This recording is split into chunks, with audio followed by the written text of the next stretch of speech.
Hello, hello. We're back again on Playthrough Pulse.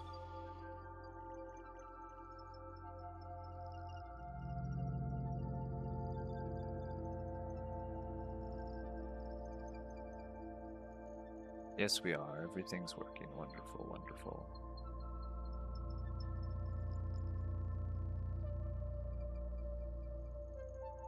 So today, later today, the Path of Exile 2 big release trailer's gonna come out with all the info. But we have some leaks, so I'm gonna go over them early. Of course, we'll get the full details later today, and then the speculation and build making begins.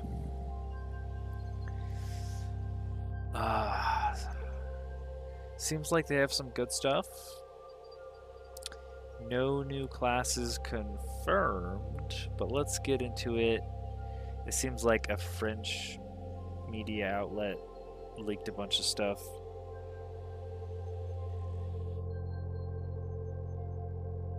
Called Kami.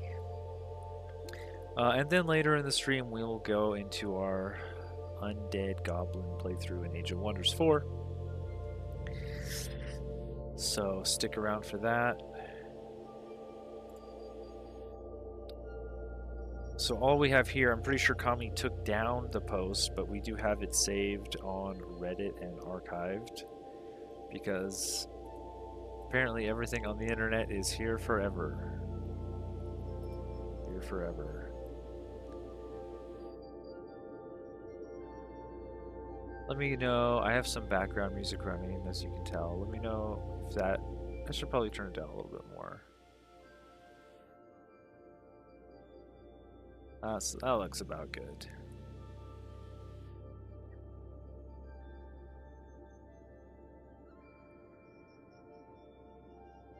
And I can bring the chats up here.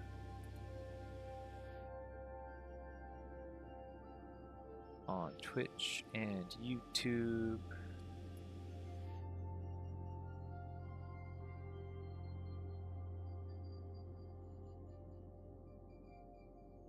Don't leave anyone out. I love theory crafting new builds. I've been playing Path of Exile 2 since the first patch and the first day of the beta when we were waiting for the servers to come up. So it looks like for the warrior, they want more impactful fire skills.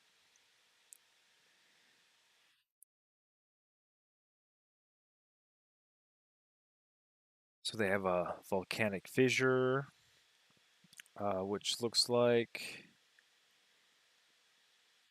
while dual wielding, both weapons hit with less attack speed. Branches 2 fissures for 12 seconds, and it has a limit of 8 fissures at once. And then if you aftershock them, it'll spread. Forge Hammer, we get a new skill where we drop a hammer, a molten hammer crashes far away. It can be recalled or detonated via a war cry. So another combo skill, triggering additional volcanic fissures and creating a fiery arena against bosses. Very cool. We have Perfect Strike, which has a wider area of effect now. Now, I haven't played a warrior, so I don't have context for a lot of the warrior things. Molten Blast no longer forces forward movement, is much smoother to use, and has a significantly increased ignition chance. So basically they want fire, more impactful fire skills. Shields, a reinforced range. So they're adding sprinting to the game to get between combat faster because they made the maps bigger. People complain the game's playing slowly, so they're not going to go and make the map smaller or make the mobs more dense. They're just going to give a sprint. So you already had some sprinting skills with your shield charge and shield wall abilities. So they are going to increase damage based on distance traveled, make it a longer cooldown but more impactful when you do a shield charge. So you can feel the difference between sprinting and your shield charge. Shield wall with has an expanded area of effect.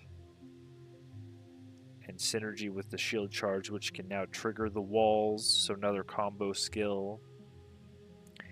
Fortifying Cry, a new skill, grants a defensive buff and charges the shield to strengthen other protection skills. That's interesting.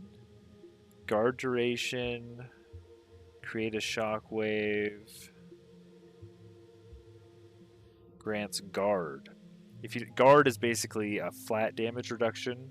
If you guard for 100, you block 100 damage.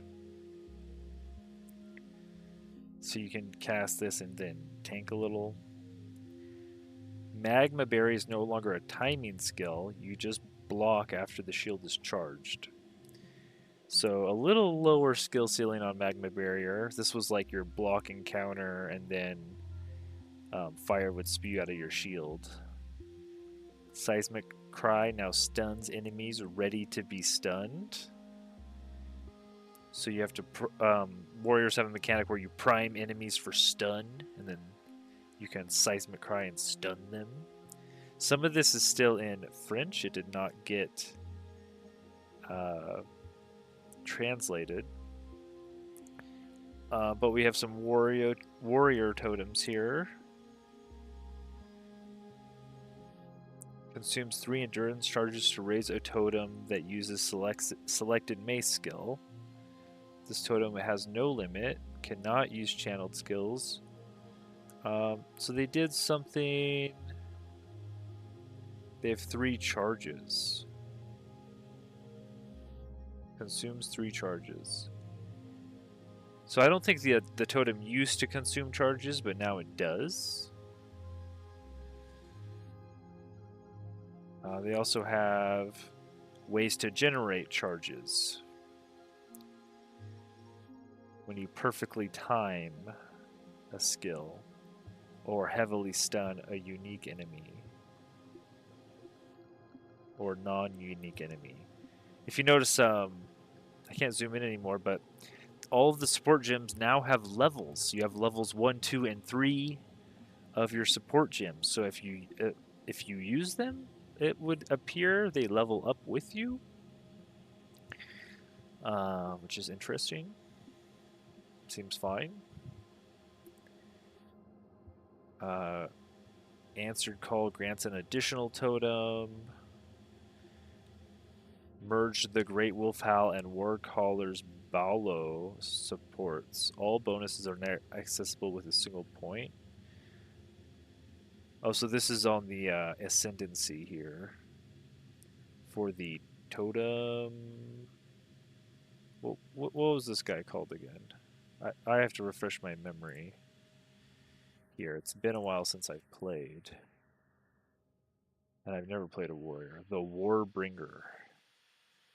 This is the Warbringer, the totem warrior. Encased in Jade no longer consumes protection on the first hit, making this buff much more reliable. They want the defensive abilities of armor in general. Armor is going to work on elemental damage, and evasion is going to give you 40% damage reduction when you deflect, and you only have a chance of deflecting. So you're not going to get one shot on a pure dex character as much, and you're not going to get one shot by elemental damage on an armor character as much, supposedly. They have a new, and that's through this new buff on armor. 17% of armor applies to elemental damage taken from hits. So you're going to want that on your armor. That seems kind of mandatory if they're balancing the game around it. If you take an elemental hit, then... yeah. I mean, essentially you would want as much of your armor to apply to everything. If you're only specifically only an armor character and you have no energy shield or evasion, that's more and more important to have that. So it's good that because essentially how it works now is energy shield works against everything. Evasion works when it works and it doesn't when it doesn't. And armor works only on small physical hits. Big physical hits go through armor, and elemental damage goes through armor. So they are fixing some of that. Essentially, my last two characters in the first season, I played a sorceress with energy shield, and in the second season, I played an Amazon with evasion energy shield hybrid. But I ended up going more and more energy shield towards late game because it was so much more reliable. So it's nice that they're trying to not force everyone to go into energy shield. Um,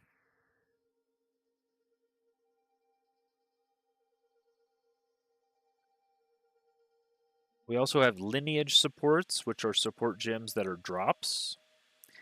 Essentially, they are like unique support gems. Uh, and they have some examples in here.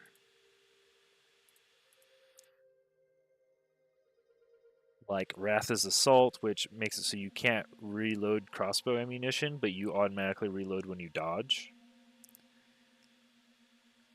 Only on the supported skill, right? This is just a support gem that affects one skill. However, they've also made it so that exclusive in-game supports. They've also made it so that you can use as many of any support gem as you want, whereas previously we were locked to one support of each type of support gem.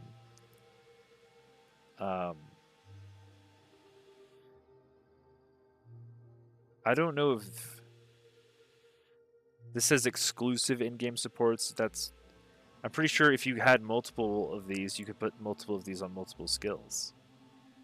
So you're really only restrained by how much you want to farm and how much wealth you have to trade for these. Zarkoth's Refrain, so you're going to have to kill Zarok for this one, more than likely. And supported skill Echoes 2 times for a mere 130 cost multiplier and a 5-second cooldown. That's pretty good. And you see we got a little lineage tag up here for it. Echoing 2 times basically means the spell casts 3 times. So it's going to cost you a little bit more mana, and it's going to give the skill a cooldown, but the skill is going to blow up 3 times, essentially, whatever you're looking at. Whenever I put Echo on some of my strongest abilities on my sorceress, and it went a little crazy. Sion's Temper. Gain 1 wild shard on casting supported spells. Supported spells have a 20% chance to fire 8 additional projectiles in a circle per wild shard. So if you don't know, wild shard shoots the supported skill already in like a spiral around you, and then each one of those has a 20% chance to fire 8 additional projectiles in a circle around the wild shard. So essentially you're going to get a spiral shot, and then each one of those little spiral projectiles is going to do a circle shot.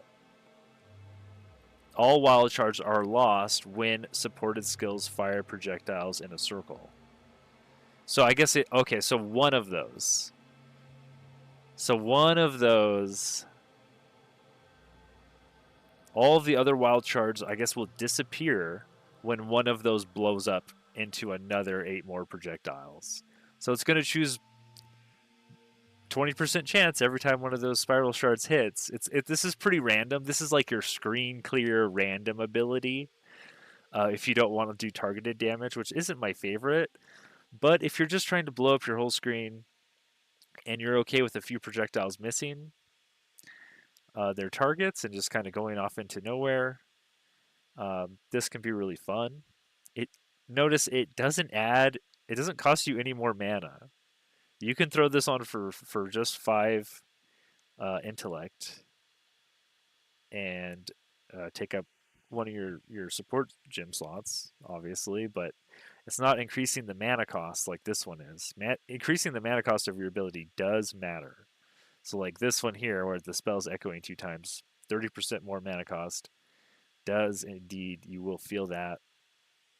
You got to make sure you're balancing that out in your build. Diala's Desire, +1 to the level of supported skill gems, and plus 10% quality of supported skills.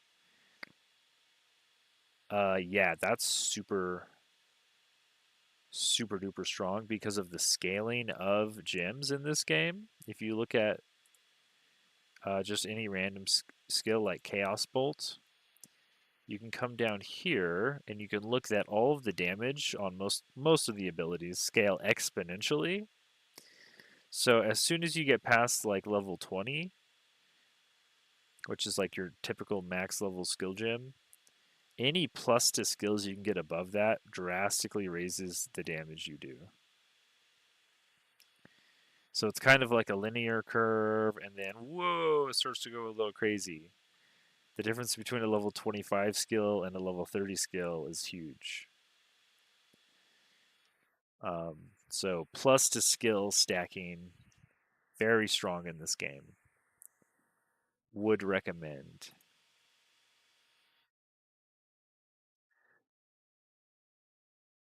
Oh, oh, my background music stopped. It got quiet.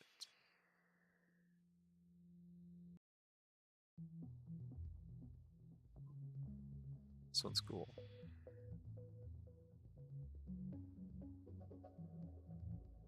We got Arjun's Metal next. Ammo conservation, 35% chance to load a bolt into all crossbow skills on dealing killing blow with supported skill. So if you have a finisher, I haven't played a mercenary either, but apparently keeping all your crossbow skills loaded up is pretty important. You have to actually load your weapon, unlike every other class. Tau Hoa's Tending, Hardy Totems. Totems created by supported skills have 50% more maximum life, and triggered Tawoa's Vengeance on death. I don't know what that is. Some sort of death effect. Sure. I haven't played a Totem Barbarian. Or a Warrior, rather. Raikayata's Flow hits with supported skills. Treat enemy monster elemental resistance values as inverted. This is crazy strong. This means you don't need to curse the enemy. You don't need to pierce the enemy's resistances. If you get this gem, your whole build changes, essentially, depending on your enemy. Because like if you go to like the pinnacle bosses, like let's look at the breach boss. Can we find him? There he is. Oh, these are just his items.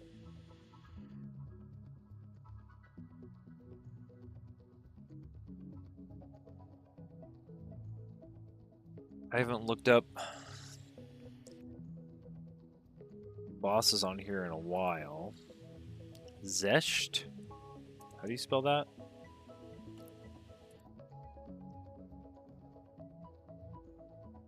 There's an H in there.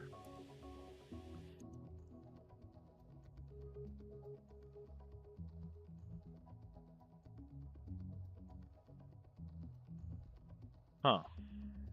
It just took me back here. That wasn't very helpful. I guess these are just the items.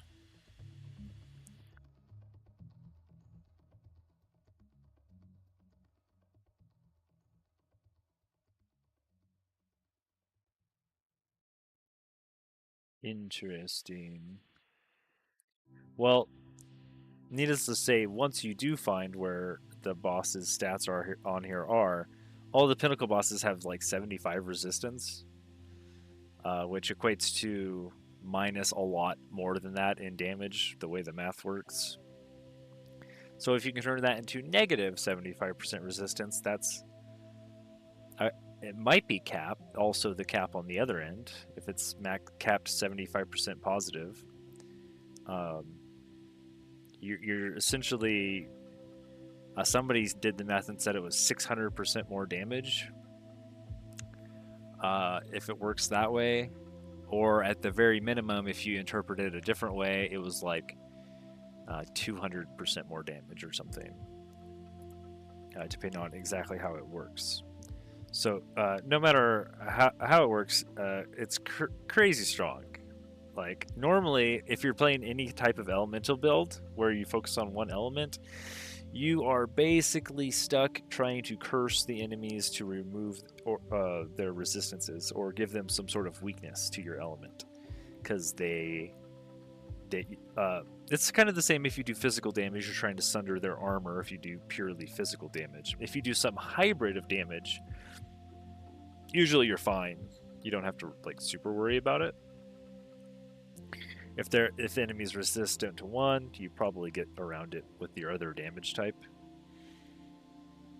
But you know, that depends on your build. But yeah, this is like a sorceress that's focusing on one element heavy. This is like a dream thing to slot in whenever you come up against something that's super resistant to your element. And under all of the enemies' names in the game, they give you a little symbol that will tell you immediately on first glance if they're semi-resistant or really, really resistant. Essentially, it's just a little icon that's like either silver or gold in that color. Or if they're vulnerable, it will be red, if I remember correctly. So yeah, lots of cool changes to support gems there. There's the Ranger rework.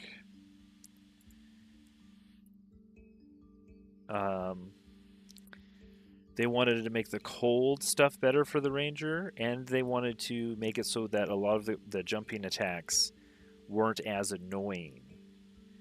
So Escape Shot is going to make you jump back even further, so it's actually useful at escaping.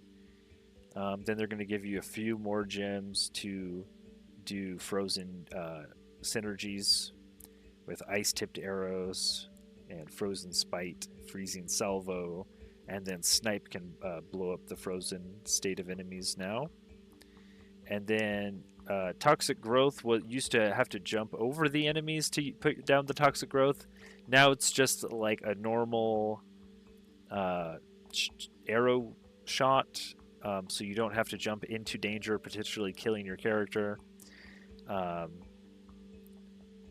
Toxic Domain makes a poison zone around you and forcing all of your attacks to generate toxic pustules directly attached to enemies. So this is like a buff zone, kind of like the Seal of Power from one of the staves that the sorceress uses. You put this on the ground and then try to stand in it and fight in it as long as possible. That's what it sounds like. While in the bloom, you have increased skill cost, regenerate life, and your projectile attacks attach a toxic pustule, which can be poisoned. Okay, and detonate. So yeah, there you go. You're just trying to fight out of your circle. Pretty cool.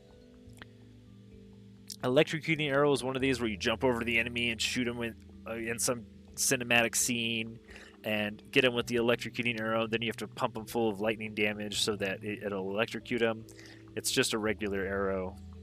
No more jumping around. Like, they wanted to make it flavorful that, like, the Ranger's this really mobile class, and it just seemed to be like hindersome. Because when you're locked in that animation, you're not doing your other abilities. You're just locked in this really long jump animation, which, like, if they wanted to keep that, that means that jump animation has to, like, kill something. It has to do a ton of damage. Like, of all the attacks that you could have done from a safe spot, not only are you putting yourself in a dangerous spot more than likely, you're also taking a long time to do it. So they said, screw it. We're just going to make this a regular arrow shot. And it can take advantage of projectile support gems. So, because now it has the projectile tag. So you can shoot lots of electrocuting arrows, hitting multi-targets, and then electrocuting the whole horde, which is interesting. Mirage Archer is a spirit reservation skill, which leaves a mirage behind when you dodge roll. They deal 30% less damage, and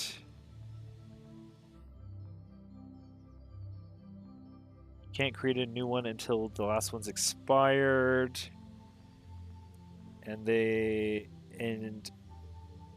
Or you have dodge rolled in the past 6 seconds.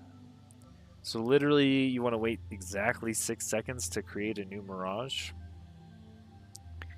So you'll be like a few seconds without one, but if you time it perfectly, you get the timing down, then you'll just be leaving mirage archers around, which you can put a socketed attack in there for them. So you could put electrocuting arrow in there, and then you don't have to shoot electrocuting arrow, they will.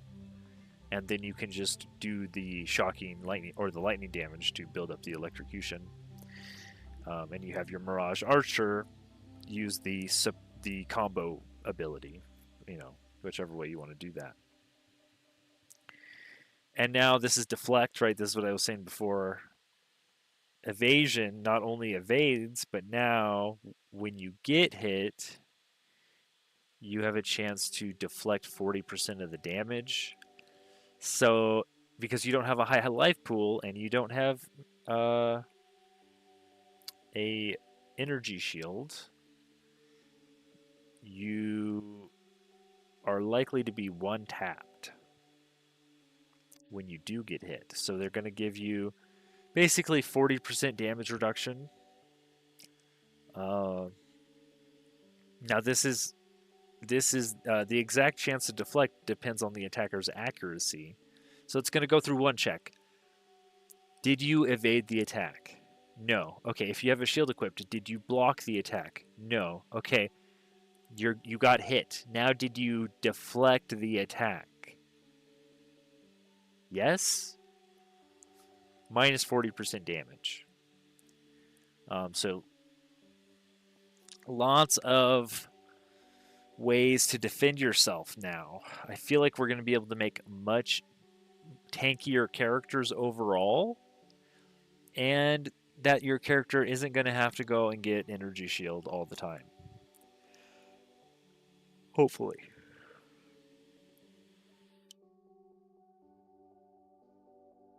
I don't know what I'm going to play. Hopefully by the time we're done with this, I know what I want to play in the next patch.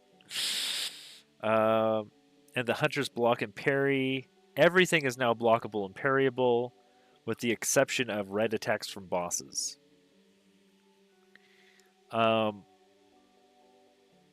Previously, slam attacks weren't blockable or parryable. So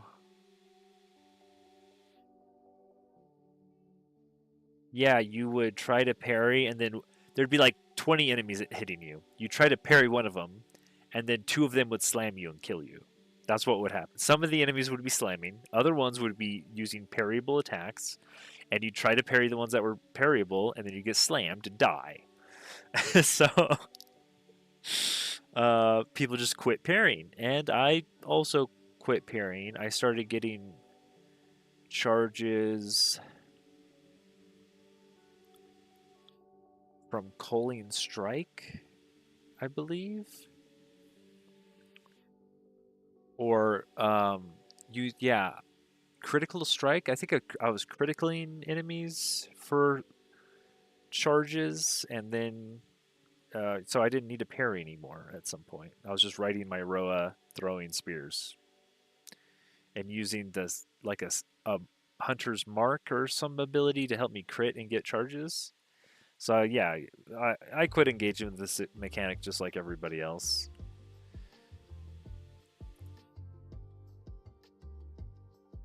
Oops, sorry. Let me get the chat back up here. So hopefully you can actually play your build to end game. You're gonna go through an interlude now.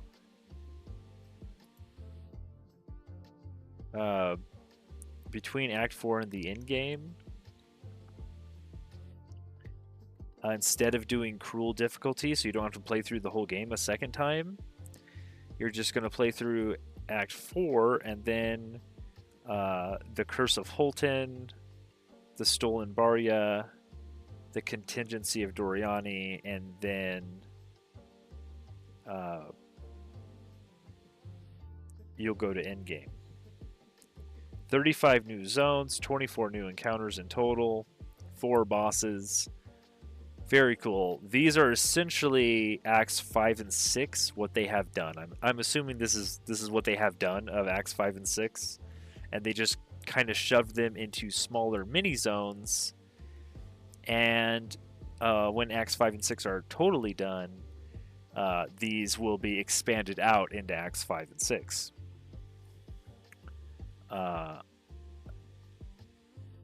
Or perhaps these are like, because this is Act 2, this is Act 1, and this might be Act 5 or 6. So it might just be like weird cobbled together changes of Act 2 and Act 1 areas, but this one looks different. So we'll have to wait and see if it's just like reused assets or new assets. They say 35 new zones, but when they say 35 new zones, they could just mean they changed the colors. Honestly, if you look at how they reuse content in the in-game, new zone is a pretty broad term.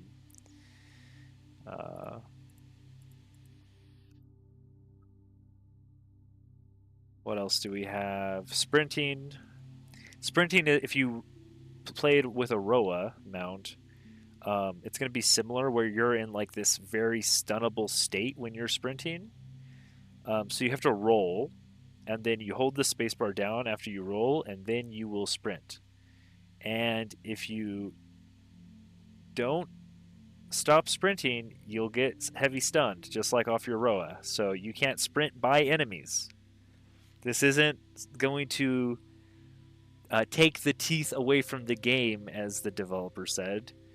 This is not meant to bypass monsters. We're not sprinting by the monsters. If you try to sprint by the monsters, the idea is that the monsters heavy stun you to the ground and kill you. So this is supposed to be like, hey, there's no monsters around. I'm sprinting to find the action, and then we stop sprinting. And apparently you can stop sprinting just by starting to attack. Pretty simple. We have the witch stuff here. I'll just make sure I started from the beginning. With the warrior, yeah, it looks like I did. We have the witch stuff. The witch is going to get a scythe. Which maybe I'll play a witch. You have enhanced summons and a new occult weapons like the scythe. The minions no longer make accuracy checks, so they're always going to hit, which makes them much more reliable and potentially better than your ranger or your Amazon, because the ranger and the Amazon still have to make accuracy checks. Although they have such high dexterity, they're probably going to hit. And I guess in this game, all projectiles, even spell projectiles, make accuracy rolls so that the spells can miss too. But not minions anymore, which is interesting. Your brutes now have some combo abilities with frozen enemies, and they can intimidate. Ice mages now apply ice armor to other minions, so they're like buffers. Unearth can now be cast on your own dead skeletons, so you can revive your army during boss fights, so that your whole army doesn't get wiped out during a boss fight and you have no DPS. You have a way to keep DPS up in boss fights. Skeletons can now jump into combat, so they're not slowly walking behind you. Raise Spectre has reduced spirit costs and significantly increased damage, so that you can raise enemy mobs. That's what Spectres are. They are all of the enemies in the game. You cast Raise Spectre on them, and then you basically get an undead version of that unit. And before, it was just kind of underpowered. There was maybe like a few types of units that people could viably use, and now hopefully more units are going to be stronger. You also get a Reaping Staff. So you get access to a culling ability where you dash at somebody. Well, I guess it's not a dash, it's a sweep. And then you culling strike them, which means you're going to get usually charges from this. And you gain life. Well, this applies critical weakness also. So even if you don't get the culling strike, you could apply critical weakness to them, making your minions more likely to crit. They're also reworking the ancestry trees, because you had to take like a point in the Blood Mage, which basically was useless until you had more than points. So the first one was dead. Now you start with the dead point, and the first option you take is gonna give you something. So that's great. The demon form no longer takes away your weapon bonuses, so that's actually going to be useful, because whatever the demon form gave you was not as strong as having weapons. So now it actually is going to be good, which is great. And they say down here in the next article we will talk about the monk, but I think they got cut off by the developer before they could talk about the monk. They're like, hey, you got to stop posting this stuff. We're going to reveal this tomorrow, and then you can talk about it. We didn't say you could talk about it. Now, let's go into the skill gems that have been data mined. If you go in here and you go to skill gems, you can go to... you just go to all gems, and then you go to unknown gems. We have unknown gems that have been data mined. And so these are axe attacks. So we're going to get our maybe axes soon. And let me pull up the character classes just so you guys understand how this game is being developed a little bit more. Dual specialize? No. I want...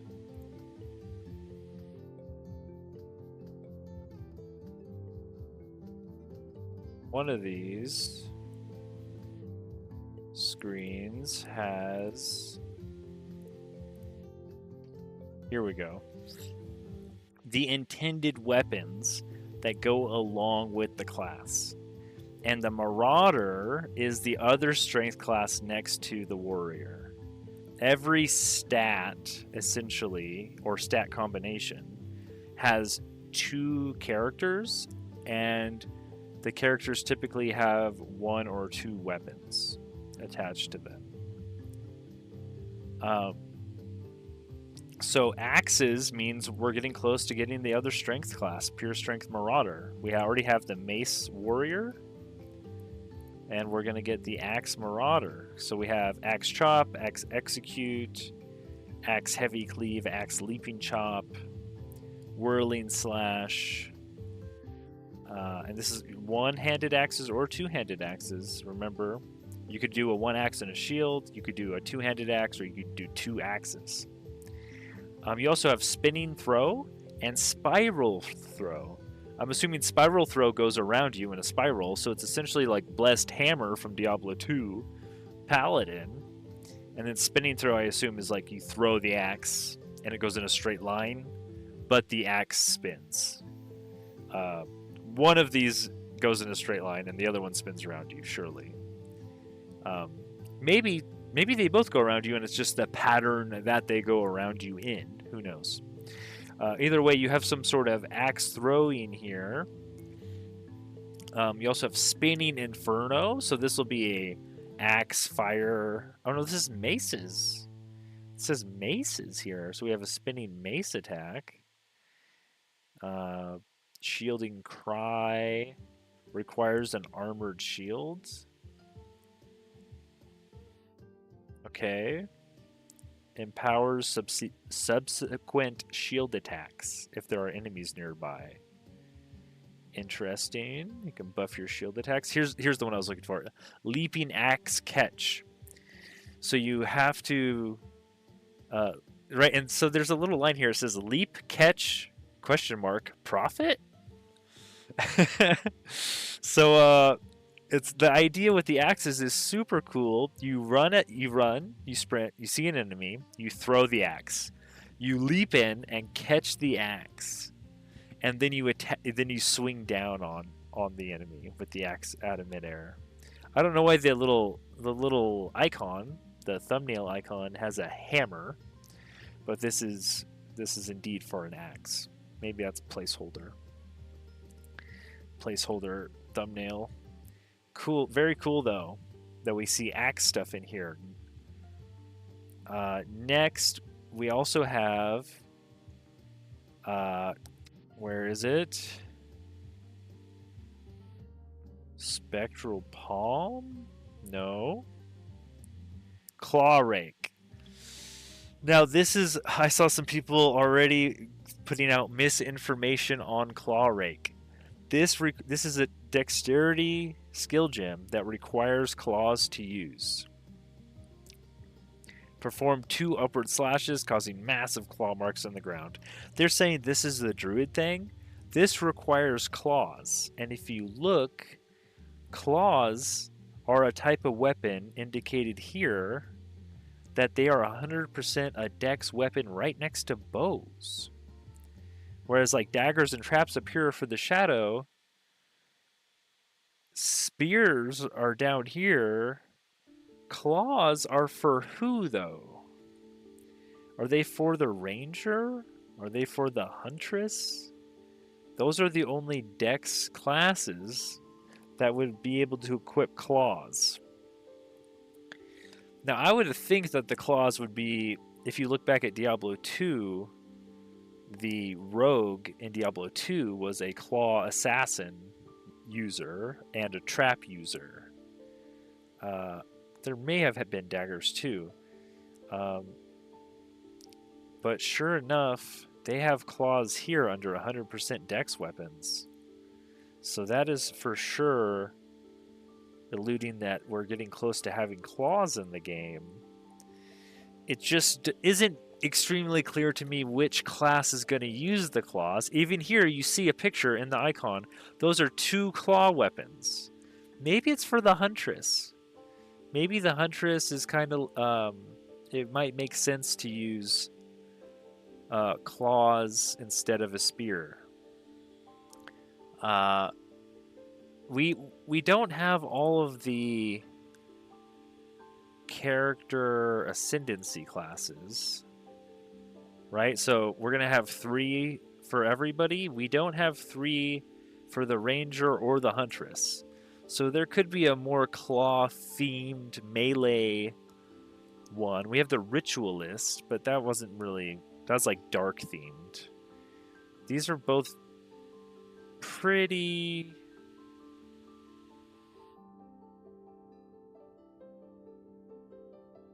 I don't know.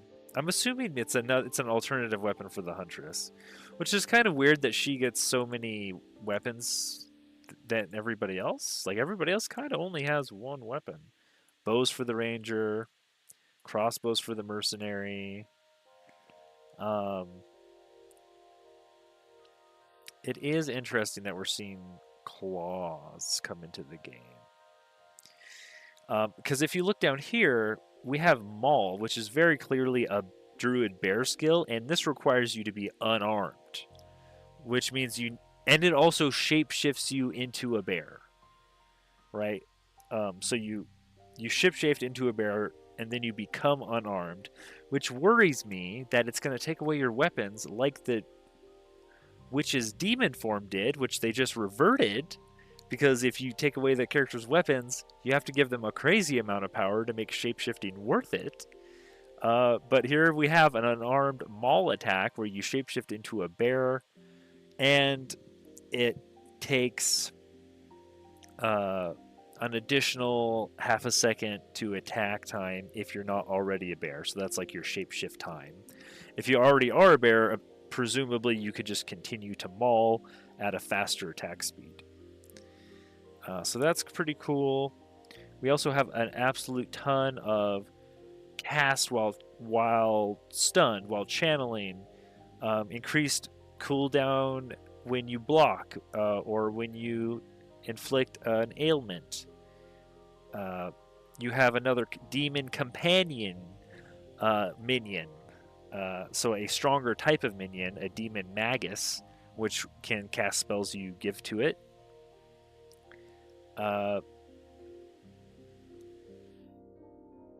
Allow minions from those skills to revive even when they would normally not be able to do so. Okay, so this is like maybe... Oh, this is just more standard DPS and boss fights. So this is another way so that a boss doesn't wipe out all your minions in one blow. Then we have a bunch of frozen stuff. Frost Hunger, Frozen Vortex, Hoarfrost. Just really helping out the Frost Sorceress, which is sick because I played a Frost Sorceress or a Cold Sorceress and the first patch, and I was a little underwhelmed. One thing in particular, I told them in my feedback, so I take credit for this, is it was super annoying to get blocked by your ice crystal walls. And if you look in here somewhere, if I can find it, they gave you a skill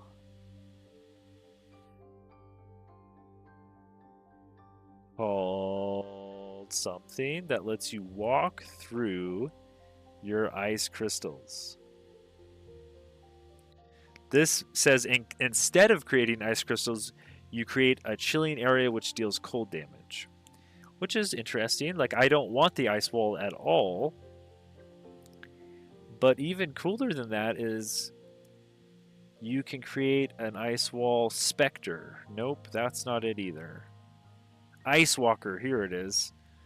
While active, you can pass through ice crystals. You can also passively generate ice crystals nearby at a rate increased by cast speed and gem levels. A spirit gem that just creates... And now, if you don't know how the AI works in this game, the monsters will just attack your ice crystals. They see the wall as an enemy minion unit.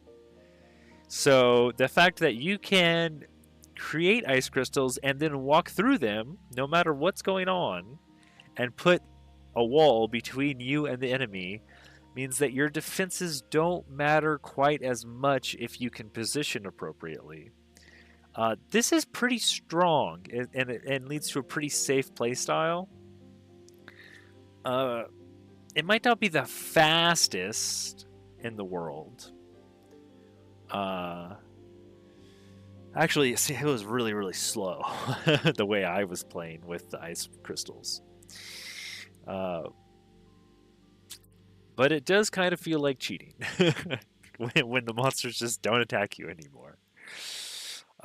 Cool. We also have one knife ability in here, and we'll see that this is a spell and a projectile, which is pretty cool because if you look here, daggers are 50% dex and 50% intelligence. And Knife Flip just throws an arc of knives, but it counts as a spell. So it can combo with a lot of spell stuff, which is very cool for our shadow.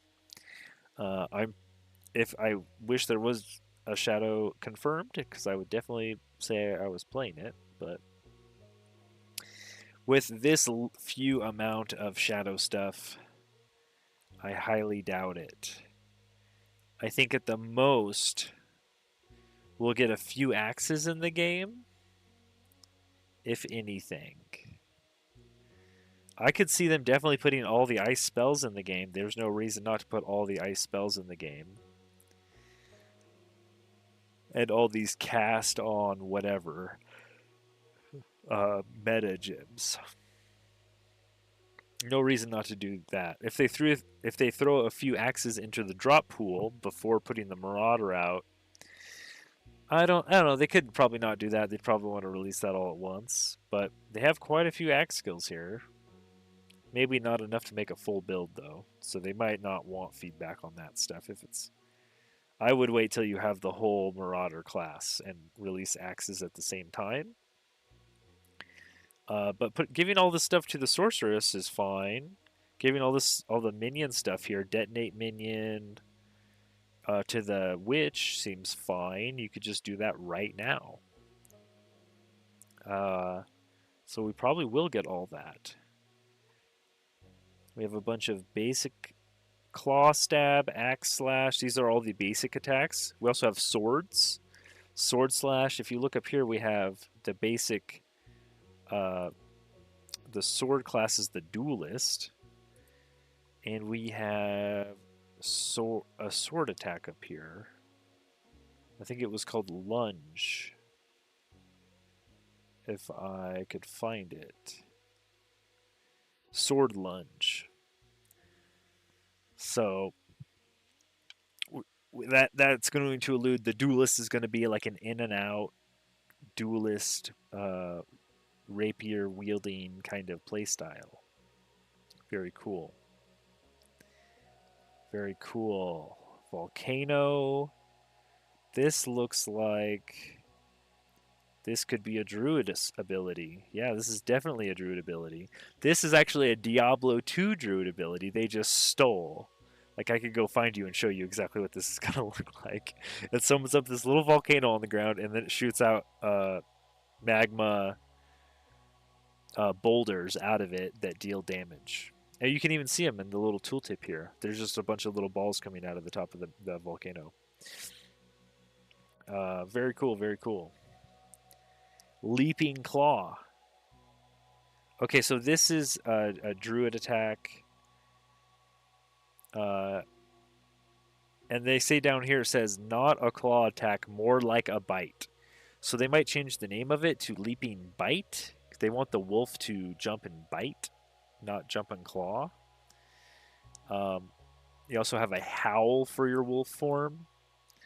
And then if you look up here, you get a summon wolf, which is going to be another druid summon. You can just summon a wolf minion. Wolves howl when they first emerge, and making critical hits more likely against anyone nearby. So you summon this right next to the enemy, apparently, and then jump in and claw with your wolf. You also have the Summon Companion, which I don't think we had before. This is for the mercenary, more than likely. It doesn't say any stat requirements, but I think you're supposed to get like a mercenary companion.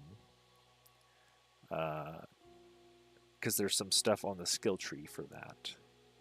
Ring of Blades. This is a dagger skill, like one of your first dagger skills. Barrageable. So we got lots of hints that they are working on stuff, and they may be further along than anyone expects. Very cool. But all of this was removed. This is Caltrops, it looks like an evasive Caltrop maneuver. Triple slash combo for your mercenary sword wielder. Gas Cloud looks to be... I think we already have something like this. This is a bow. So a picture of a guy shooting a bow and arrow with a gas cloud. Uh, very cool. Very cool. We'll have to wait till later today. I need to know what's actually in the game, and then maybe we can pick something. Also, Spellblade. This one was really cool. I saw this. Supported spells have 30% more cast speed, but it's stored into uh, your weapon, and then it's triggered on your next melee hit. So in between mobs, you can cast a spell into your weapon, and then run up and Spellblade. This is gonna be really cool for like a Templar, or the Shadow, or maybe even I don't know, maybe even a monk that gets access to a few spells. If you notice, remember, you can Spellblade in your Ring of Blades, your spell projectile, or your dagger throw on Shadow. So it looks to be potentially a Shadow skill, because you have a lot of spells already in the Shadow, and you also are using attacks. Shadow Thief Slash. Added attack physical damage. Shadow Dash. I really like that we see Shadow Dash in here, because that means we're going to get a little bit more mobility on our Shadow. Shadow Ambush. Don't really know. This just says 200% base damage at half attack speed. It's just like a big hit with a 5-second cooldown. But yeah, this gives me hope. We're gonna have some cool spell attack combos in the Shadow, and hopefully be pumping out big damage and throwing daggers across the whole screen, and dashing around, flipping around with knife flip, hyper slash. Oh, this is a claw attack. Requires claws. I don't know. Oh wait, the claws. This is a claw attack that's Dex Int. I think this other page is wrong. I think this is wrong. I think claws go up here instead of traps. I think we're going to be able to use daggers and claws for the Shadow, because this claw attack takes equal amounts of Dex and Intelligence. So it is just the Diablo 2 assassin. Which is great. That's exactly, what else would we want? Like, that's why we play this game, is to go back and play Diablo 2 again. Essentially, with better graphics and more build variety, more interaction and stuff. So very cool. Glad to see that.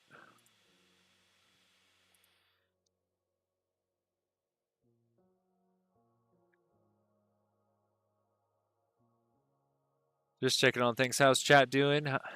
Welcome to the stream, everyone. Welcome, welcome.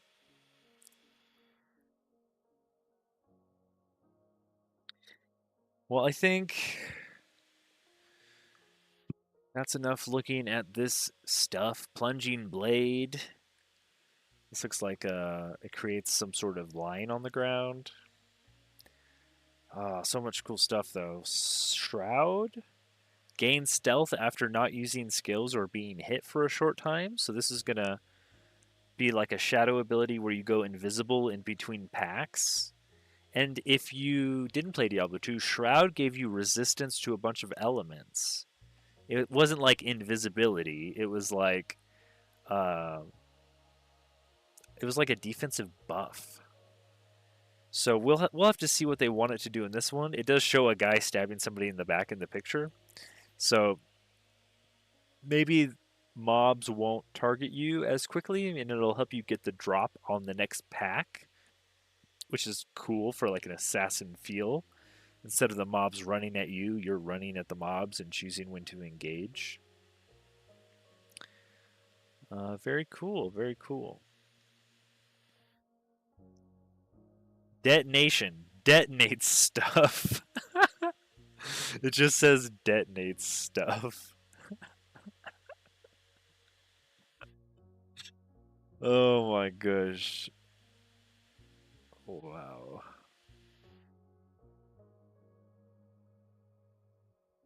Yeah. Lots of cool stuff. I hope we get more of it than less of it. Either way, I'm thinking, depending on how much they actually add, haven't played a witch, and I know the witch is in a pretty good spot, especially with the new buffs. A lot of people were already playing the lich. It seems like they buffed the infernalist and the blood mage, so that's good. But like patch 1, I played Stormweaver, like I said, because that was seemed to be in the best spot. In the second season, I played the Amazon because that seemed to be new and in a good spot with a lot of support, and it was very strong. The monk is still fine. I think like the monk's always been fine. Deadeye's always been fine. I think the witch has been kind of hurting with these two ascendancies, but the lich has always been fine. Uh, and people kind of talk bad about the strength classes, but they are buffing armor with those. That means the mercenary is just going to be in a better spot because he uses both armor and evasion, so he's going to get the buff of deflect, and he could get the passive on his armor where his armor applies to elemental damage if you want that. Uh, Also, if you go witch hunter, there's something on the witch hunter tree that works specifically against elemental damage. Yeah, 50% increase effective sorcery ward. So you could get 35% less armor and evasion, and then you get sorcery ward, which is essentially warding you against elemental damage. So this is kind of solving that issue of the armor classes right here. It is, you are sacrificing other stuff for that. Uh, but the way the game scales in general is that all of the damage, if you go to any of the damage gems, is exponential damage scaling. You just go, like, pick Infernal Cry. Just a random skill. This one is not as exponential. It's actually the opposite. It's linear, and then it scales less. So some will, like the war cries, don't scale exponentially, but the main clearing abilities do, like Stormlance. This one will scale exponentially, surely. Oh wow, never mind. This is chains. Where's damage? We don't have a damage chart on this skill, I guess. Freezing salvo. Wow, okay. This is freeze buildup and missiles accumulated. They don't have the damage scaling chart on this either.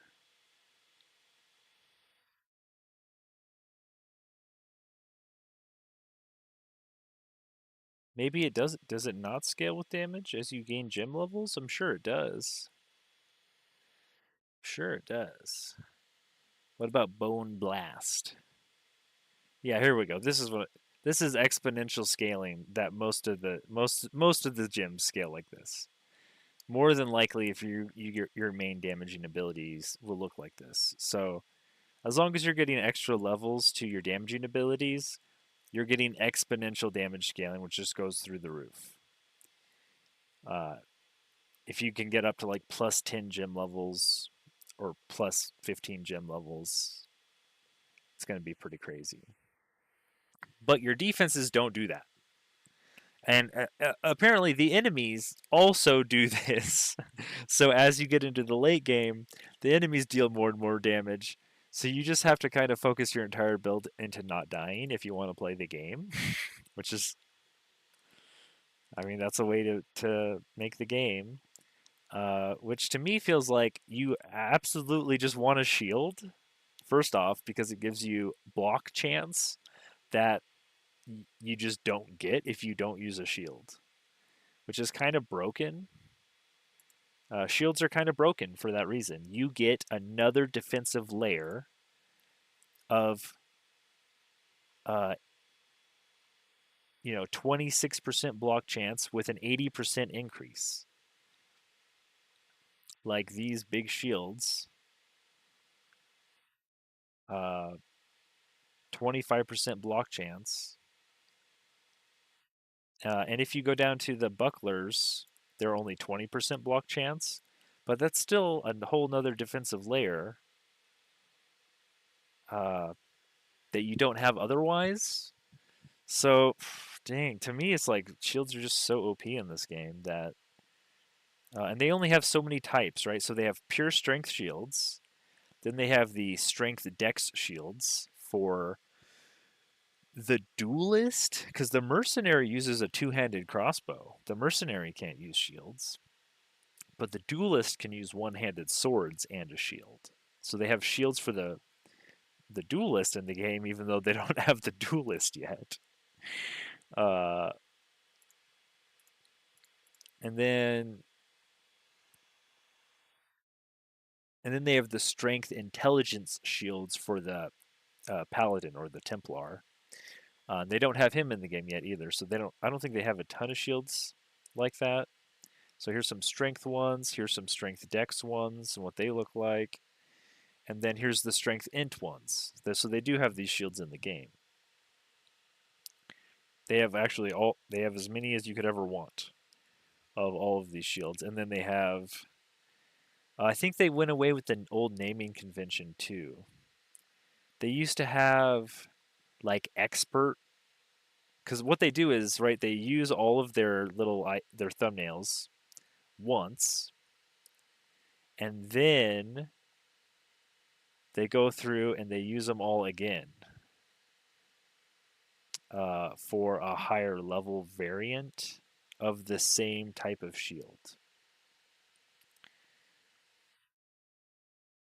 And the old naming convention had like expert or master crafted or something. But now you see here, like, this is the Omen Crest shield. It's a strength int shield, level 36. And the very last shield is the Vol Crest shield, strength int shield, level 75. Same icon. So instead of master crafted or whatever, they went through and actually renamed everything, it looks like. From what I remember, it's been a while, so you have to bear with me. Do we have claws? We do have all the claws. We have the Razor Glass Claw, Armored Claw, Talon Claw, and these are pure dex weapons, which is very interesting that they're pure dex weapons, but the skill to use them was a dex int hybrid. Typically, that means, I mean, it's not impossible to do that as far as your stat allocation goes. It's just you have to stretch yourself very thin on your passive tree. Because when you go to your passives, you get this giant. Let's see if I can navigate this website. The passive tree. You have this giant tree, and these travel nodes give you +5 to any attribute. And then these notables are like bigger effects. And going to the notables is like a little bit of the notable on the way there. And you start in the middle, you work your way out from wherever your class starts. But every once in a while, let's see if I can remember where it was, you get one big buff like +25 to dexterity. So if you want to use dex and intelligence abilities, the requirement is going to be very high if you also want to use a full dex weapon. So you're like, this dex weapon requires 148 dex and a max level gem requires about 148. Let's say Spark, for instance, 205 intelligence at max level. Um, so it's not going to be that bad. Let me see if I can find a dual classed one.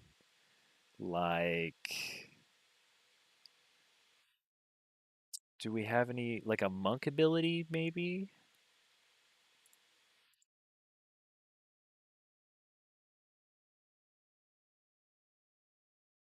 or a crossbow ability would work?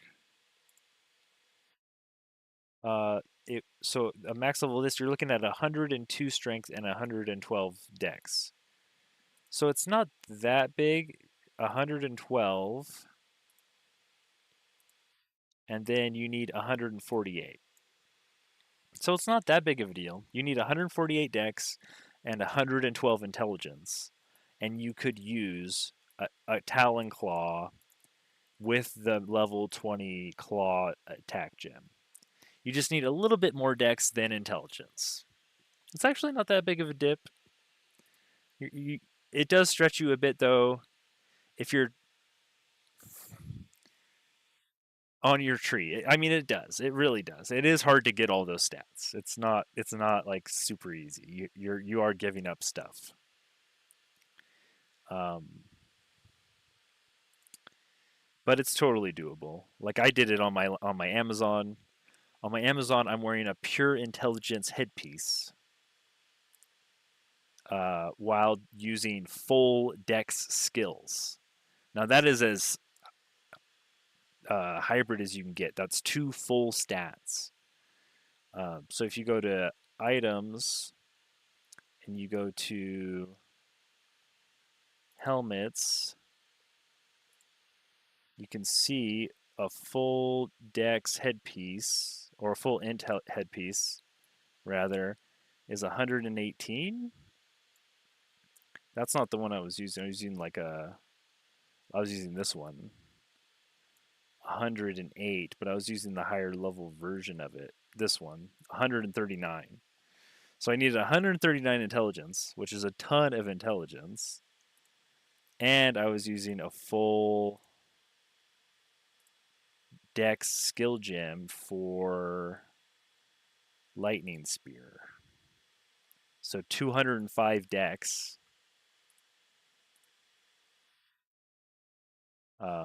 It's a lot of stats if you go that multi-classed in your skills.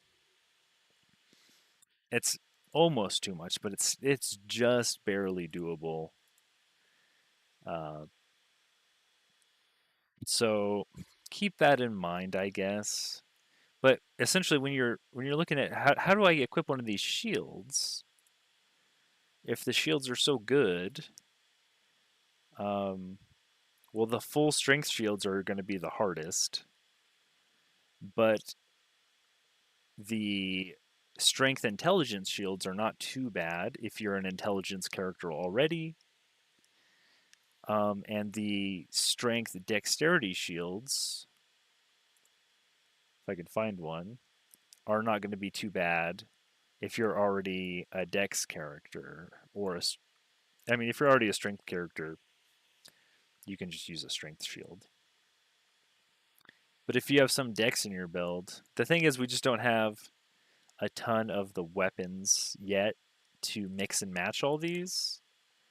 I feel like the way I understand the game, I would be happiest playing a like spear and shield, which I think, which I mean, it's kind of what my Amazon already is.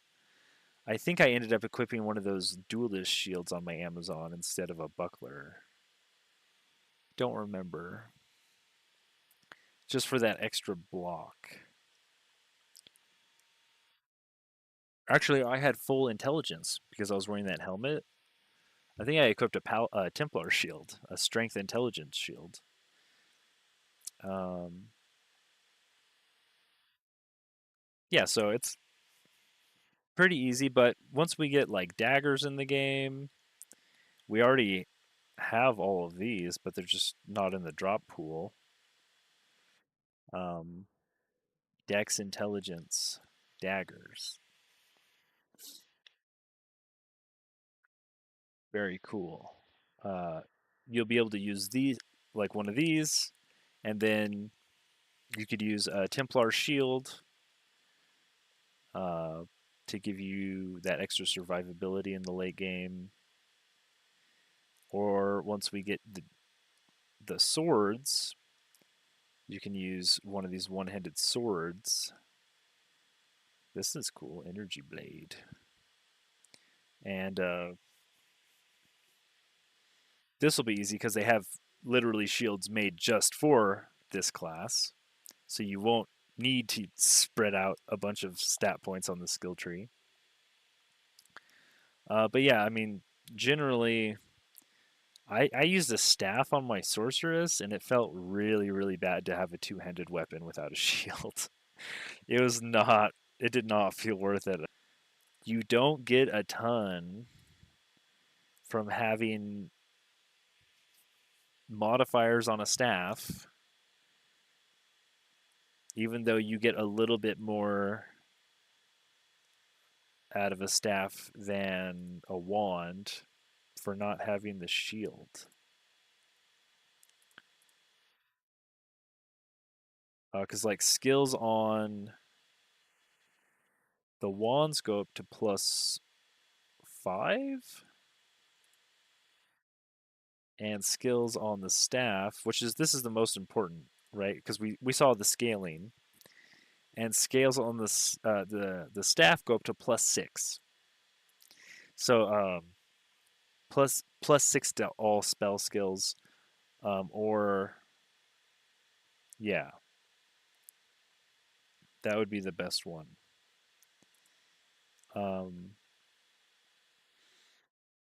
So you're getting one extra skill level, which is a lot more. I mean, it's more damage, but you're losing like tons of block chance, which is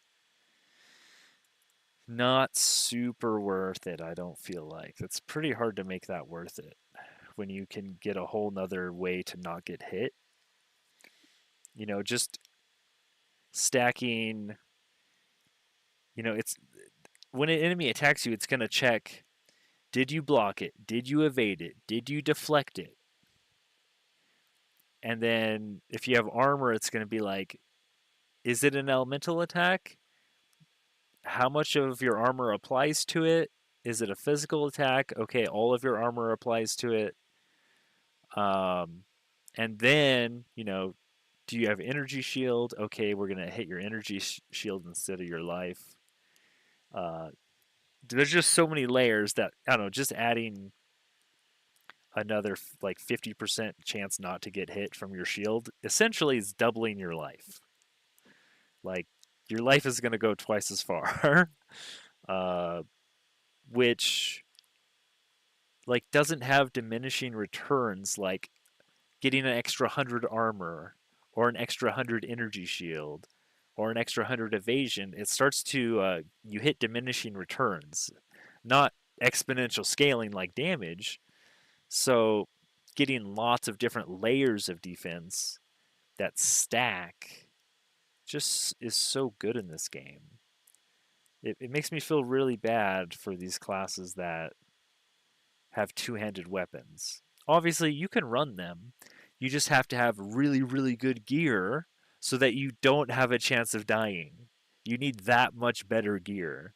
Whereas I feel like if you just can wield a shield, uh, uh, you're kind of getting a lot of power for cheap. You don't need to have a very good item. You can just throw on any shield with +% block chance, and it's going to be so much better than like your two-handed weapons that are like even a really good two-handed weapon. You could lose a few plus to skill levels or a few damage on your two-handed weapon going down to a one-handed weapon. And just having the shield makes the game so much playable in the high tier maps.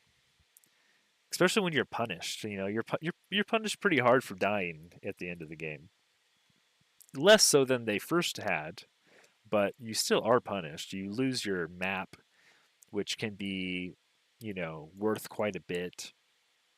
And you could have had You could have buffed up a couple towers around with tablets, so you're kind of wasting tablets, your time, your map, and all the stuff on that level goes away. So it's still quite a bit of a punishment. But yeah, we'll have to see. I'm sure during my stream today, even I don't know exactly what time the launch is of their. They're going to launch a YouTube video premiere, I assume, or and probably stream it live on Twitch on their Twitch channel. All of the stuff that's actually going in. But this was just me going over the leaks. Hope you guys enjoyed. I'm going to take a short break, and then we're going to get into Age of Wonders 2, 4, not 2. Age of Wonders 4 and our Undead Goblin playthrough. And I'm going to switch my channel over here on Twitch to that. Welcome, welcome, YouTube viewers. Age of Wonders 4. 87 viewers on Twitch. Man, it's such a small community. This game's really good. I'm surprised more people don't play it. I am surprised more people don't play it. But yeah, I'll be back in a hot sec, and we will get into our playthrough. Actually, I'm going to go over a little recap first to get everyone caught up.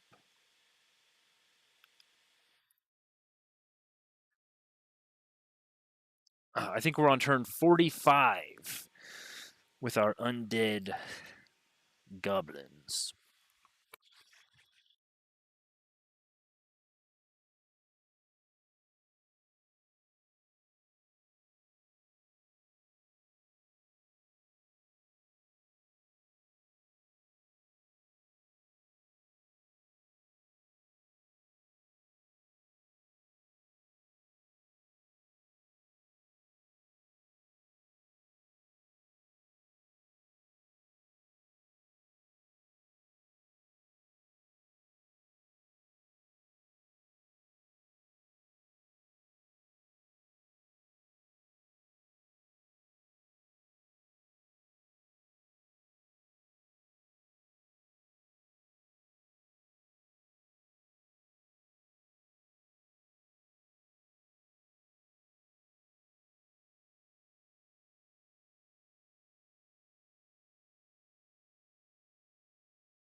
Don't forget to hit that subscribe button.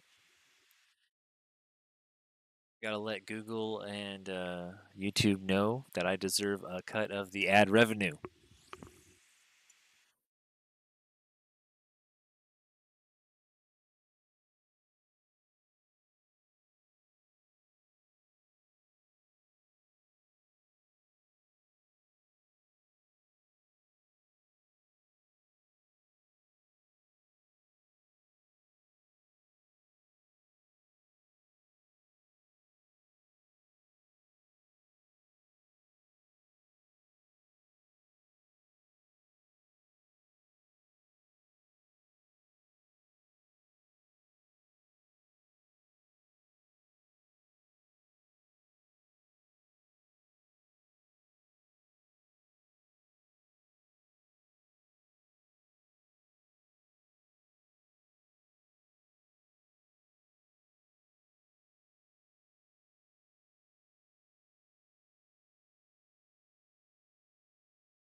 All right, all right.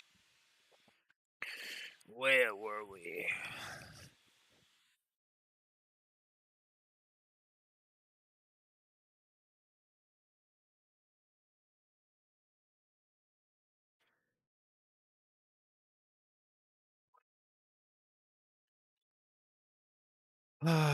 Age of Wonders 4. So we started the Saharin Oasis Story Realm 2 of the Empires and Ashes DLC, where you are put with a bunch of the story characters in an oasis in a test uh, to get a seals victory without going to war, and then you're attacked by the Commonwealth Remnant leader, Edward Portsmouth was his name. And we started off as a Eldritch Sovereign Warlock with the Tome of Necromancy, with a goblinoid race with resistant, tough, and desert adaptation. Um, so we could build farms on the sand train and get around. Now, this start did not feel nearly as strong as our barbarian dragon start. That one was very strong right from the beginning. We actually had to spend some turns healing in the first couple turns with this setup. However, now it's starting to feel like none of our units are dying. We rushed out a bunch of necromancers from the Tome of Necromancy, and we have a good amount of skeletons from skeletal reanimation. We have some buffs to our support units, or necromancers, with staves of warding and magical wards. And then here we kind of made a little fumble. We actually started the Tome of Summoning before the Tome of Souls. What that means is that I didn't summon banshees yet. But I do have a few bone horrors now. We still need to research banshees and start summoning them. It's just that my army's so big that the upkeep cost is beginning to be a restraining factor on my army size. So we're going to probably try to get army leaders that reduce unit upkeep so that we can get an even larger army and keep getting these newer higher tier units on the field.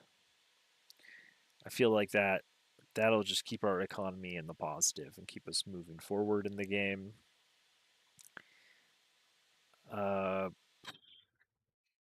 We have our little cheat sheet here. In amplification, we wanted frenzying focus, astral blood, amplify minds. I actually think we're here. I think we're researching Whiteborn right now. Yeah, so we're about to turn all our goblins into actual undead, which will help when we cast our healing spells. We have Fetid Legion, I believe, is the healing spell for your undead armies, and it only heals half if your units aren't undead. So as soon as we all turn undead, we'll get some benefits from that, and then I guess we'll grab up this Tome of Amplification. We're still a ways away from the Reapers. We got to go through a whole nother tome.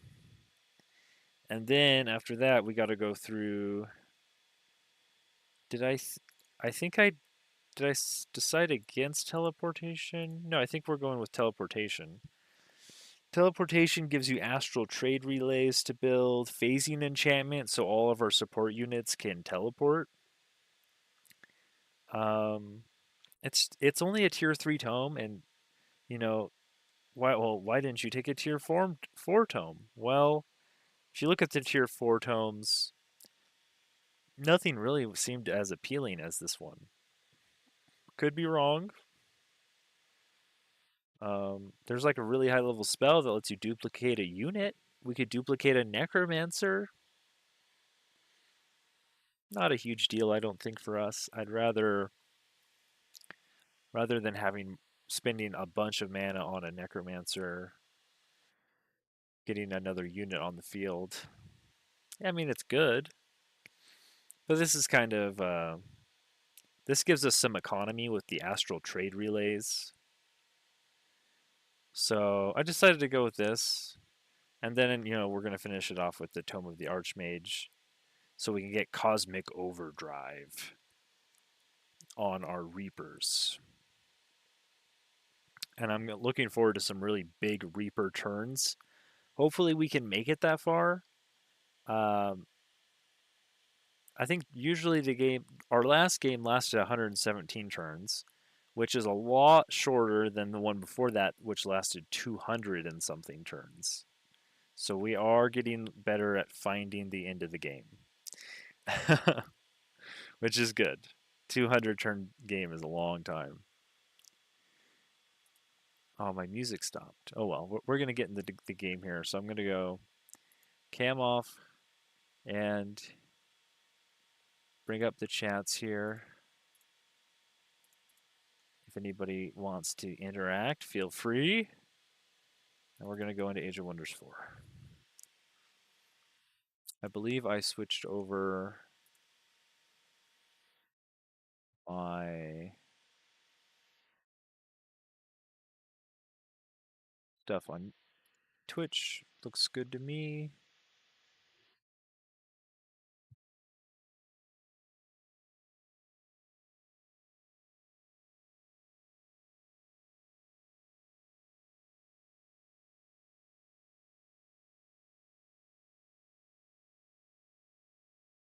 And we're going to get back into it. If you came for Path of Exile 2 or Age of Wonders 4 or one or the other, well, thanks for sticking with me. I'm kind of doing multi-game content right now.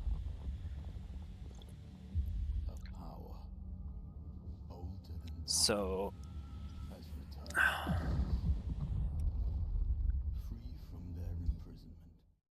it's going to be hard to capture all of one audience, but it is what it is.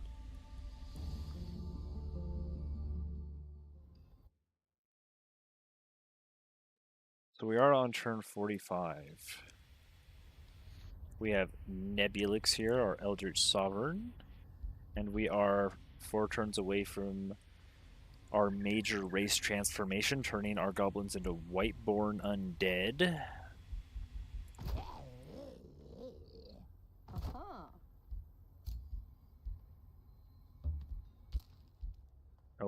I think we're going to this Howling Castle next.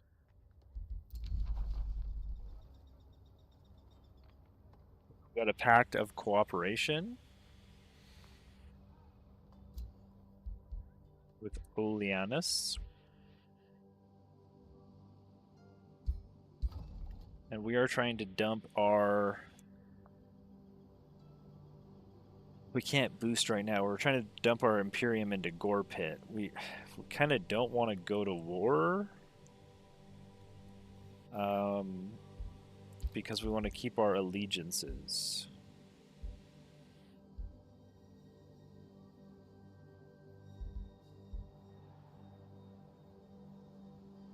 I'm pretty sure this guy, as a chivalrous diplomat, dislikes empires that start wars. So we don't want to be that. We don't want to be a war starter if we want to be friends with Alfred.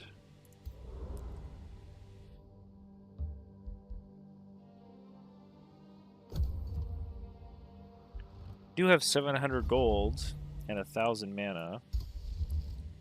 So we could do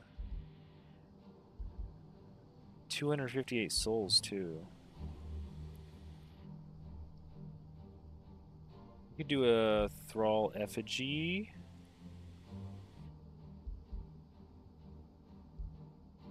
To gain some thralls. We also could spend some mana on Astral Divination.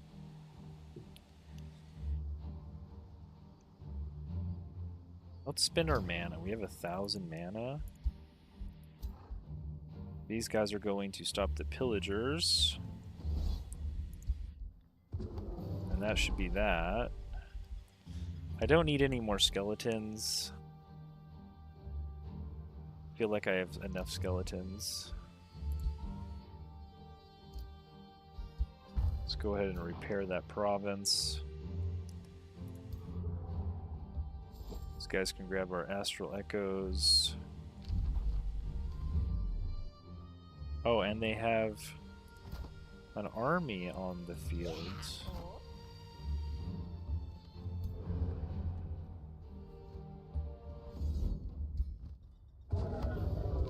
We will protect you. Okay. Alright, we're going up to this. No, I don't want to start a war. I could start a war with him, but we don't have to. We don't have to be doing that. Our city is yeah, we got to go back down here and take out this army too.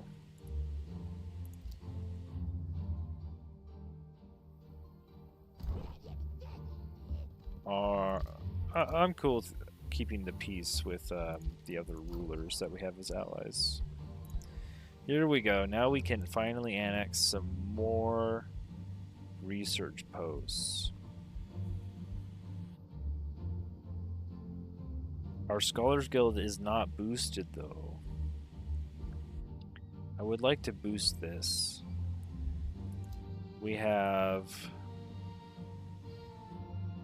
What's our quarry? We're rebuilding a quarry.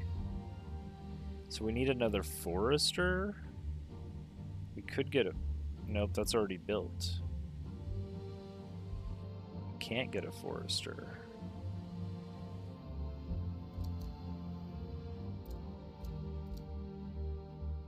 Huh. Well, let's grab the research post and maybe we get a forester over here someday. I would like that Scholars Guild to get boosted.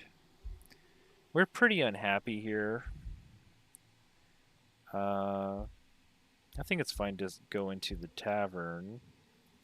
Maybe we want the Mystic Spire, though, to get the extra range, so we can maybe get the Forester over here.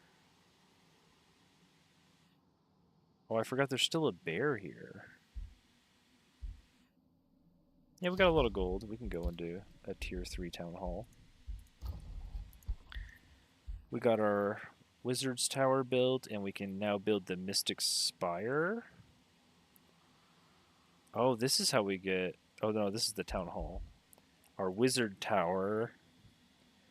Unlock summoning tier 3 units. So this is what we need to summon Banshees anyways, is the tier 3 tower. And this is boosted by having 10 population, just like our Town Hall 3. So...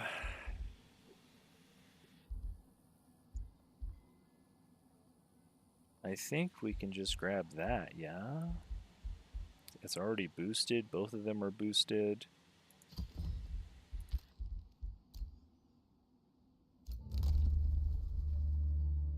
Oh, we can get death magic. Yeah, that's pretty good.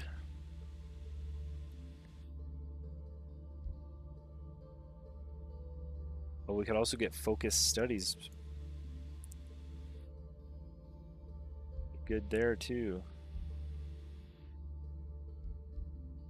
Astral Binding is going to be pretty good also. We get +1 rank on our newly summoned or recruited Magic Origin units, like our Banshees and stuff. So, yeah, I mean, these two affinities actually have stuff that you want to spend your Imperium on, unlike the other ones. So, if you're going to not put down a 4th city, this is the build to do it with. Alfred is negotiating with you? Get out of here.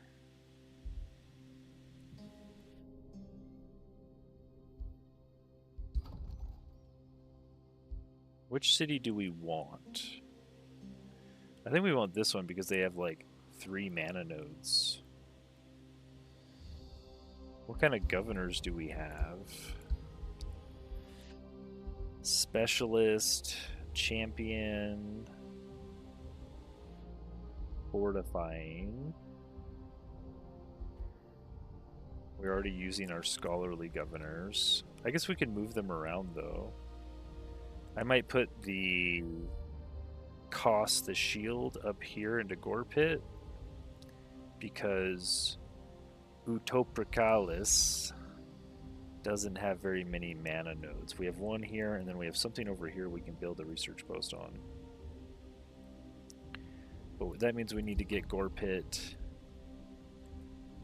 up to Supreme Vassalage.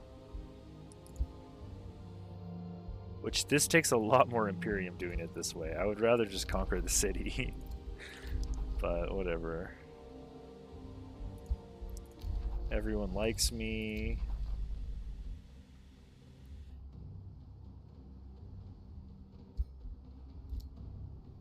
Oh, there's an infestation up here sending forces. I guess we could go up there eventually. That's all our movement, though. Let's make sure we take out this bear. Well, we got a pillaging army to worry about. We don't want to get pillaged on.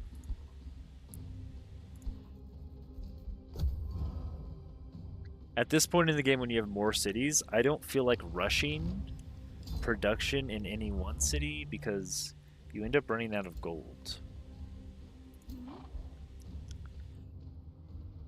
Noctis got defeated, huh? Okay, we can start the battle like this. And let's just see how this army's fighting. I like watching every once in a while, just to see kind of what's going on. We started the fight with the polearm unit, so he's alone. They have mostly melee units. We bolster up and defend. Strengthen. And shoot. And then our shield runs in. Our mounted hero defender runs in. Everybody gets in melee range at about the same time. That's pretty good. Although our skeleton boys got flanked.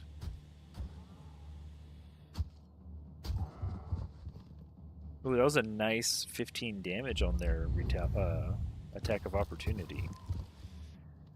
That's a nice arrow shot. Did about 40. And remember, these are all undead, so these necromancers will just revive them if they die. And eventually everybody will be undead. So the necromancers will revive everybody when they die.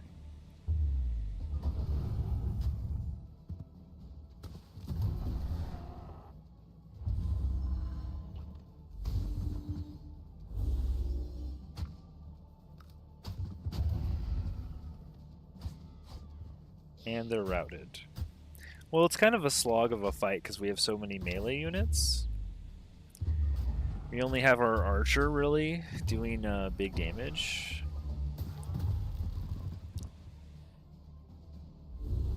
At least we have the archer, I guess. Oh, and look, our skeletons did die and get revived. So that is why we are not losing them. And you could recruit so many more, even if they were to die. For like 15 souls, which is nothing, we could have an absolutely massive army if we wanted. But you have to remember, each one of these guys has upkeep.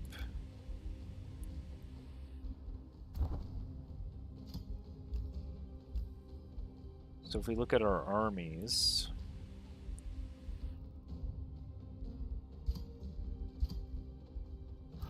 let's just look at one unit. This guy, I guess that's only 4, right? It's only 4 upkeep, but that adds up.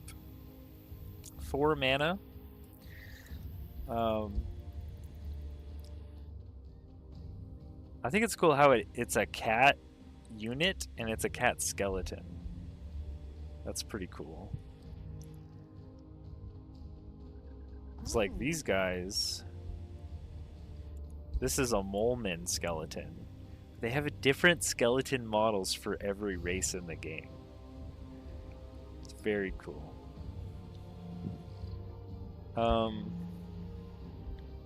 Yeah, so it's 4 mana per skeleton. We have 121 mana income. I just don't think it's worth getting a bigger army of them at this point.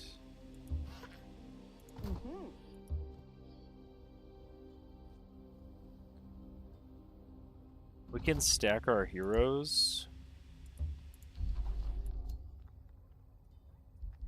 and like drop an archer.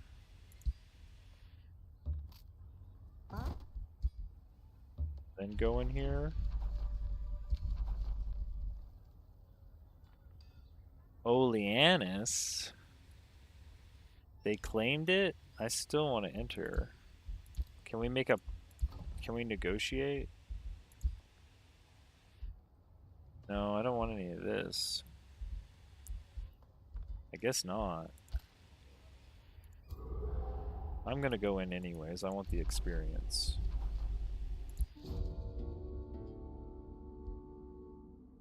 I don't want to do that.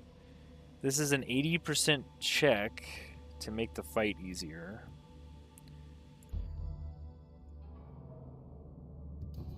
Good. I would have been upset if we failed.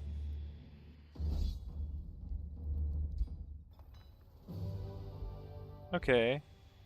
There's just a couple flow serpents. I mean, we could watch it. It'll be short. Just kind of see what everybody's doing. We summoned up 2 wyverns from our heroes. We have a warlock and a death knight. We just start the battle with extra wyverns. Everybody gets strengthened and fortune from some buff spell. We got a huge electrocute from our elementalist. And then we got a huge charge from our death knight. And it's over. That's what happens when you stack up your heroes. And we get a bone horror. I will raise a bone horror. Heroes and Horrors Aftermath. You take a short moment to look at the fleeting lights before shifting your gaze downward again. Many bodies lie strewn across the ruins. A few of the lights float to the bodies, as if saying goodbye before disappearing into the sky. 2 of them waver, floating nearby. They seem to want to lead you to their possessions. 2 freed souls linger, wishing to lead you to their mortal possessions out of gratitude before they move on. Which of them do you follow? Follow the soul of the commander, who fell wielding a heavy lance of the whirlwind. A tier 3 heavy lance of the whirlwind. Oh, you get whirlwind strike. Now the thing about whirlwind strike is that it's not a base attack. We're not stacking a bunch of unit enchantments that affect base attacks.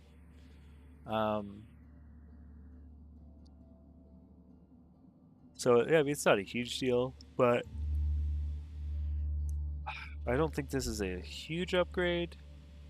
It does have a chance to poison. We could get 252 gold, or we could get 74 souls. That's pretty good. Or we could get alignment.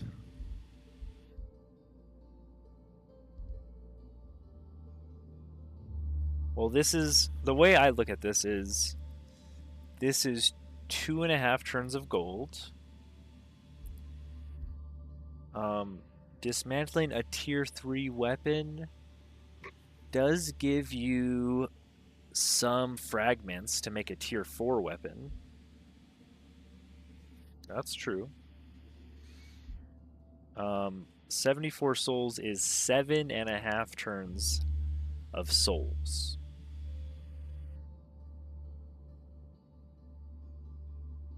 So yeah, maybe I just take this to dismantle it, because we do have to build.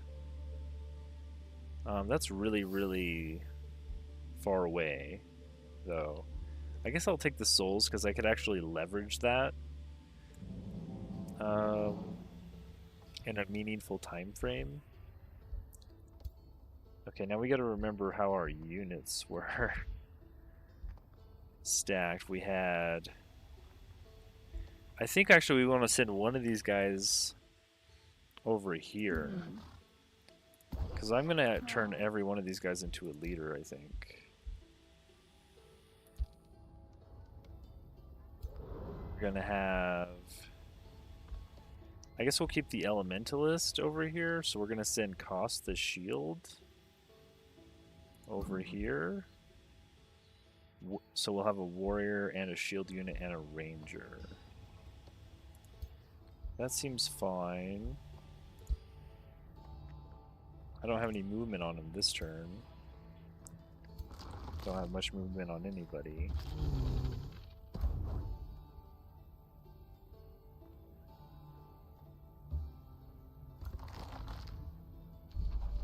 I guess we'll just wait. You guys can head towards the bear.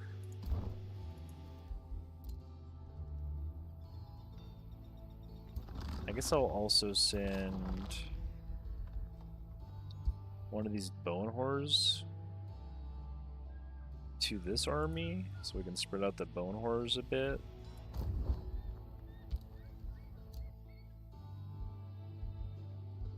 We have level 12 signature skills. Master of Shadow gives you a spell, or Exhume Undead summons a random tier 3 undead unit. Or Phase Lock, stun everyone around you, or free teleport. Well, you are a ranger, so either... What did I take here? Sundering attacks? Interesting, I didn't take Unholy Leader? That seems like a mistake. I guess I was assuming that I wasn't going to make everyone a leader. But now I kinda am. Well, let's take Exhume Undead. We just summon up another undead.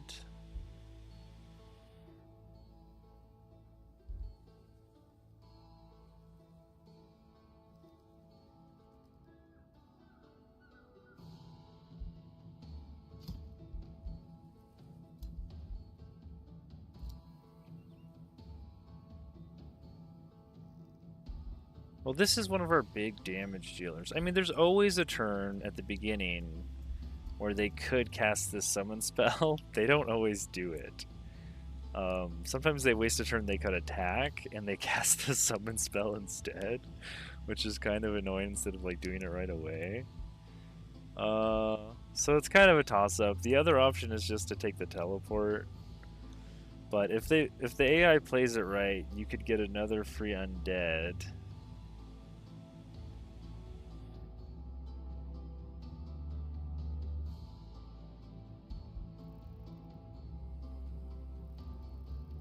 Or this is a nice heal, but this is like a melee range ability. Let's grab that, and then we're gonna grab logistics training. Let's just go towards that.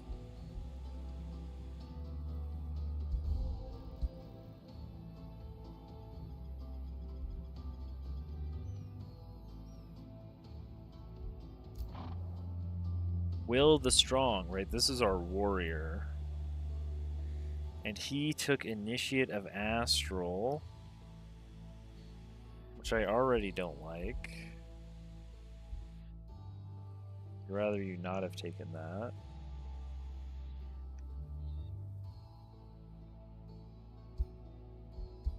So let's go ahead and give you Initiate of Shadow and Soul Draining Strikes. And then we can give him Berserker for big damage and Second Wind for a free heal and Slippery and 1 hex of movement. And then I want you to have your leadership stuff.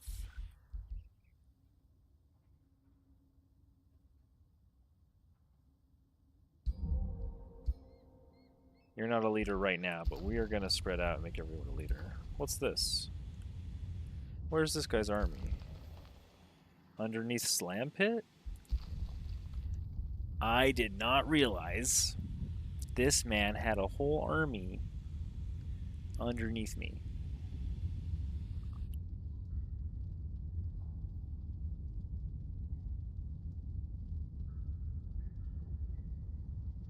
In the underground. I guess we're going to go take him out. That is unacceptable. Rally of the Lieges. I almost never spend gold on this anymore, unless it's a dire situation.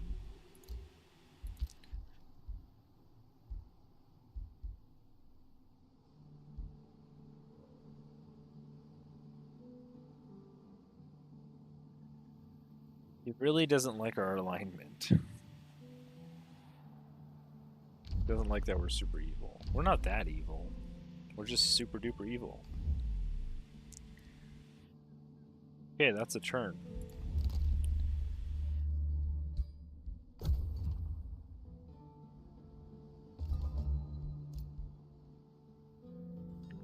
This guy's going over here. These guys are going over here.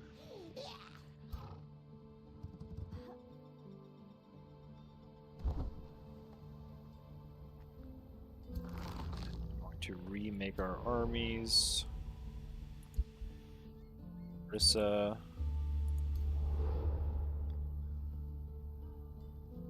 Vangela.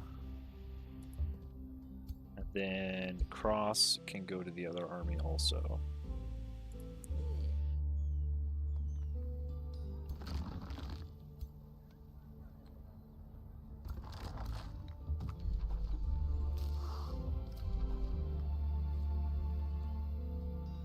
We have one Necromancer, one Necromancer, one Necromancer. Seems fine.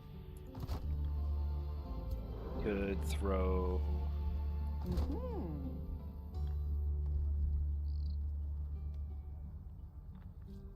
like a mage unit in here?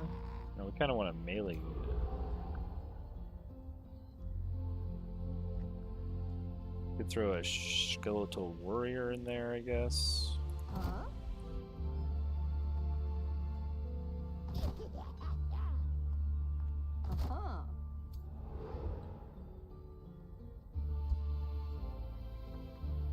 Let's just throw a bone horror. Oh wait, no, this guy is a melee unit. Yeah, that's fine. We'll throw like a little skeletal warrior in there. Try to even out these armies, and then we're kind of done here. We can kind of go back over here and go underground. But how do we get underground?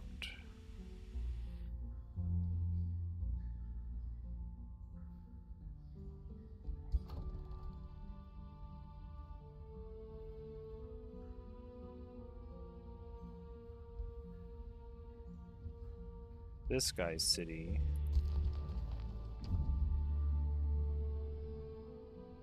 Oh, this is Slam Pit. I'm over here at Gore Pit. He's way up here.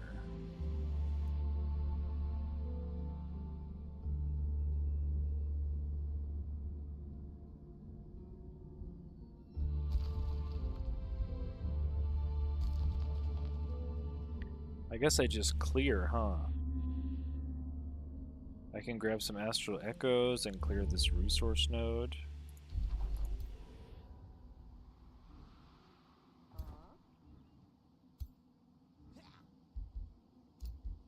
We got our transformation! Soul Overflow costs souls, but strengthens and gains max HP, removes status effects. I kind of want to summon my Banshees, but this is faster to research.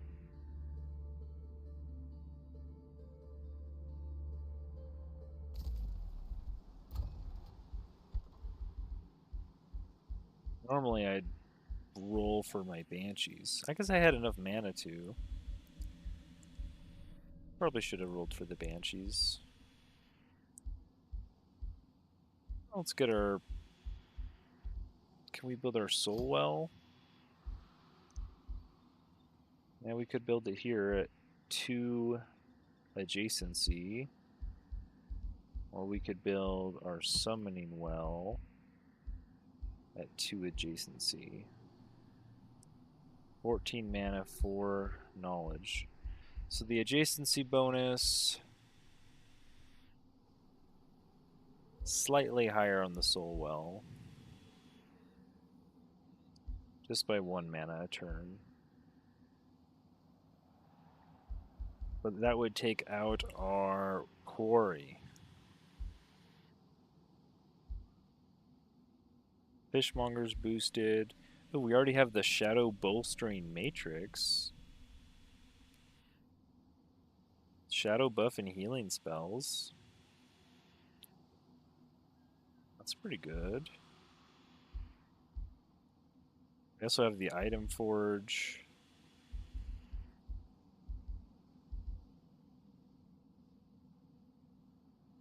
We're actually kind of running out of... Well, wait, what's this? I need another research post. I need a mine or another conduit. I think I want to get this mana node up here for another research post. So let's just build the spire.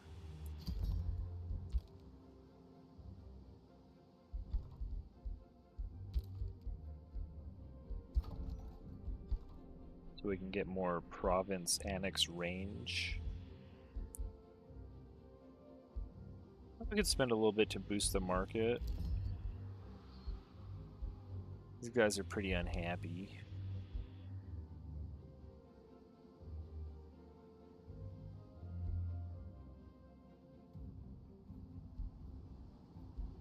We are missing a lot of food in this town. Let's go ahead and get the tavern.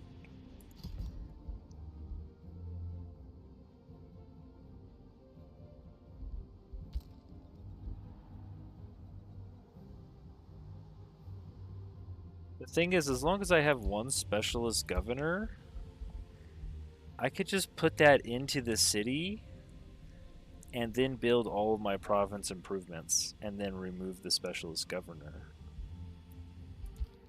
Right? There's like no waiting for that. There's no preparation for that. There's no punishment.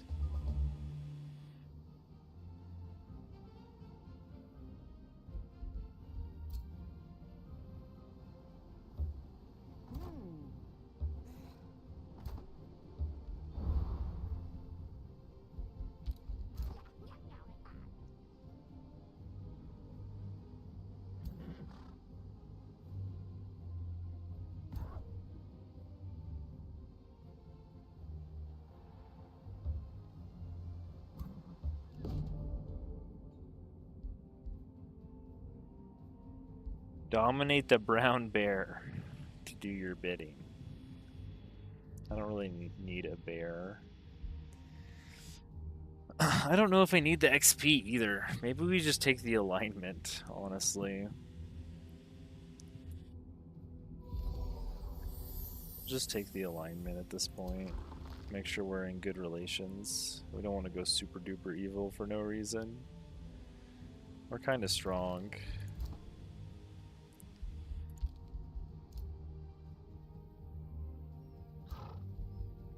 Like, these guys are going to hit legend more than likely.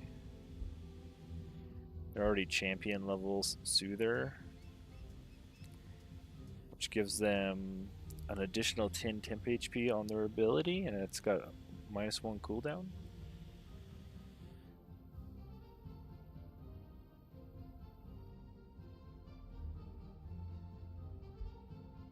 Pretty cool. Let's go ahead. Oh, is this a pickup? A production stash.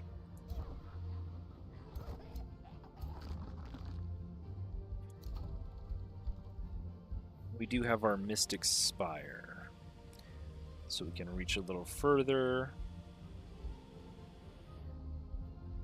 I guess we can get our tavern going. We have a lot of mana.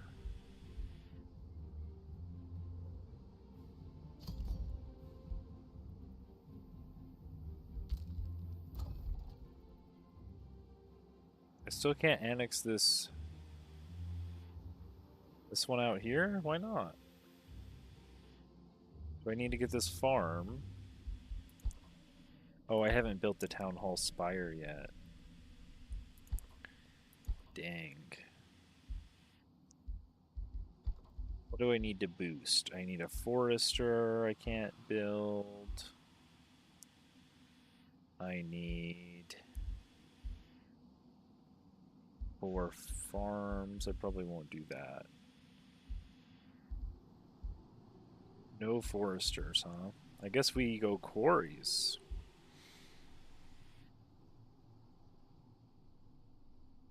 Can just grab another. I wonder if a Seafarers Guild would be good.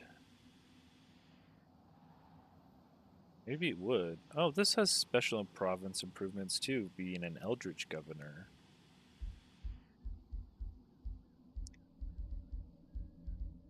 So what are we going to take up? We're going to replace probably a quarry and a farm. And do like a bunch of stuff here. So let's do another quarry in the sea. I don't see anything to really annex towards on the map. There's an iron deposit, a gold vein, an oasis. I guess going towards the gold vein isn't terrible. Going towards the oasis isn't terrible.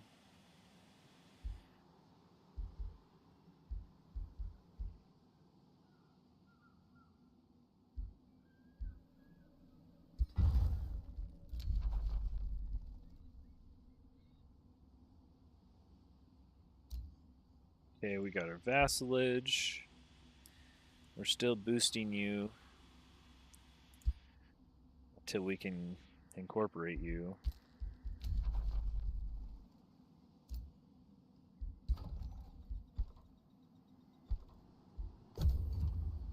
Now we can kind of start scooting through the turns. I'm kind of getting into the groove of it.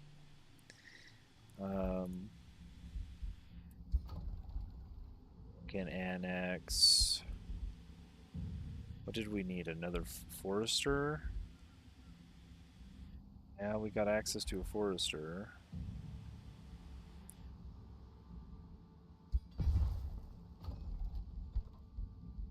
Now we can boost our Scholars Guild. Pretty nice.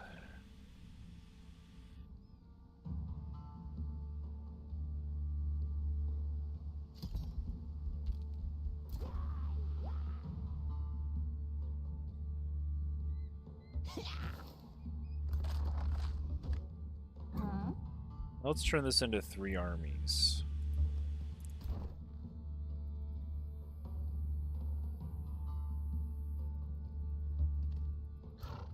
We have 1 Necromancer and 1 Soother.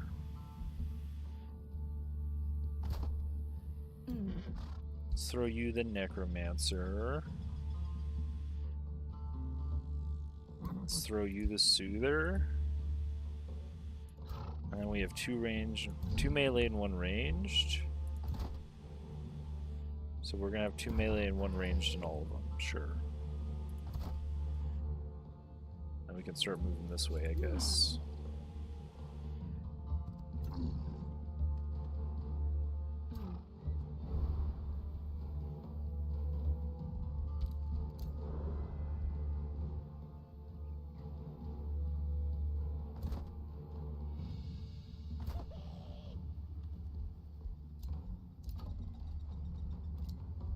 Cast our Astral Divination.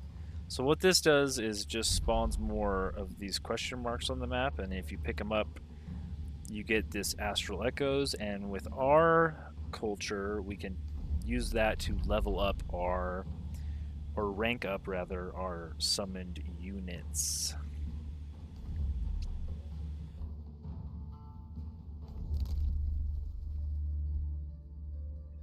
I might want to get Astral Binding just to get +1 rank on our banshees. If we look at our little cheat sheet, we only have 1 spot on here for banshees or reapers.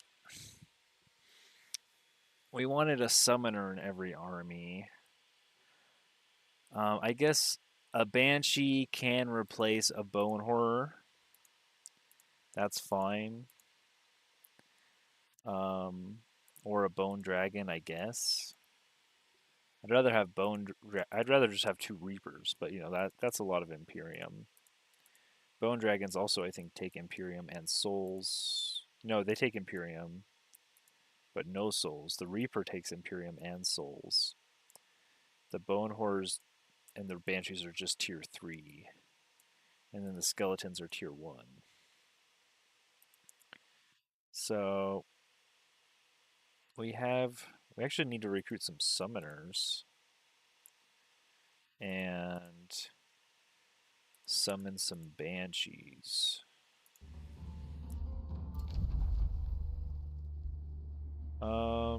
Sure.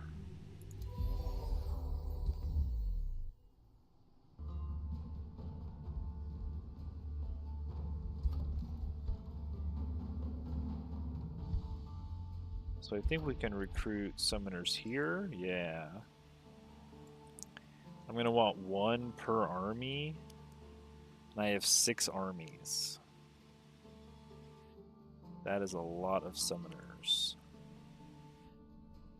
What these things do is link with a friendly magic origin unit, and then that unit gains +1 retaliation, attack, 30 accuracy, and frenzy, which it strengthens itself when it attacks.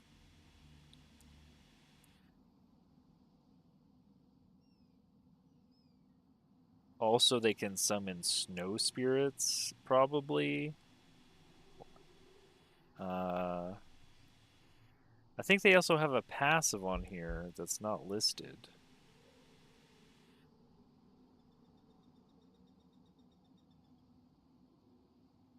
Let's see. If I look at my other unit, I think I saw it on the website.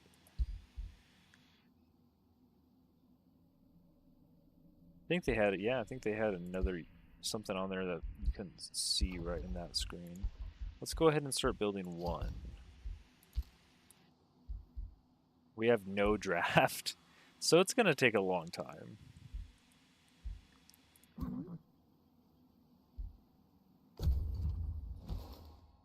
Noctis was defeated. Wow. Take that, Noctis. These guys are going to get absolutely cooked. Just want to see how much damage these Bone Horrors are doing.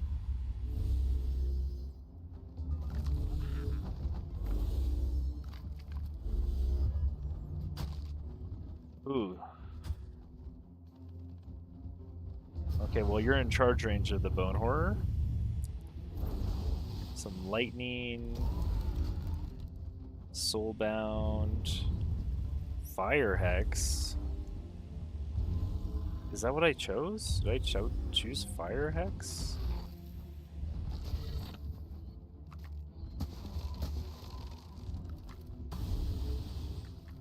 Oh, the Bone Horde didn't even go yet. Oh, there it goes. It's doing as much as my hero. It's doing like a 40 damage charge. That's pretty good.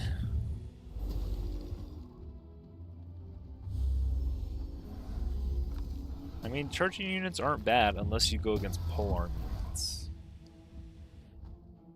Then they're bad. I don't need... Ooh, skeleton polearm. That would be cool, but I'm not going to take any more skeletons.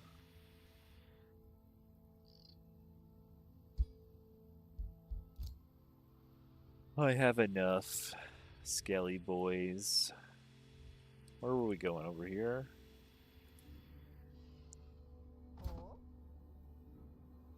Oh, I moved too far.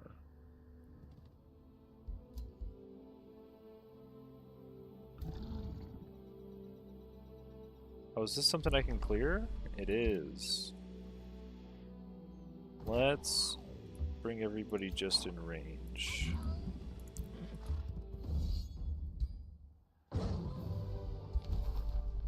Another Bone Horror. Well, you actually get to summon quite a few of these. If we stack up both of these guys, we couldn't make it there.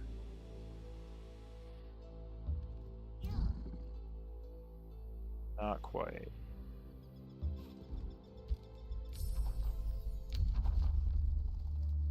Bone Dragon reanimation. Now we're talking. Plus 20 city stability.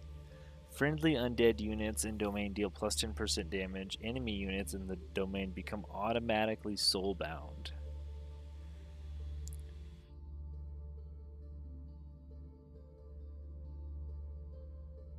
This has some utility for our economy.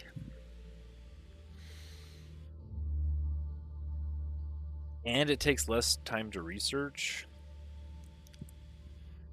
I mean, we do want to reanimate bone dragons, don't get me wrong. But you'd have to kill a tier 4 or 5 non-racial unit.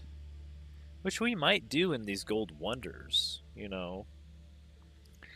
But for now, I think this is fine, actually.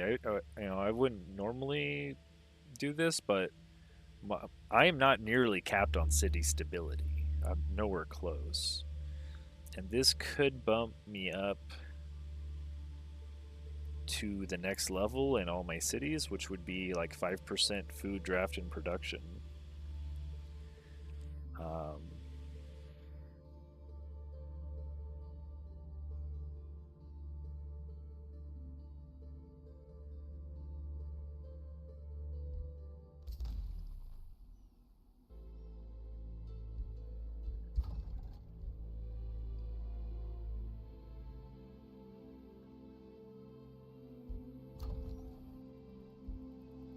So we have the Mystic Spire. I guess we can grab the Fishmonger.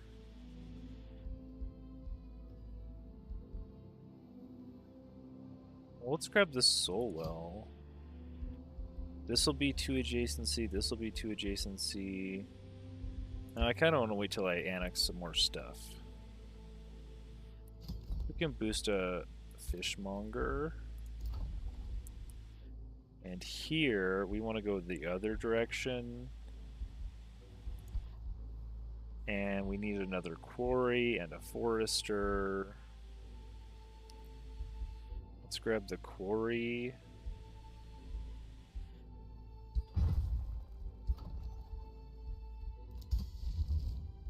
And, oh, we want to cast Whiteborn, that's right.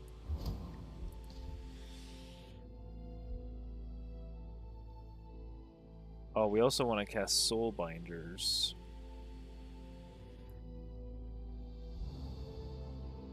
10% damage against units with Soulbound.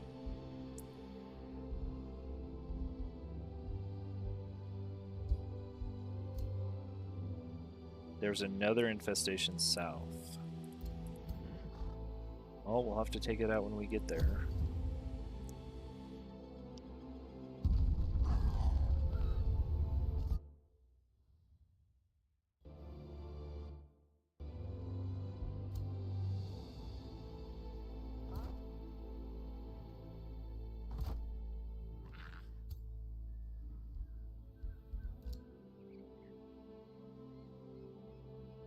I think we just stack these armies up. We can go in there now.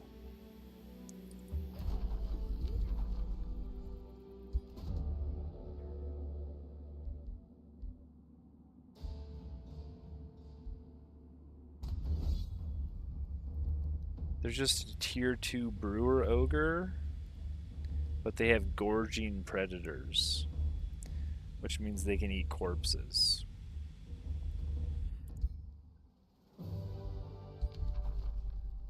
Oh, another bone horror. Keep the nightmare mount. Yeah. Or get a piercing charged cloak. I think I want the nightmare mount. Oh, we got 486 mana too. That's huge.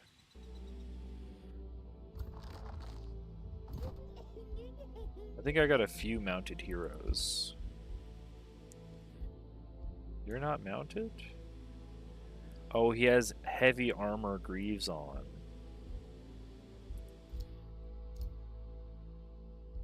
You're mounted with a white horse mount. Oh, we also have a Thunderbird mount.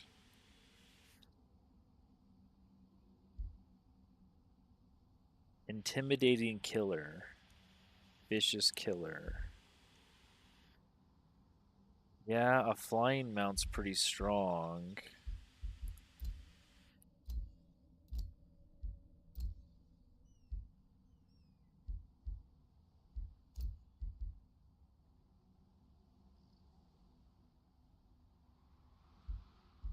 Will is our warrior. I think Will, our warrior, deserves a Thunderbird mount.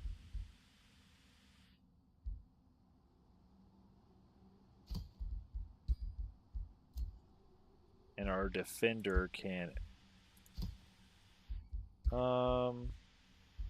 yeah. Let's equip our defender with... Well, I don't know. I mean, our archer's never going to go in melee, so the vicious killer...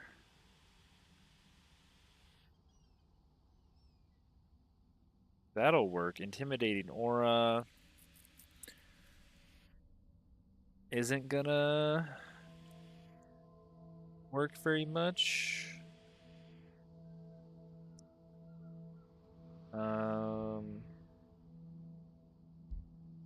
Yeah, let's just take these greaves off of the melee unit. It's +3 defense. Ah, nah, screw it. +3 defense is super good. You can have the Nightmare mount. Sundrin. Why not? I really like the flying mount on our warrior. He's not charging. You can't charge with a mount because charging requires a two-handed weapon. And then you can't fly a mount. But... maybe I should switch these. Maybe you should have the Nightmare mount, because you are going to be in melee. I was just thinking the flying mount would really, really help a melee hero.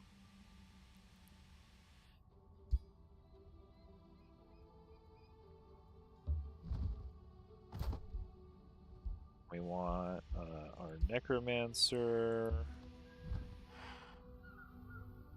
That should be good.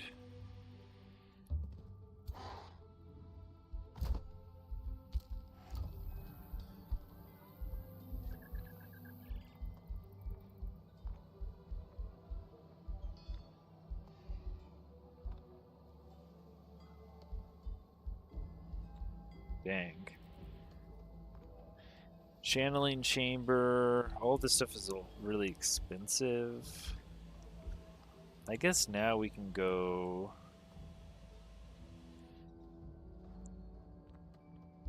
Put our soul well here.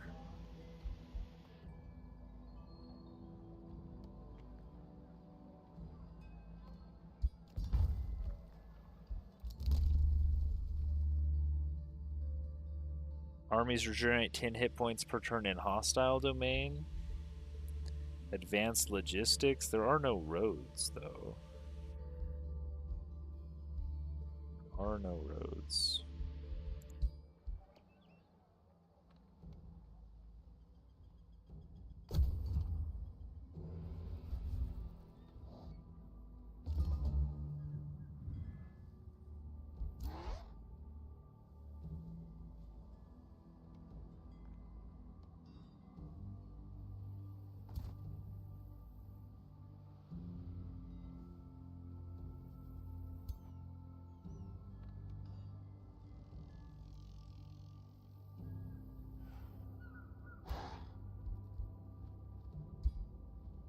I will. Let's unequip that.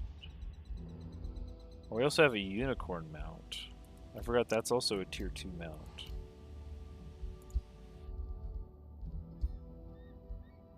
That teleports.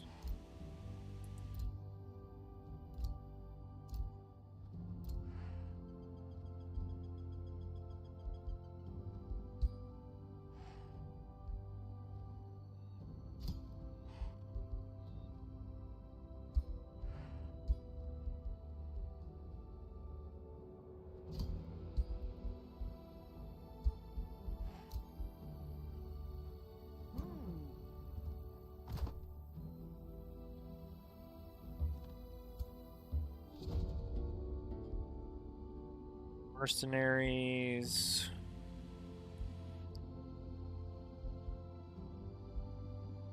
I'm kind of good. I think I'll just get some more alignment.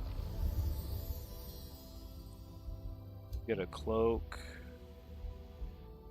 20% magic damage. I guess I'll put that on my elementalist.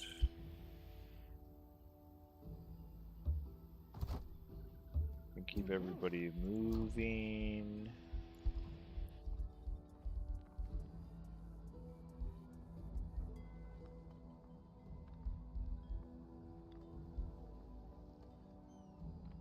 Plus 40 city stability.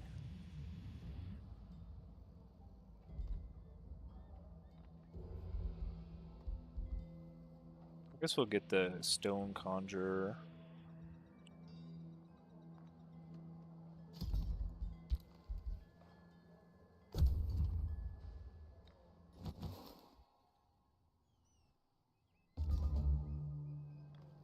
Where is his army going up here?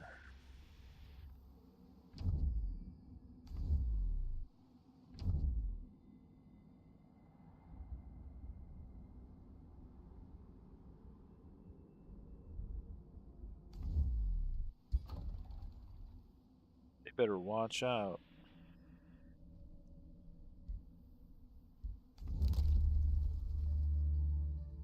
I guess I can take Astral Binding, but I don't have the summon spell yet.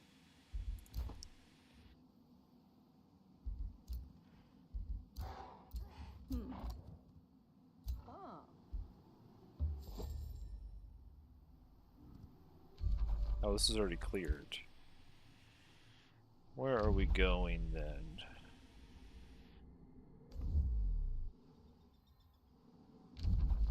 Looks like everything's cleared. I guess we can grab some echoes.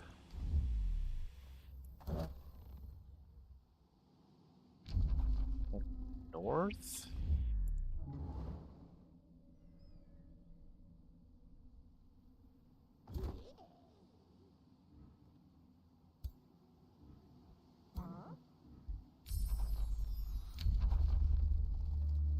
Okay, I really don't want that. I could take Fetid Legion. We have a lot of shock and shield units, actually.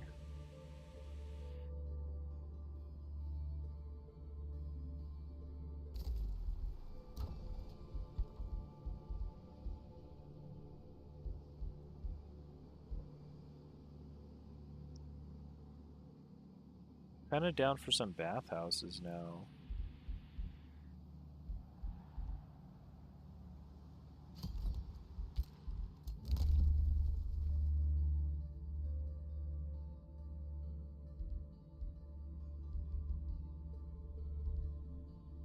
I could get Death Magic. Death Magic is basically infinite combat casting points.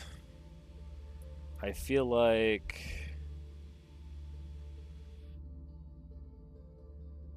we have so much mana, we might as well grab that.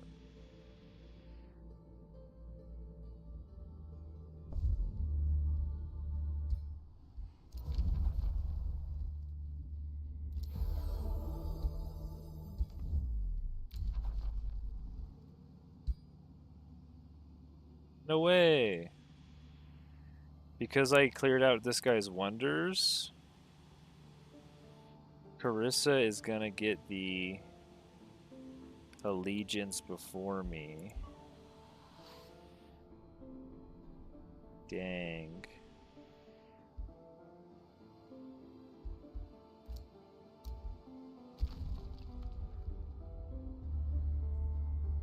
Should have just raised it to the ground.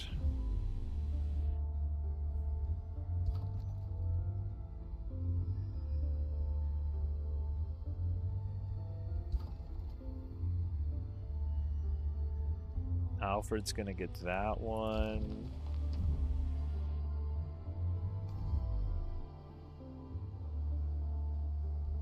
I guess I could start another city down here. In the corner, hopefully. Wherever this spawner is.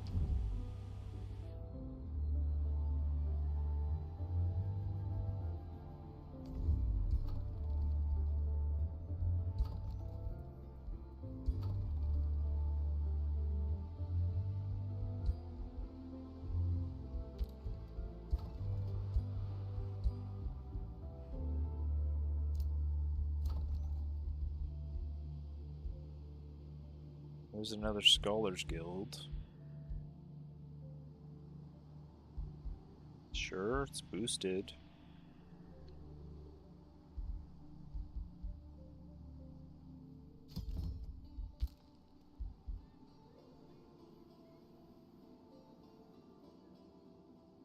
Tried to get as much gold as I could. Well, we could also build a summoner. And we're giga broke.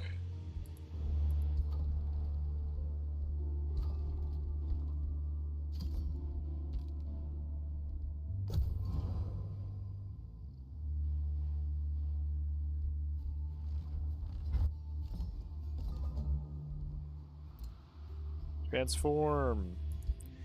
Now we're undead, let's go! Oh my goodness, the Undead Goblin model. Woo! Crazy.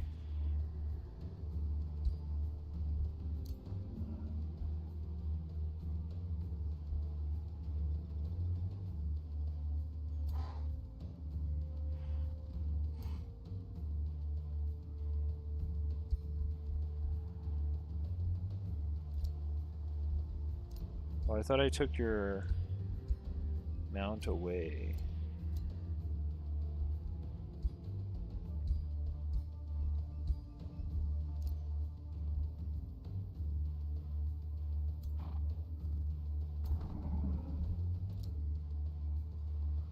You can go down here. You might be able to catch up.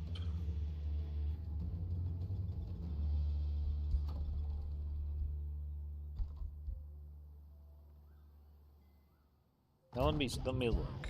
You have something, Astral Connection. Friendly magic origin units in combat gain +5 morale for each friendly unit with this property. That's why I wanted so many of these. You can start out with a bunch of extra morale, which will give them all crit chance.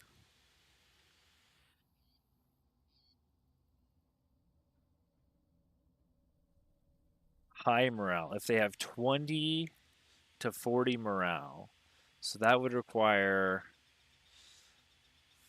4 of these units, maybe? I don't know what the default starting morale is. Probably 0?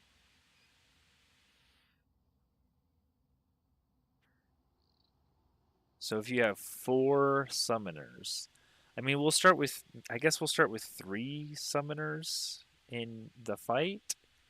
And then if we kill a unit, we'll go to high morale.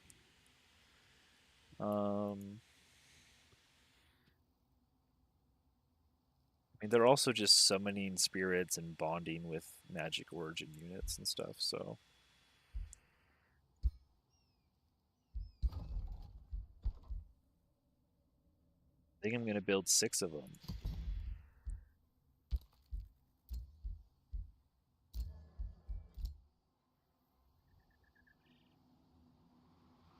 Oh, I guess we can make our way up there. We can grab this, this, and go here.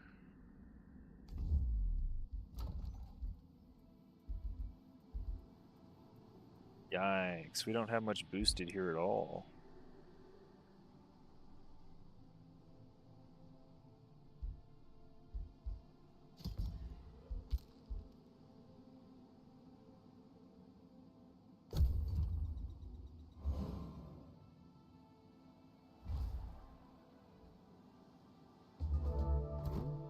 Oh, this is Army of Edward.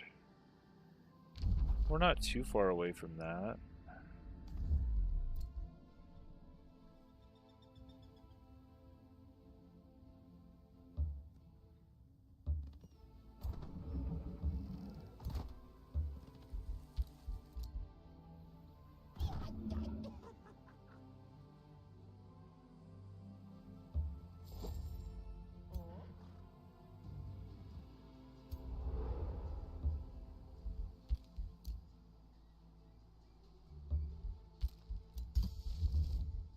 Alright, we need Domain of Death, we need Soul Binders.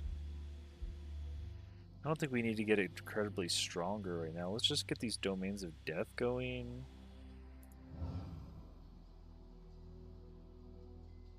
We can start with our big city.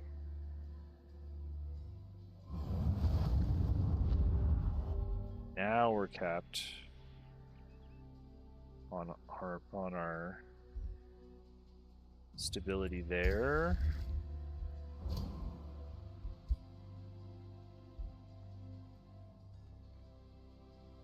And what's the upkeep for Domain of Death? 5 mana. Okay.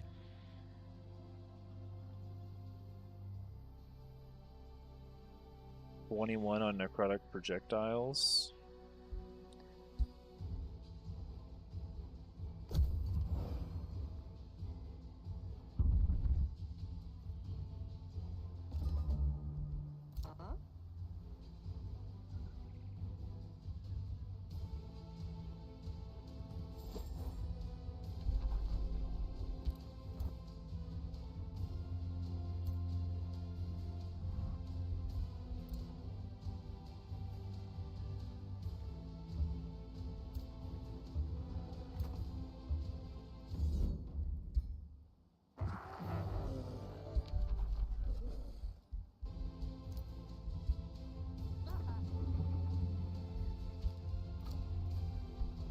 Bathhouse done. I guess we're up to special province improvements. Which kind of makes me want to change the governor. Well, I guess we could do the blacksmith. Plus 20 draft.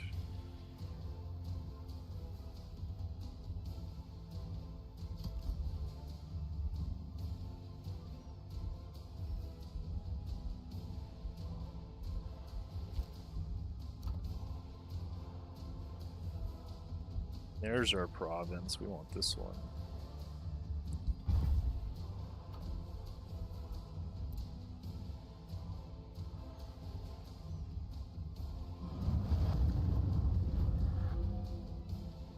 Not quite capped on city stability there.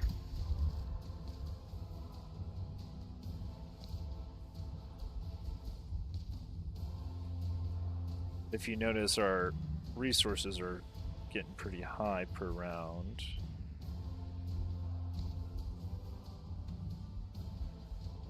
Oh, that took a lot of souls.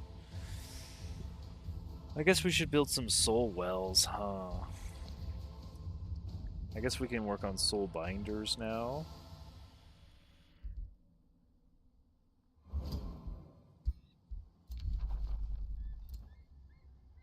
Oh, now we can integrate.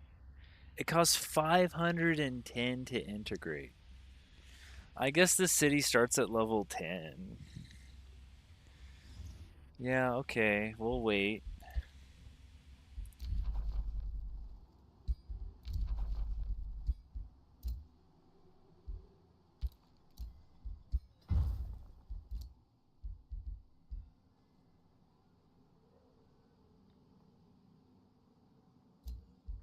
I wonder if we could kill this now.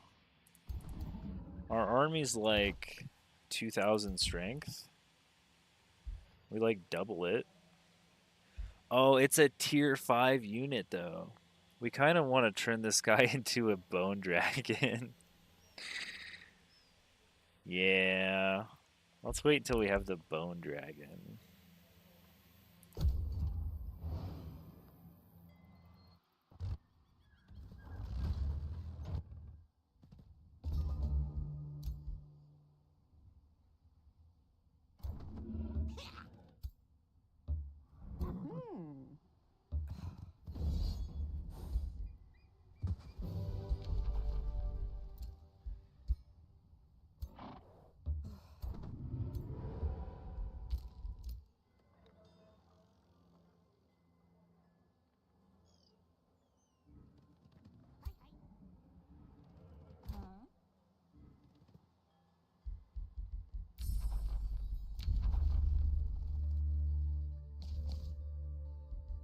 Now, don't we have tier 4 tomes?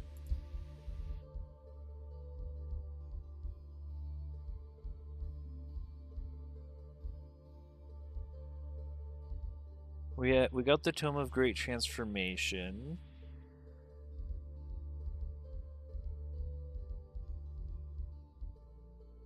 Oh yeah, we're gonna take amplification here. Because there's some more stuff in there for us. We have knowledge, income,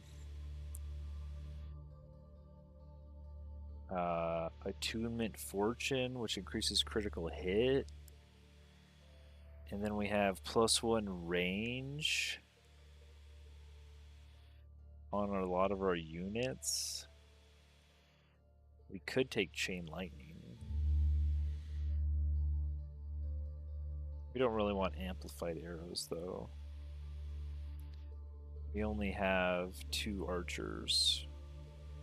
But this works on our skeletal archers, which is good to know. And we could also build another conduit.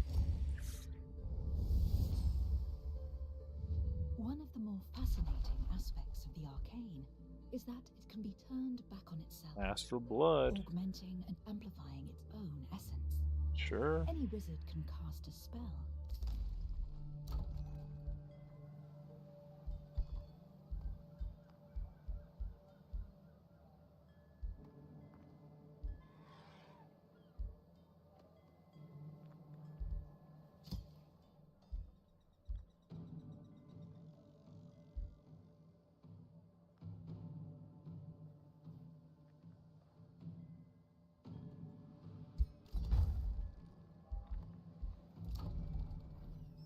Oh, we can do another research post here. We're posting out now.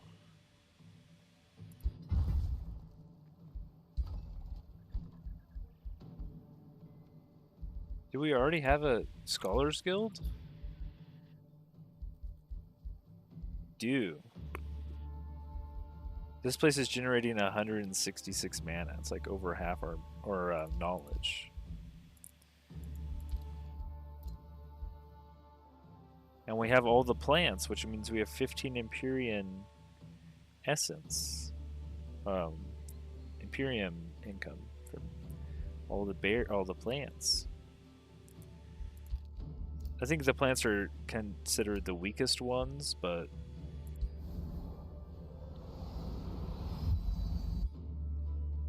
better to have something than nothing. Okay. Fetid Legion, I guess we could get that going.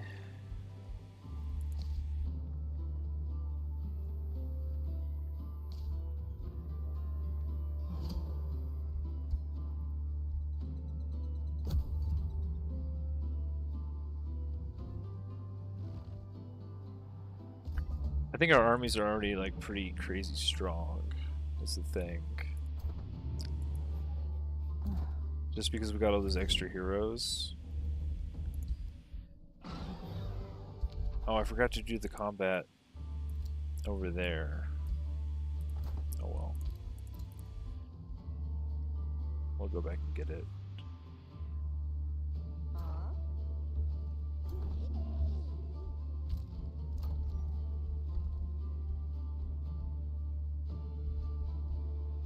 There's a mana obelisk.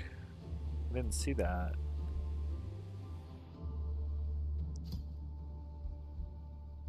We can't get triple adjacency on this, huh?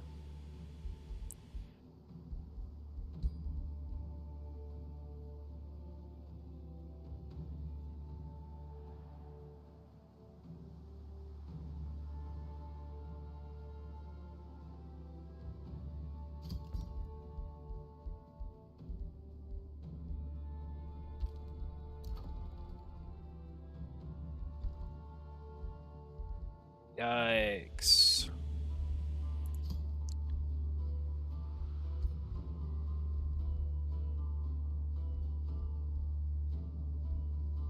Really need some farms and foresters here.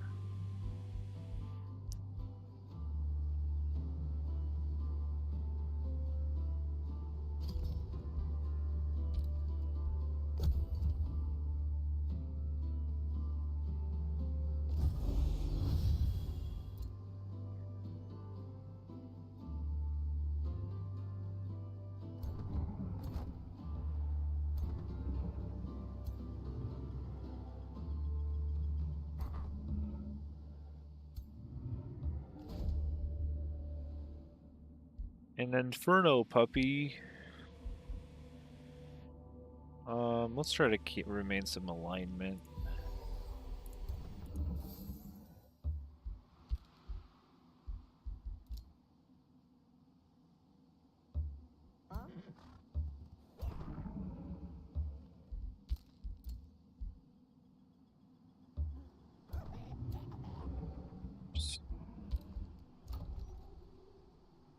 There we go. We can annex no foresters. Wait, there's a forester. Heck yeah.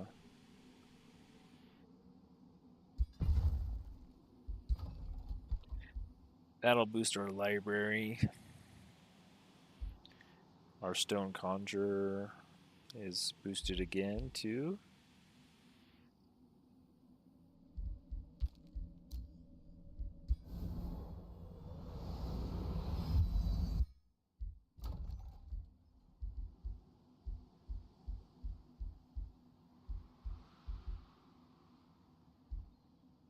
Do a resonance field.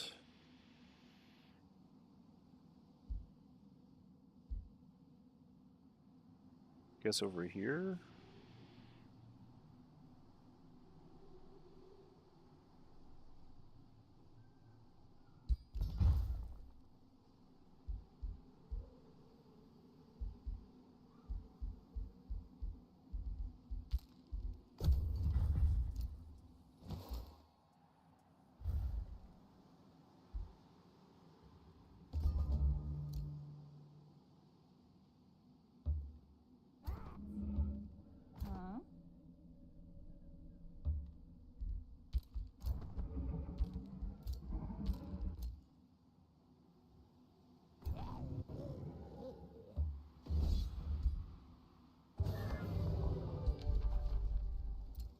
Yeah, we're kind of cooking everyone. Our armies are pretty strong already.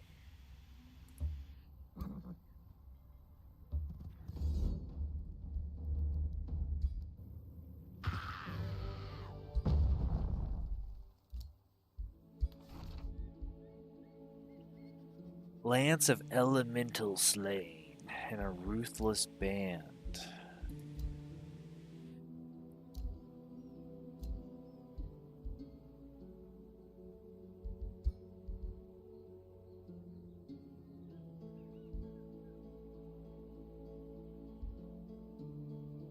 Increased morale penalties.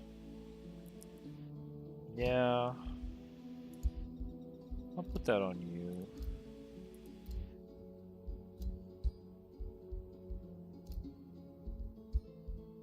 Will. I think I like my warriors with charge strike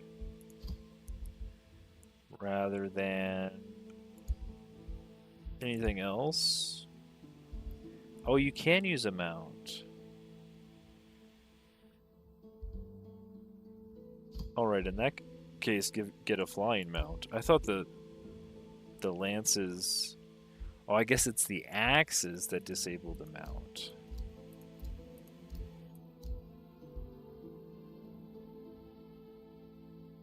Interesting.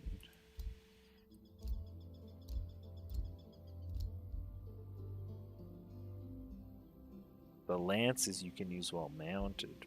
Lances are OP.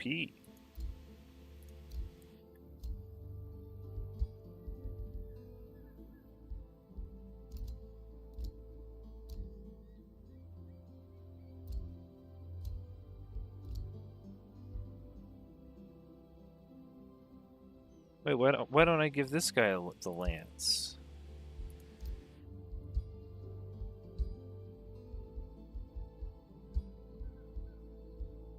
and the nightmare. I'll give him the lance and the nightmare. And then he'll morale bomb people.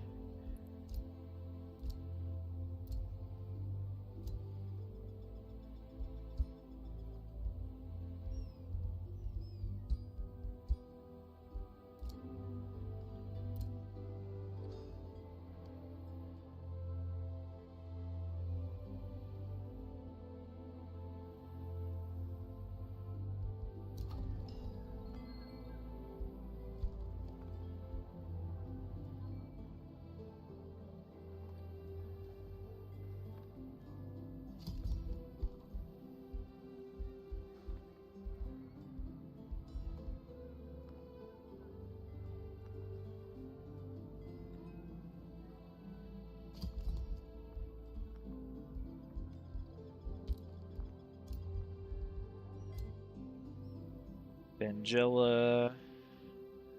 What do you got down here? Warseeker. We're almost at killing momentum. Gain Warseeker or gain Vicious Killer, Willbreaker. Oh, didn't I just give you a ring to get Vicious Killer?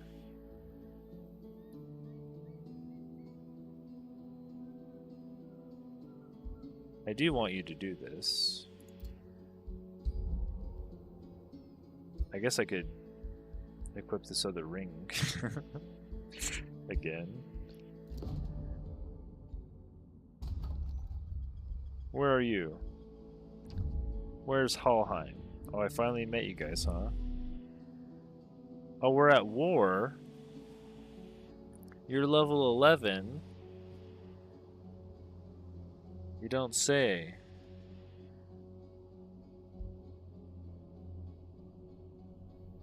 I wonder how well you'd fare against half of my army.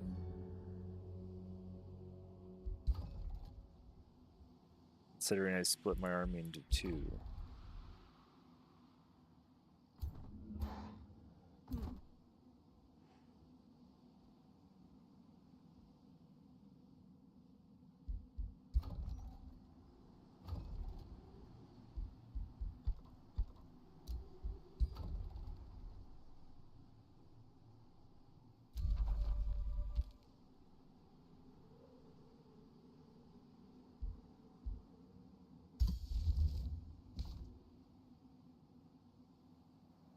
I guess we can do another Dark Knowledge ritual now. I've been waiting to do that.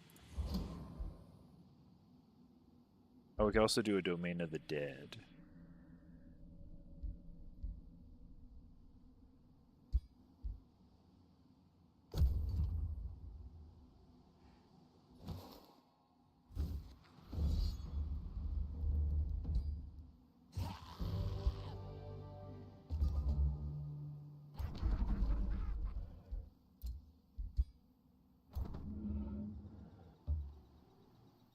Wait, where are they? Where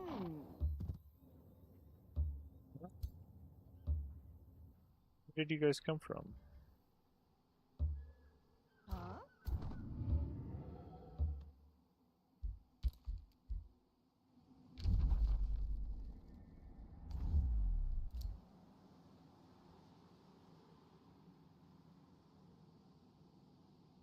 Dang, I can't really catch up with my army down here, but I do want to stack this army up now that I know I'm going to go to war.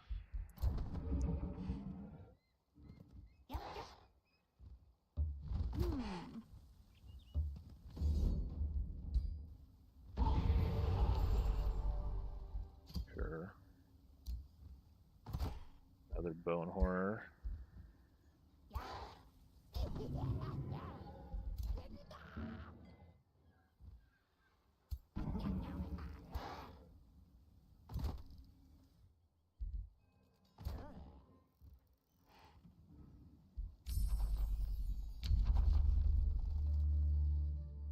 There's Summon Banshee finally.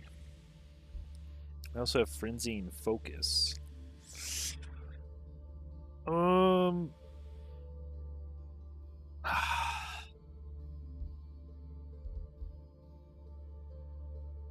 I guess I could just fill out my army with banshees pretty quick.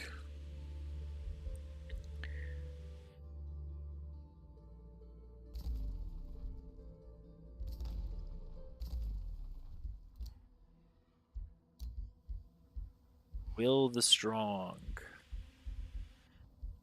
Will the strong.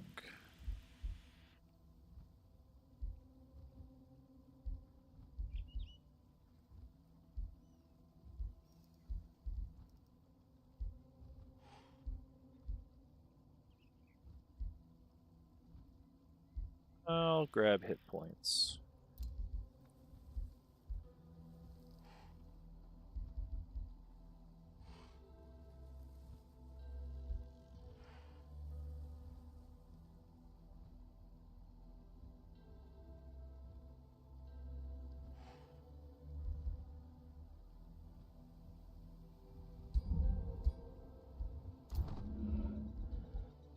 Oh, cost the shield. Let's get logistics training for sure.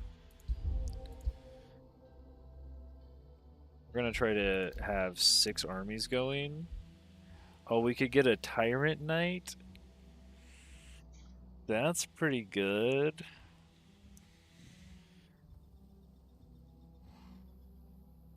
A Tyrant Knight.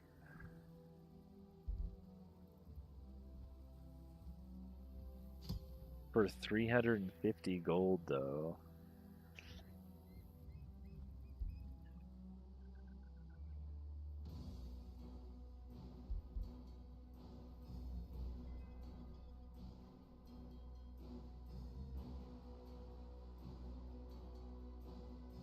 Yeah, I don't know. It's good, but I don't know if it's worth that much.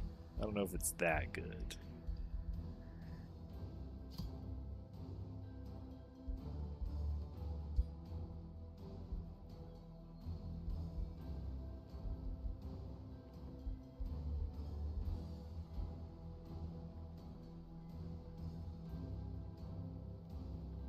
Wizard Tower Apex. Yeah, let's grab that. Do we have enough to integrate this guy or what? Yeah, we do.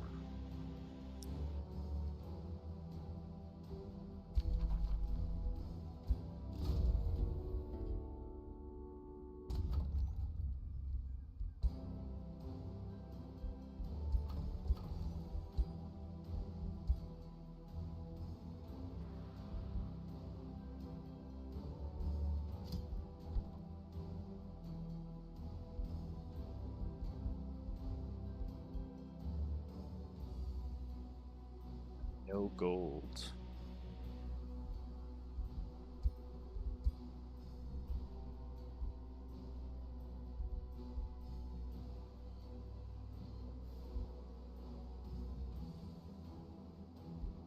What do you have built? A bunch of mana.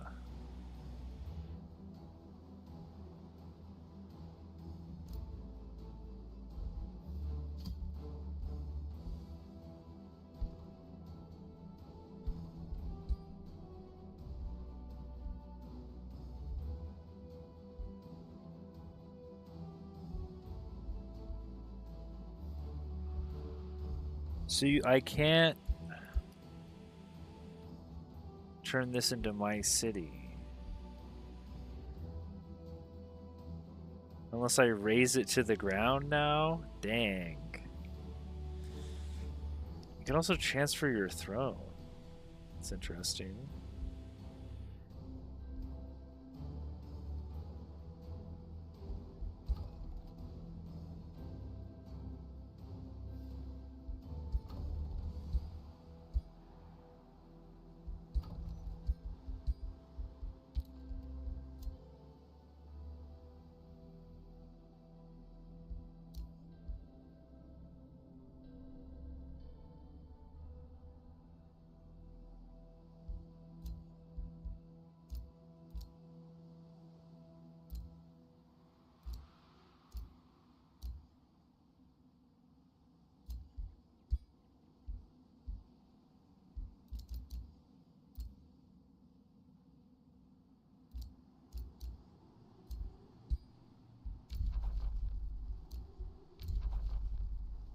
Oh, I'm the keeper of the purring warriors, am I?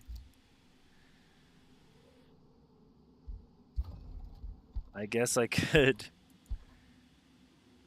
do all of the things to the purring warriors that I did to my people. They have athletics, elusive, desert adaptation. They're also barbarians with wonder architects.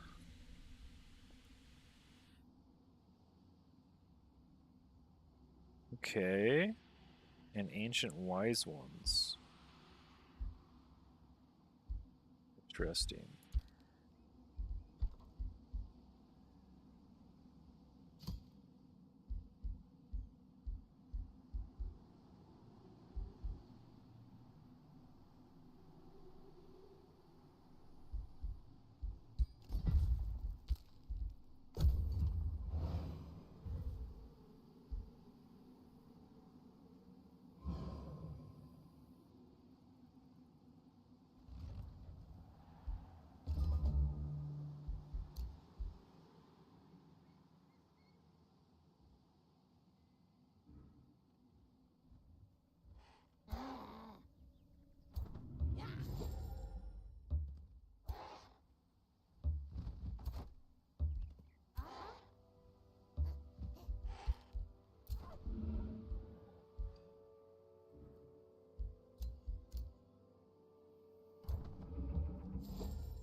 I guess we can start putting the soul well down and stuff.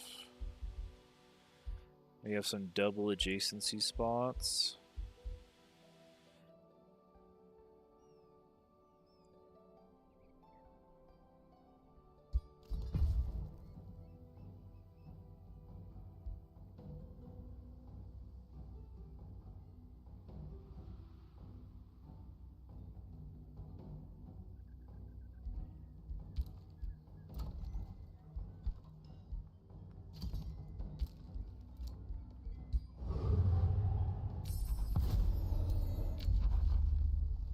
There's the bone dragon.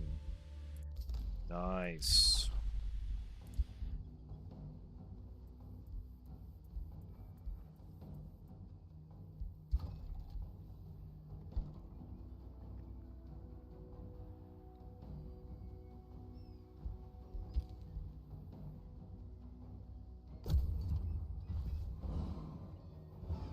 Oh, we're sitting on 2,000 mana.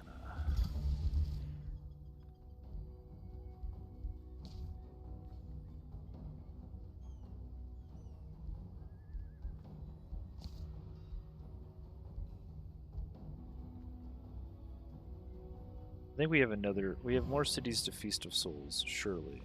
Yeah. Oh, we actually only have our 4th city, right? Target not valid. Oh, wait, that's Feast of Souls. I wanted the other one. Domain of Death. Oopsies.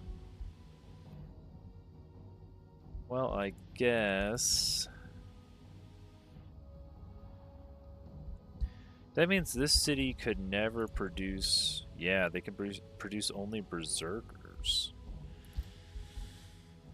That's not what we want.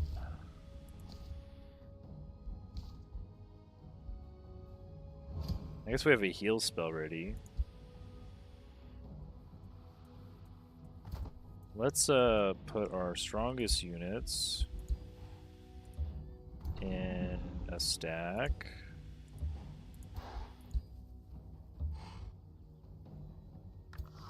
Maybe one necromancer. Go into the guardian tree.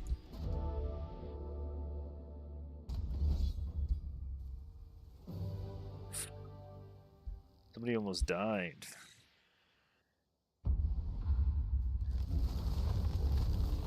Oh, they have a mythic tree man. Forget what this guy's called. The Horn God.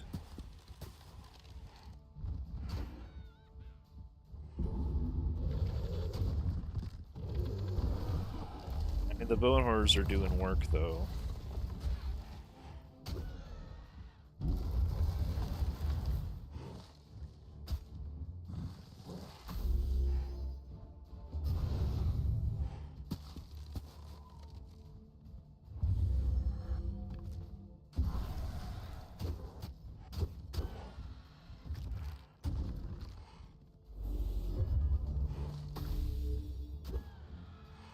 Our shield unit can't even get into the fight. Oh my god, he's dying.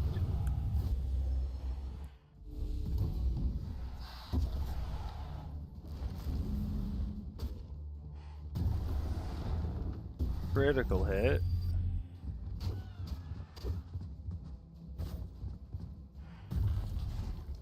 Who is that? That's Will the Strong. It's the guy we gave the lance and the bird mount so that he could charge in.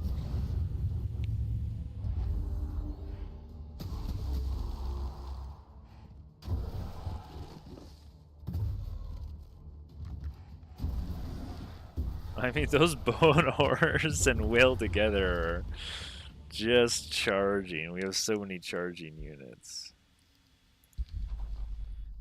And we got another bone horror? Oh, we can't do it.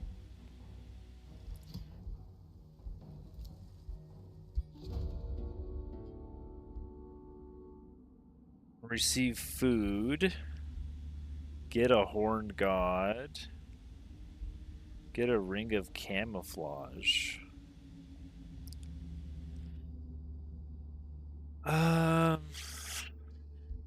This place needs food.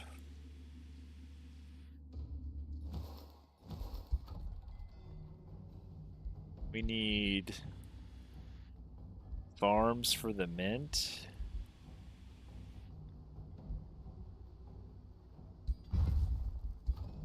Oh shoot, there's a freaking stack on the mana node. Gosh darn it.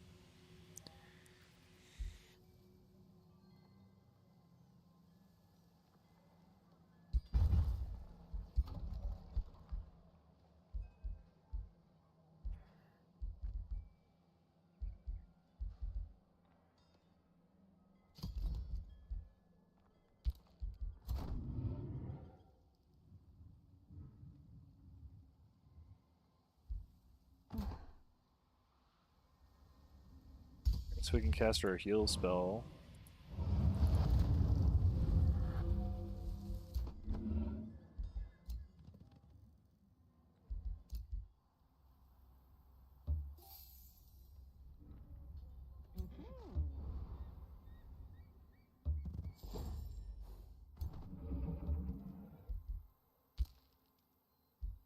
So what's up with our mounts? Did we figure out our mounts?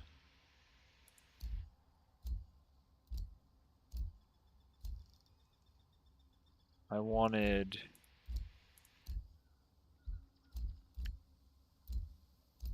Vangela to have this lance, and then the nightmare mount, then this ring.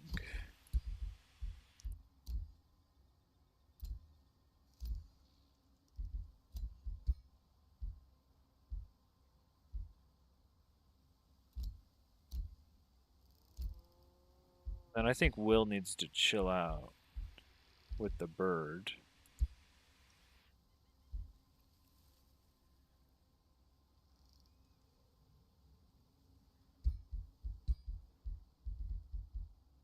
You can just go back to a crocodile.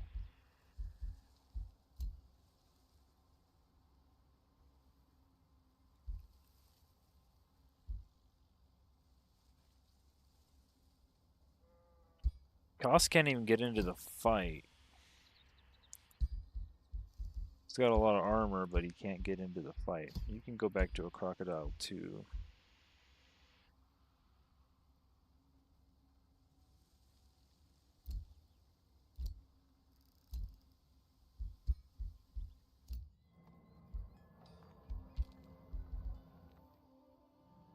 So I think I have 3 summoners down here already.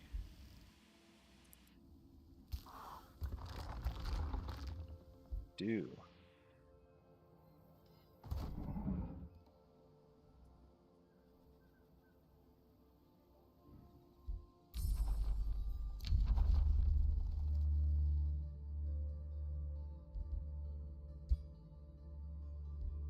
Amplify mines? Sure.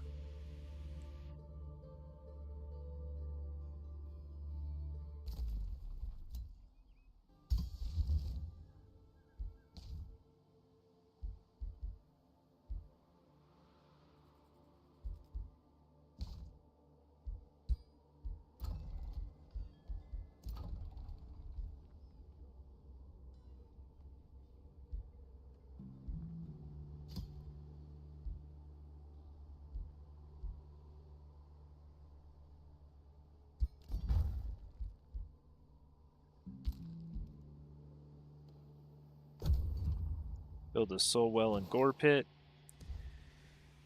That will help our little soul issue.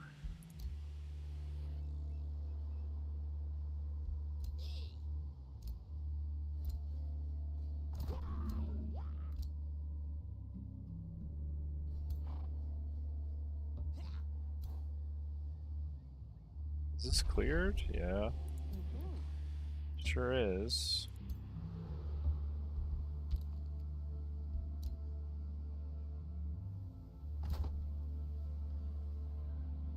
Let's reset up our armies.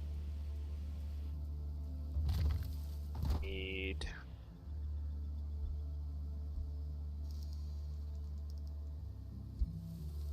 Thundrin.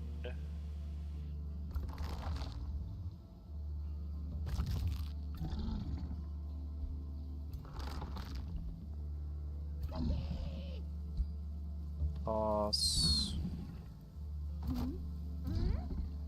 Another bone horror. Oh, these are all melee units.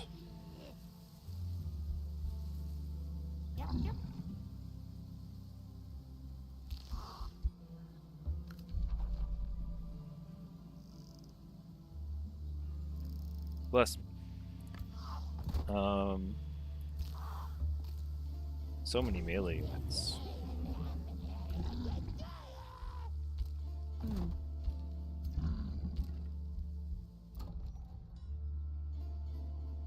Orbit, what do you need to boost something?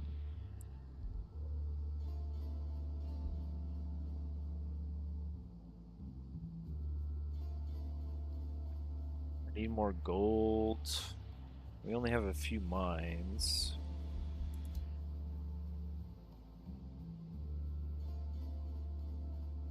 We have a tithe collector. A carnival of flesh? No, that's not mine.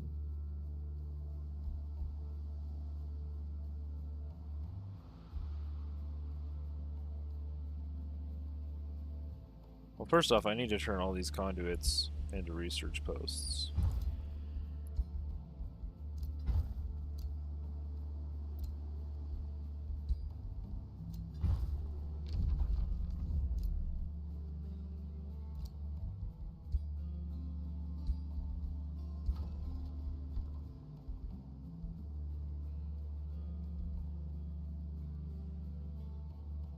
Oh, they don't have any of my buildings really, huh?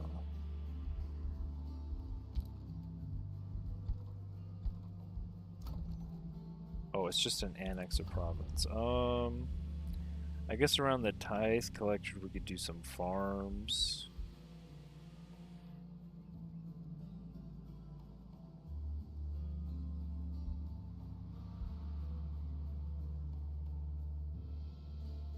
Or we could try to get to this mana node.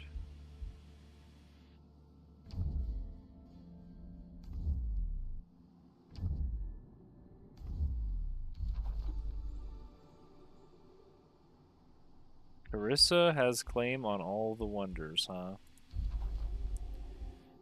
Wow.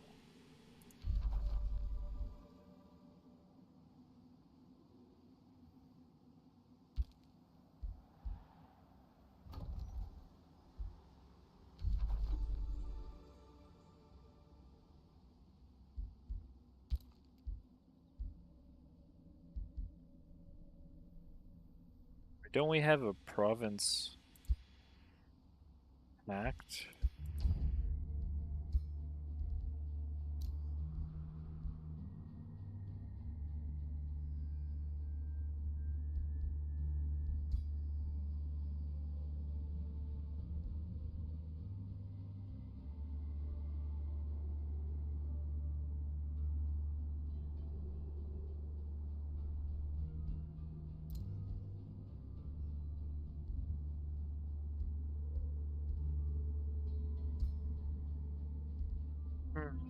Nice. Province clearing pact. To build on each other's claimed provinces, but not capture the wonder? I guess I can't capture the wonder.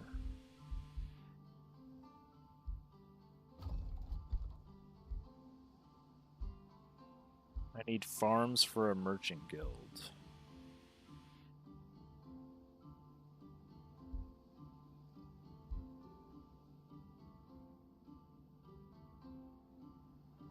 I'll probably just do another Scholars Guild.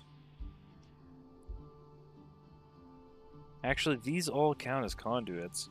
If I needed the mana, I could definitely get the mana with Mages Guilds. That's true. 2 quarries and 1 forester. I'm losing a quarry.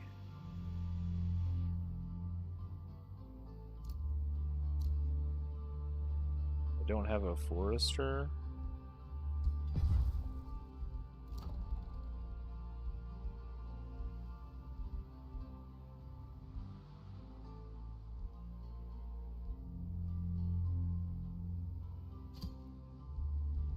Triple adjacency, summoning well.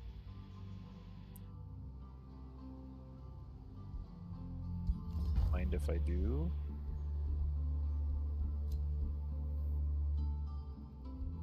And we need another forester. Man, foresters are hard to build when you're in the desert.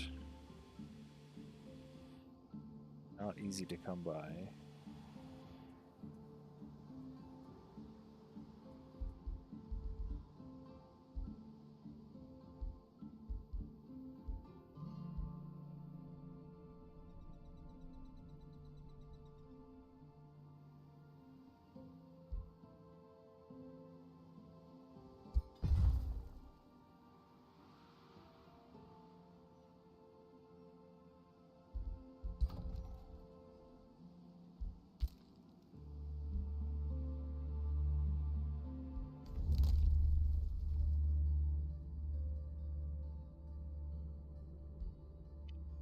I guess we could start building teleporters. Ooh, no, we got focus studies here. We got ingredient experimentation. We got teleporter mastery. We got quickening.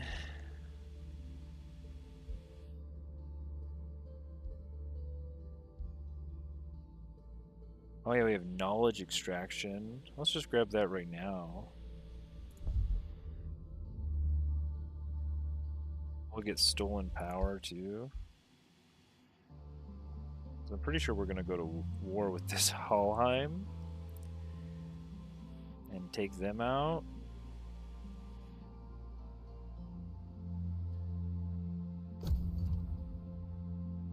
I mean, we are at war with them. Oh wait, is that a Halheimian army?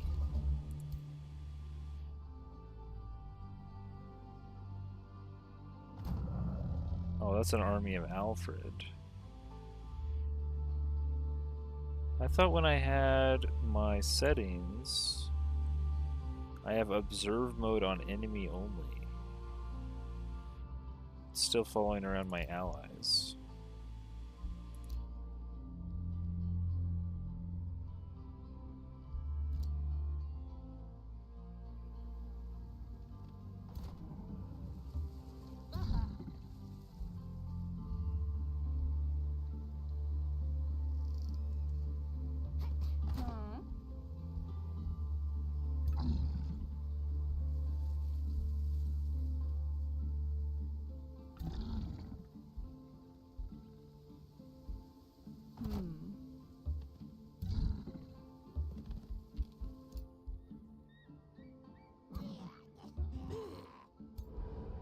So we can wait one turn so we're all next to each other.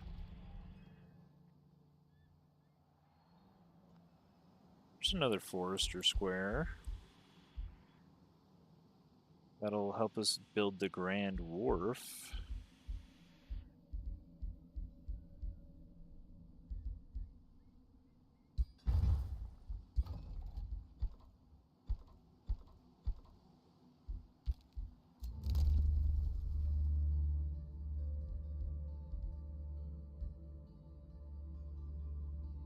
All right, we also have Astral Binding.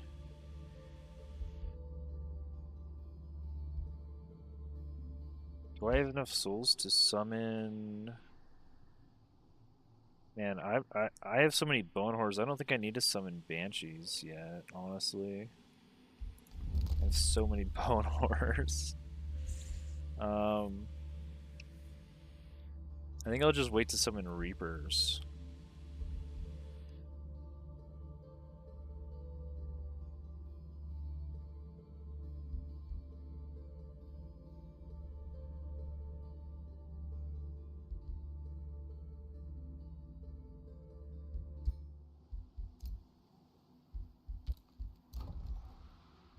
Yeah.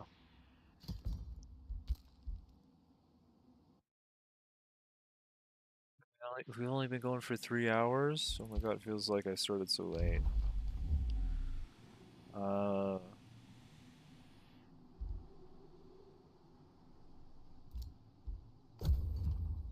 Ba-da-ba-ba.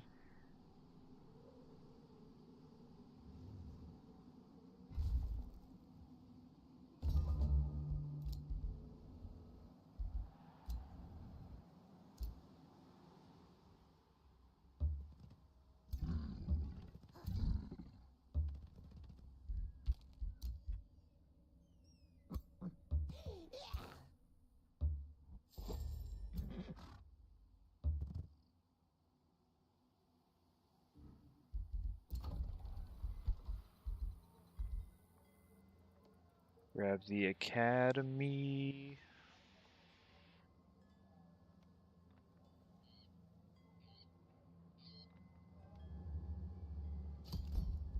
I think we can definitely rush knowledge now.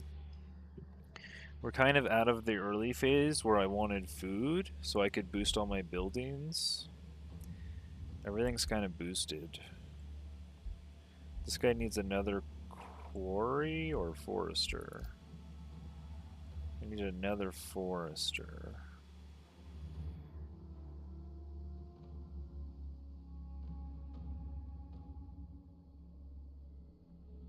Yeah, it's gonna be rough.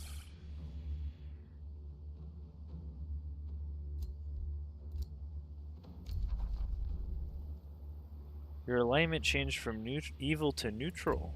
Nice. We're not even evil anymore.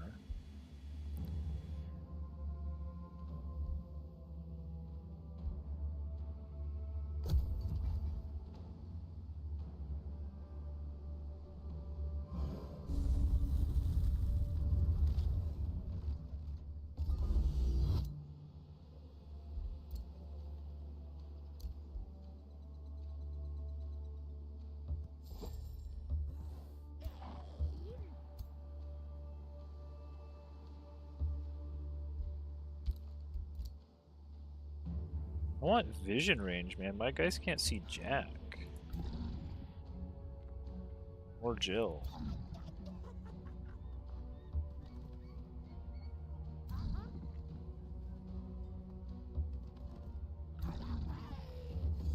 You're outside of your base. My army's already 3,000 strong.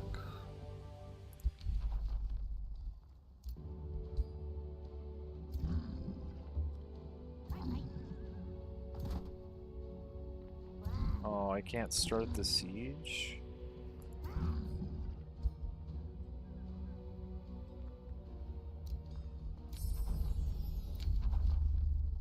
Here we go, we're on tier 4s. The Reaper.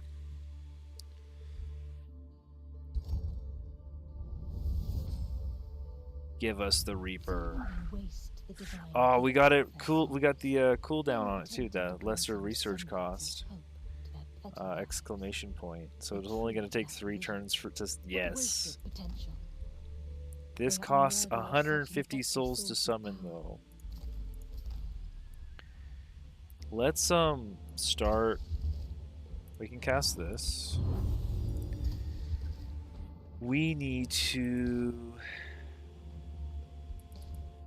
We could cast Domain of the Dead, but we don't need anything else. We can do gain 30 souls for 3 Thrall to make sure we can summon up their Reapers.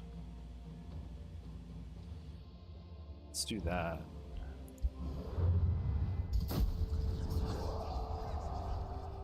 Oh, I kind of want the Domain of the Dead. Well, we could do Amplify Minds for knowledge.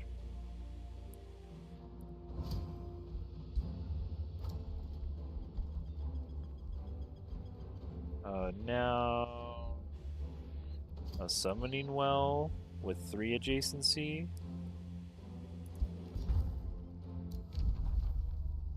Teleporter Pact, sure. And you guys,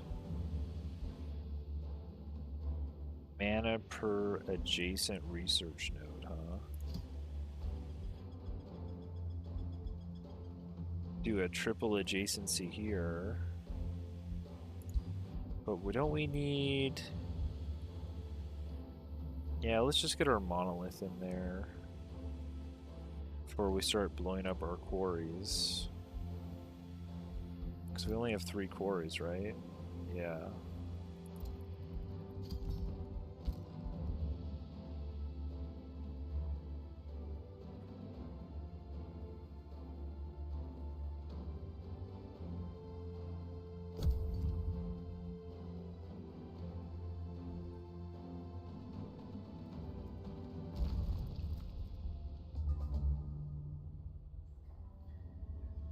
What's going on underground? Marauding guards? There's a monster den. Alfred's down there.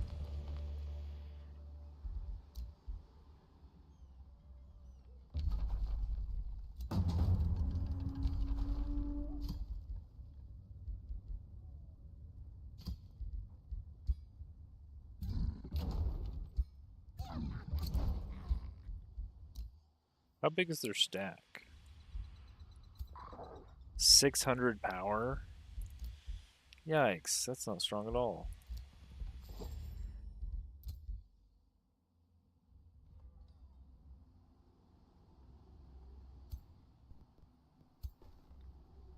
I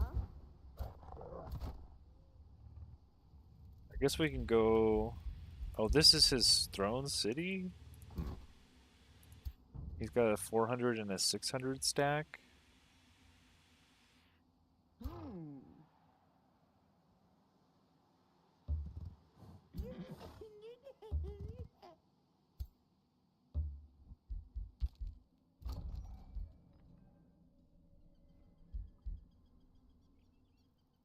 Not gonna get any foresters, are we, bud? I guess we could go this way, maybe we find a forester.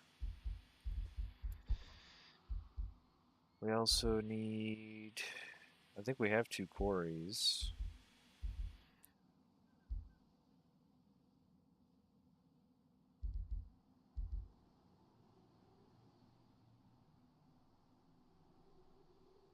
We could build another quarry out here, sure. Oh yeah, we... Ah, there's a stack over here too. Dang it.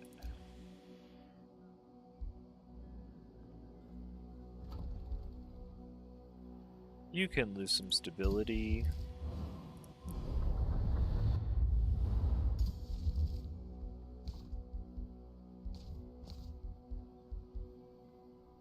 Feast of Souls, Domain of Death.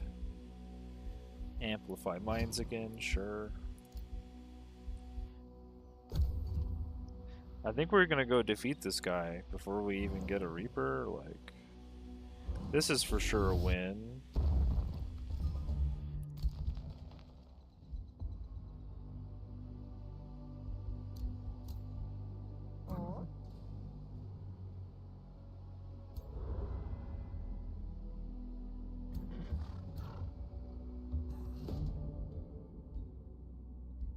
Let him go.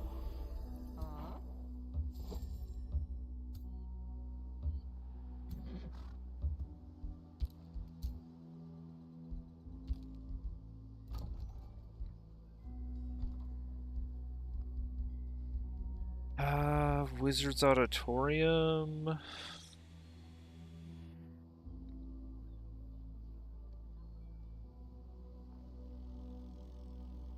Do I need that? I get another annex range. Pretty well far-reaching.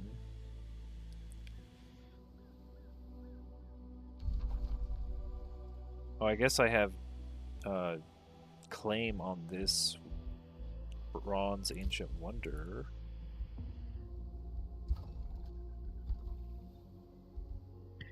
But so my my buff spells I cast on myself are shadow, and then so that'll give me 3 stacks of evasion. So if I go to my combat spells, my AI has access to. Oh, I guess Arcane Supercharge is a buff too. I guess they're astral buff spells.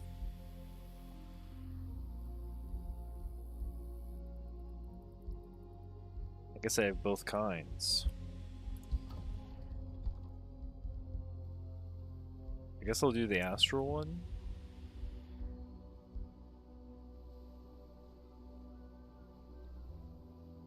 But also get more production. The wharf is boosted. And we can't really triple Spelljammer yet.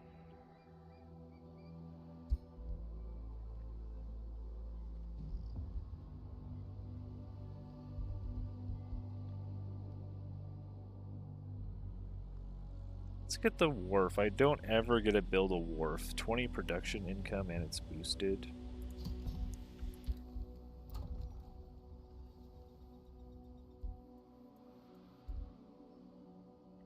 Get another research post.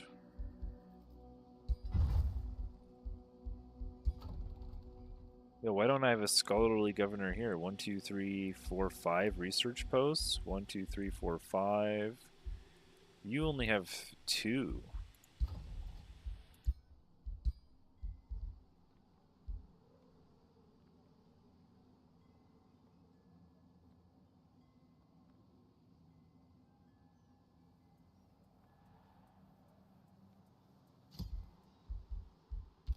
I lost 9 there.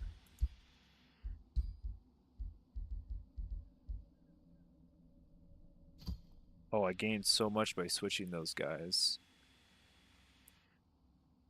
You're the #1 stunner.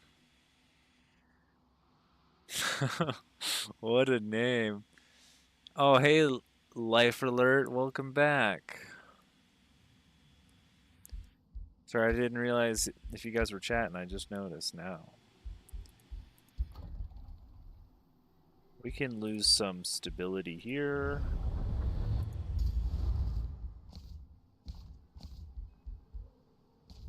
Amplify Mind again. Oh, we have a hero's offer to join. So it's totally free to recruit these people from the city that we vassalized. Or we could hire somebody in our race for 400 at level 6. These guys are level 7 and these guys are level 8. Oh, and this guy comes fully kitted out. What the heck? A fire wyvern mount with a tagging slicer?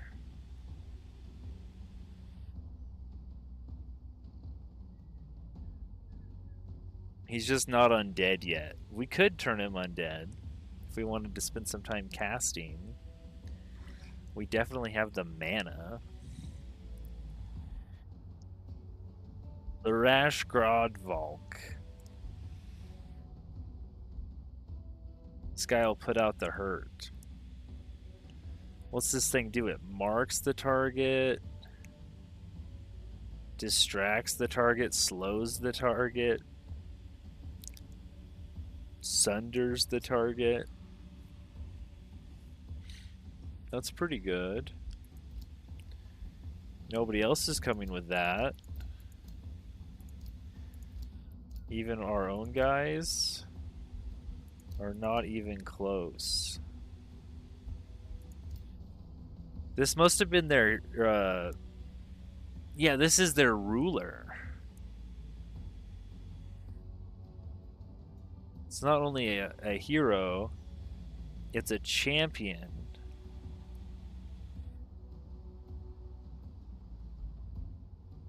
This was their, this is like a ruler character, right?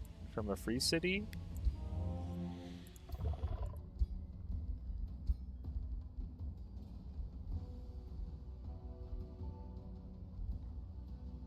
Championed.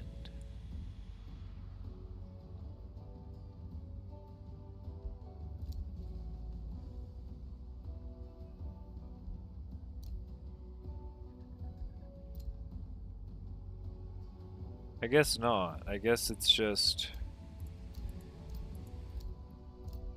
I guess most of them are champions. Like, almost everybody's a champion. He just came with a bunch of items. I guess when you pick the ruler champion, it's the same thing. You get the same upgrades too.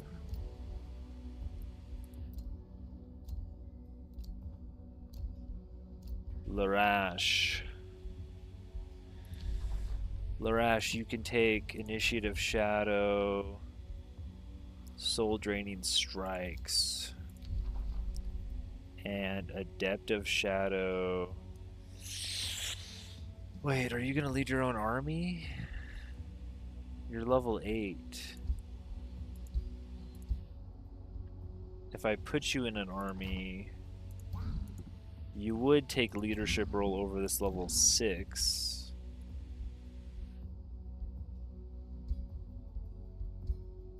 But I've already put points into him as a leader.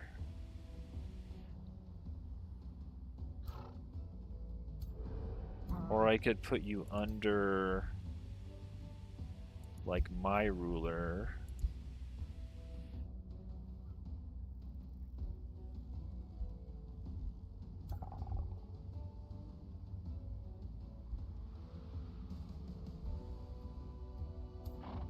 You have to go in a stack with a higher level hero. Level 9, level 12. Yeah, I've already invested in these guys being rulers in their own right, so I guess you're just gonna try to fly up to my main stack.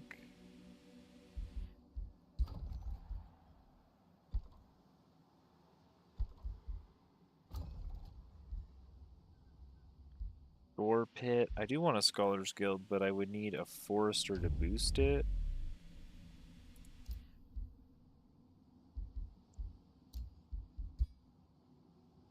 Oh, I could replace the Tithe Collector. Can I replace this? Nope. Just the Tithe Collector. Okay. Pretty sure I could build it back. Do that. And in the meantime, we could build like a resonance field.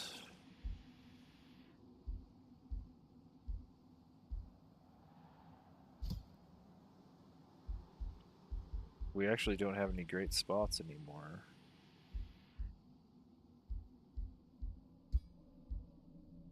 Eat food. Let's just build the Shrine of the War God, I guess. I don't know, we could just start on the Scholars Guild, even though it's not boosted immediately. It's fine. Yeah, it's fine. What do we got up here? Oh, I didn't do that war yet, did I? No, it's 2 turns until the breach. Let's grab this. And we can grab this over here too. Got stolen power, and then we could take focus studies. Oh, that's 80 knowledge. What a big click.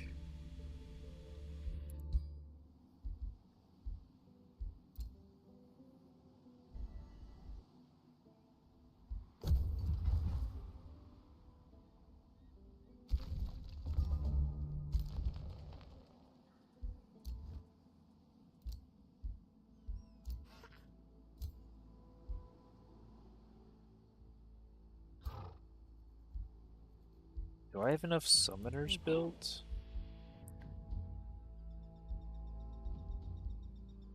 One.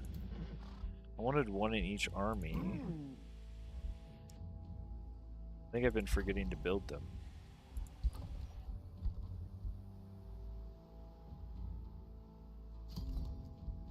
There's another one. I think I need 1 more.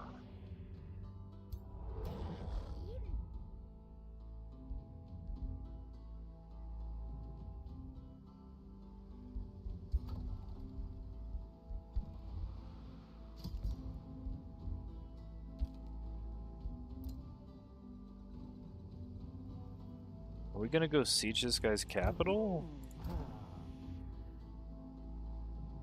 Is that what we're doing?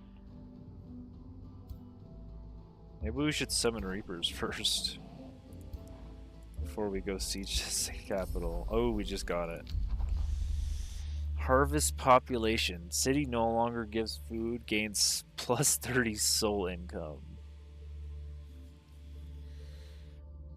That's definitely a choice.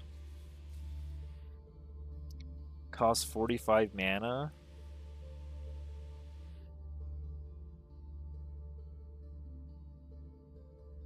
Do we want to do that? When do we want to do that? Do we want to do that now? I guess we have our Reapers. We just need souls to summon Reapers all the time.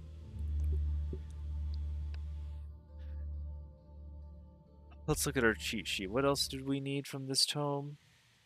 Greater reanimation. I think that's our healing spell for our undead units. I think this is fine. I mean, this is our time. If our time is now, I think we're about to win this scenario too.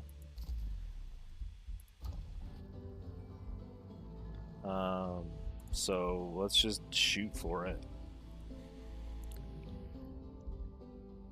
These guys are really unhappy.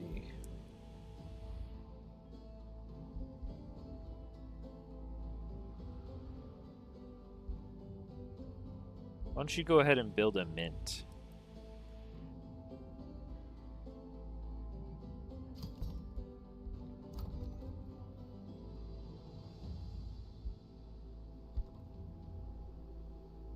You need a forester, yeah? Yeah, for the estate hall. Well, you're not going to produce any food.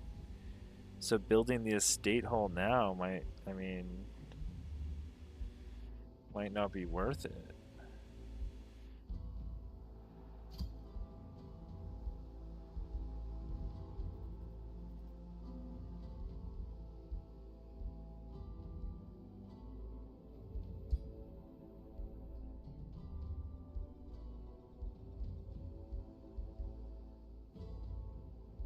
Oh no, this is just an annex. I feel like foresters are so rare though. Whenever you get a chance to build a forester, kind of makes sense.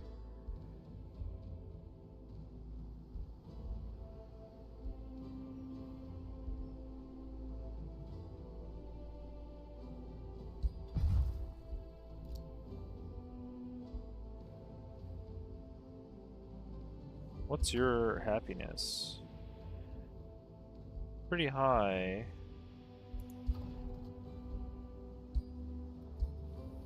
I'll just put it down here.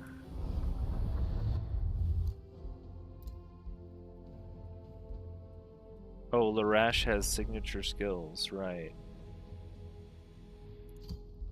I didn't actually take these. Soul Draining Strikes. You can take Spirit Breaker Aura.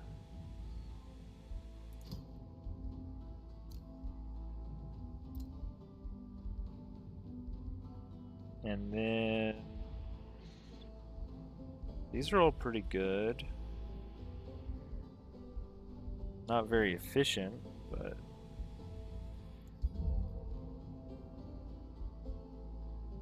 you are kind of stacked with items.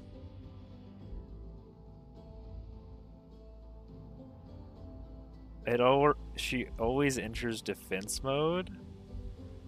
Defensive Master? This is such a sick shield. What the heck? Duelist? Oh yeah, you can be a duelist. We're gonna go murder somebody right now.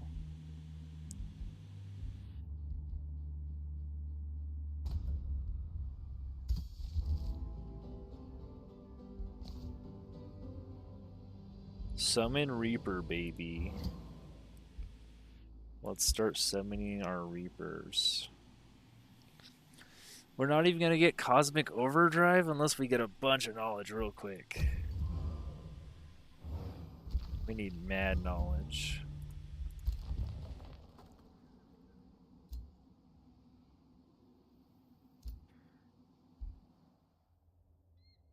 Who wants this guy? I guess I'll put you in my main stack.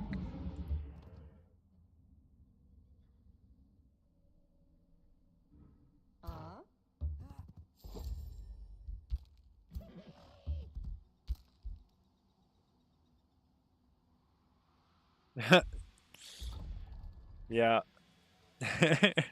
Did you mute the tab on accident, Life Alert? Or did you just have the player muted?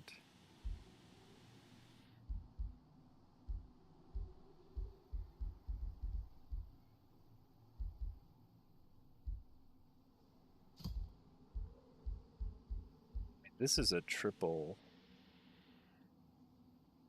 So much mana. We don't even need that much mana, honestly.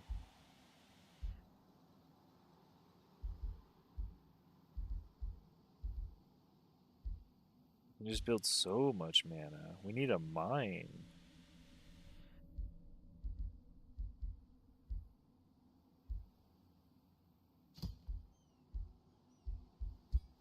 Can I turn anything into a mine?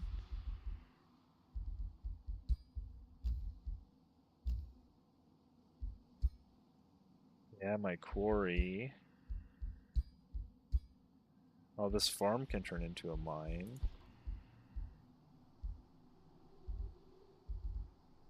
That's good. Let's turn that farm into a mine. And in the meantime, we can build the Summoner's Cistern.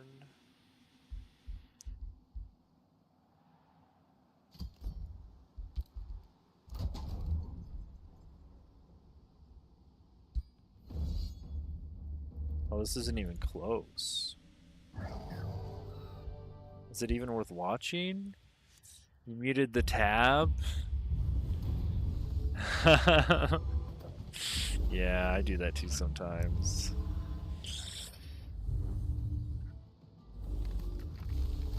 Sometimes each player on each website is a little bit different too, so sometimes it's a little funky. Dang, these ballista always do tons of damage. Our bone horrors are gonna crush. Oh, I don't have my bird on my archer? I need to equip my Thunderbird now. Oh, there's the summon. We're summoning up lightning bros. Oh wait, no, those are frost. Frost spirits coming in. Oh, Well, they only did 16 damage. Those guys are tanky. 41 to the tower, though. Bone Horror's doing work to the towers. Ooh, they're also getting chunked by his Elementalist. That was a ton of damage. It's probably a Spellblade. He could be an Elementalist, though. Can we check? This looks like a Spellblade. How do I actually check? No, he's a Warlock. Maybe he's got Raise Undead, Arc Fire Bolts, Claim Soul.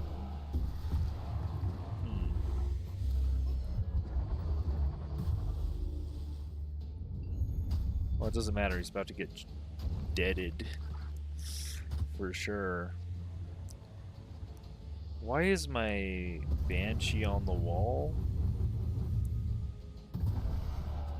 28 damage there.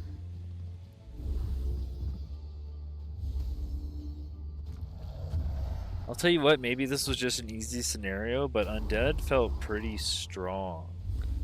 The early clear was kind of rough, but you get so many free-feeling units from souls.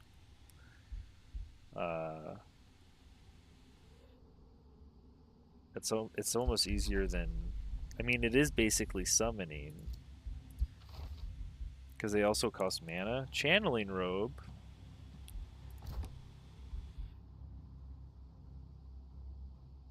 I guess I could give that to my...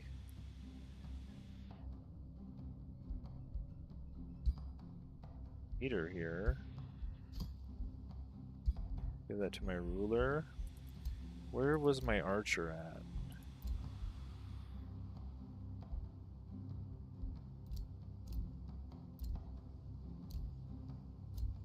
Sundrin. Thunderbird. There you go. Yeah, you're cooked. What are we doing? We can't migrate it. It takes 200.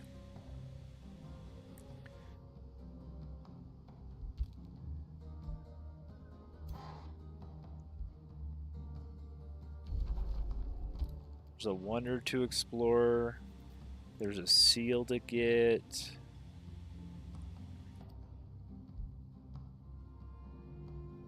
What's on this seal? Ooh, it's a progenitor. Golem.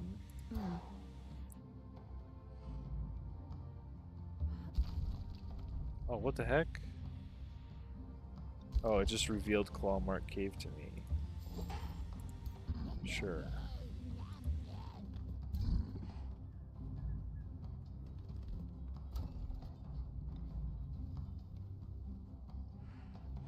Do I vassalize it? I don't think I do.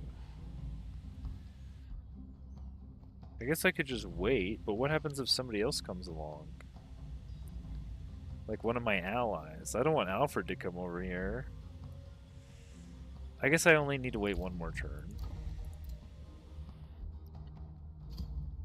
And I can sell this guy's remains for 225. He was a warlock, level 8 warlock. Sell your remains.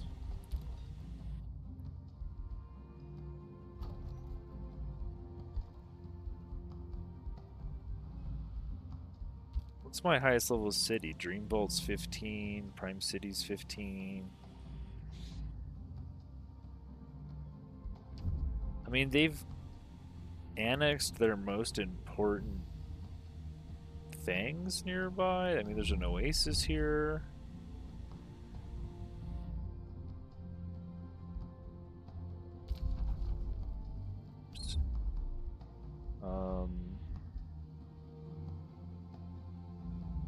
I'm just thinking about what city I want to put the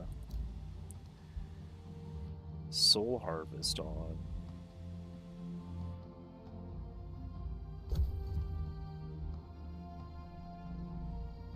I guess one that's not growing anyways. This is only 28 food, this is 69 food, 65 food, 92 food. I guess I'll harvest the souls of Utoprecalis. Harvest their souls to fund my reapers. Can we make sure we go over the echoes? I'd like to get the echoes.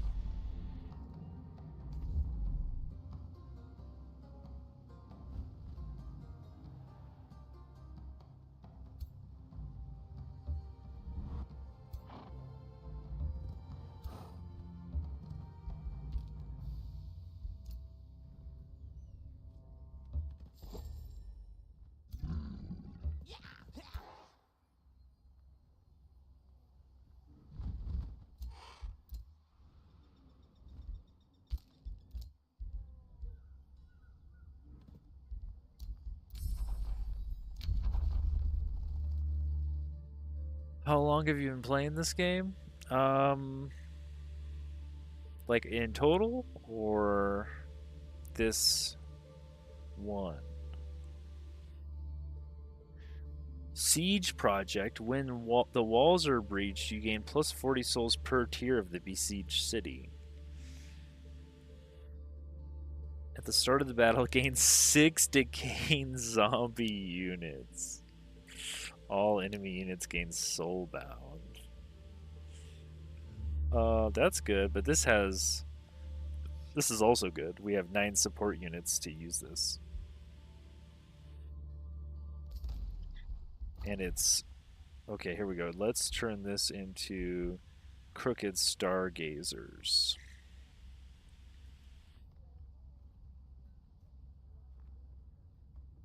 This will go over our city cap, though.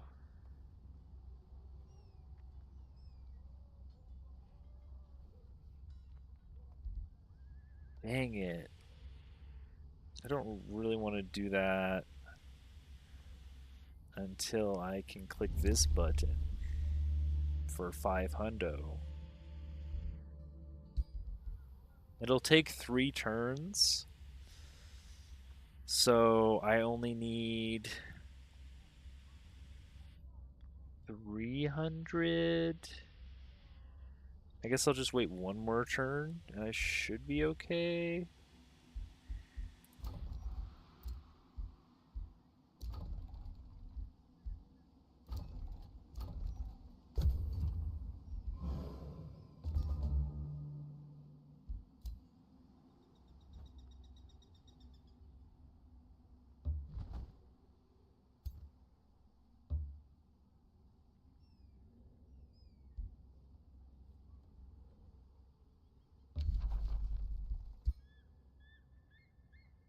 What's that? Oh, it's trying to get me to pillage. No, I just want to go towards the city.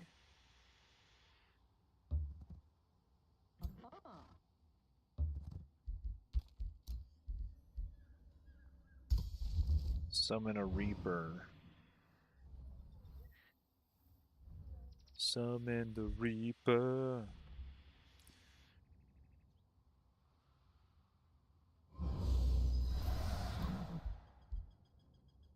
Okay, so I'm just gonna count the Reaper as like a skirmisher, so we'll just get 1 in every army.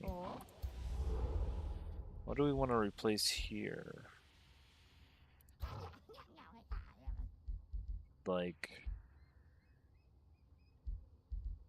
probably this archer I can throw in there.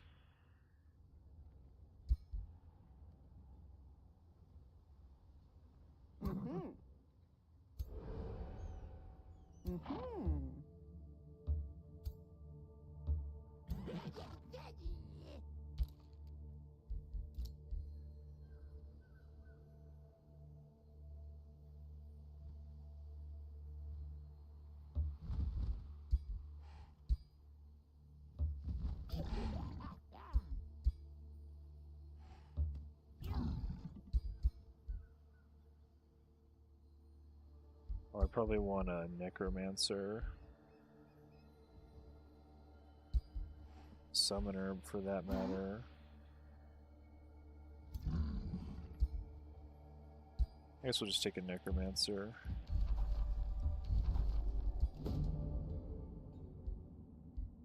Oh, we can do a check. Sure. 100% check.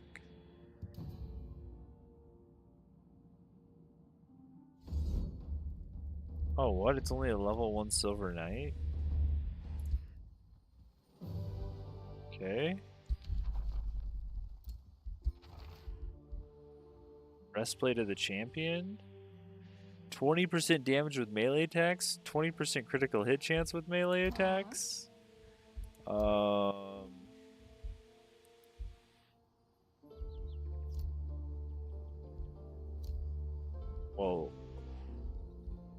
Will's down here.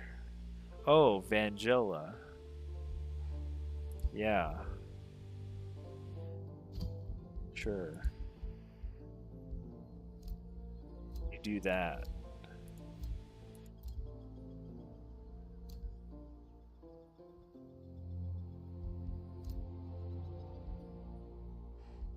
Which one of these is up north? Destroy the Silver Knight's blade and end the curse. We get a bunch of crafting stuff. I don't need an Astral Keeper.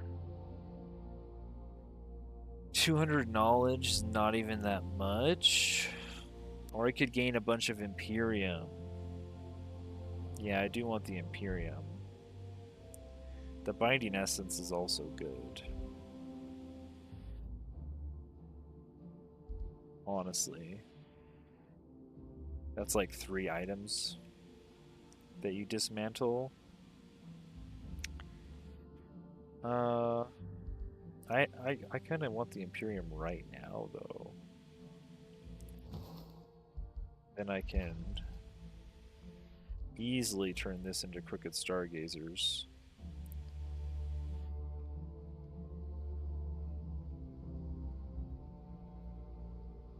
$200. It only takes 1 turn now. Huh, why does it take less time?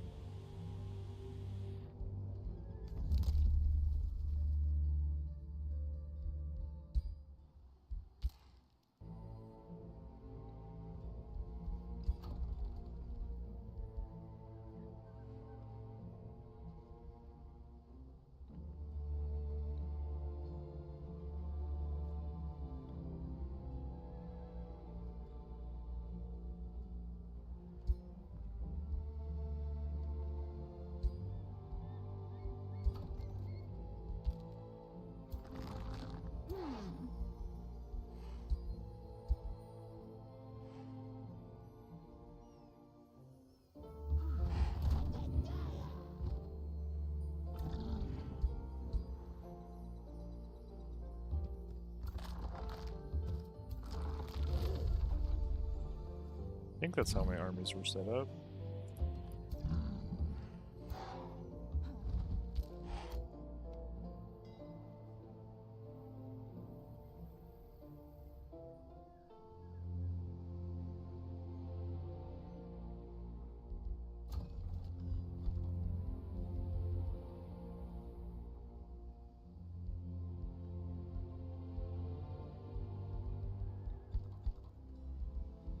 Didn't I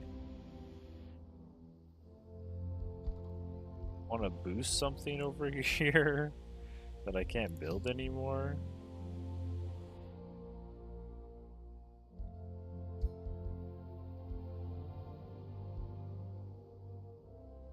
Huh.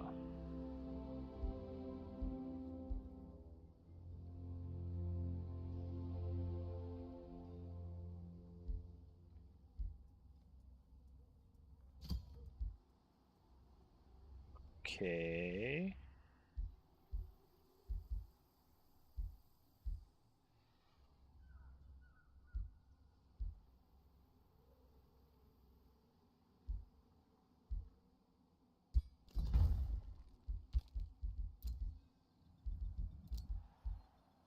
Cost leveled up, huh?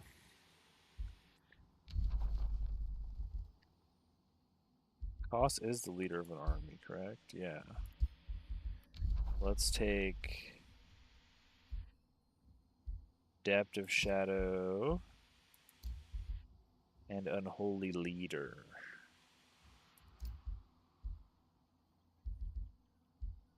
Plus greater defense looks good. Or we could actually take defensive formation. While army leader, all non-hero units in the army gain 1 defense and 1 resistance to adjacent friendly units.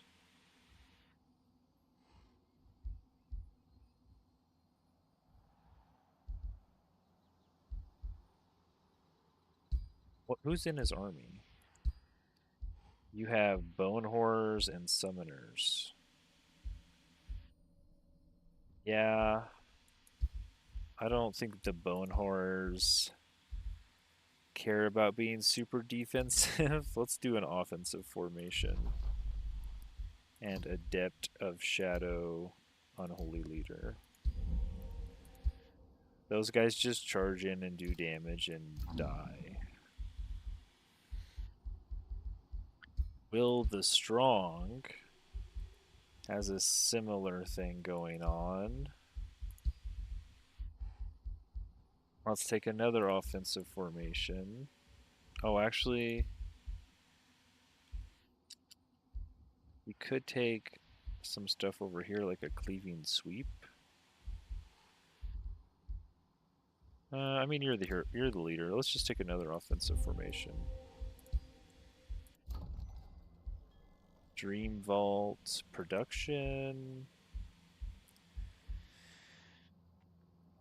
We don't really need our tier 4 town hall because we don't have any tier 4 units.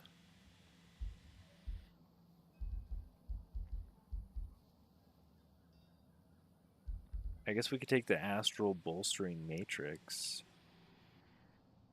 3 bolstered resistance.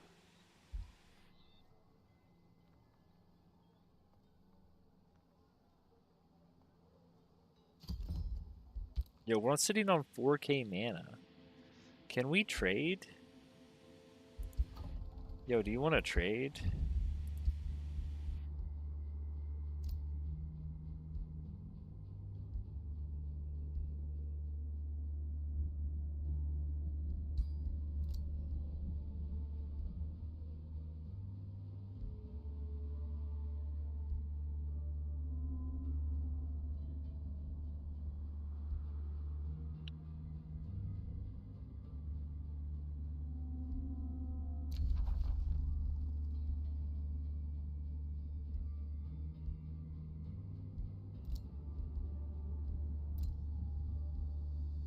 He only wants to trade me mana. What the heck? Is it only free cities? Dang. Didn't I give somebody down here my Whispering Stone?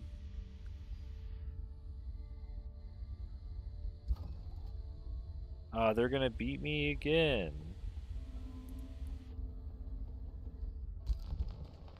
Whatever. What are we casting? Summon Reaper. That's what we're casting.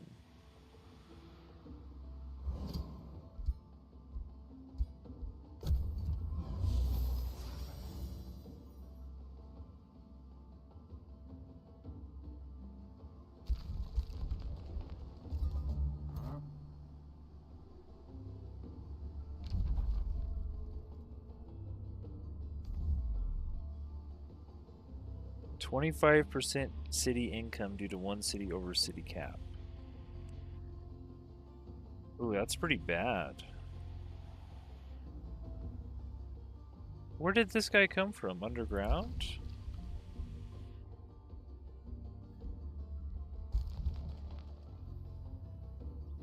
I was gonna go attack this seal and I gotta go deal with you.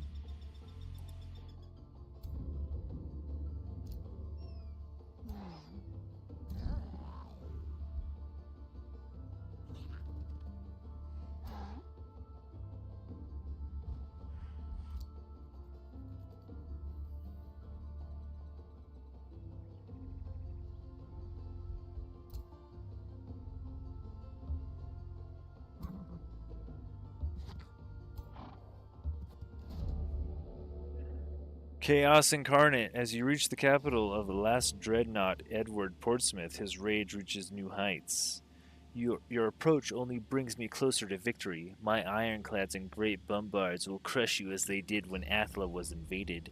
No Shadowborn or Astral Sea monster can stop us. From the ashes of your cities, the glory of the Commonwealth will be reborn. I am destruction. I am liberation. I am the last dreadnought of the Commonwealth. I will not be defeated. Violent energies coalesce around Edward, heralding the approach of dangers beyond the astral veil. Edward's Portsmouth brings forth agents of chaos led by a Herald of War mythic unit. Oh my. You don't say. Chaos Eater. This is a 1,000 unit army? I think we're going to stomp you, honestly.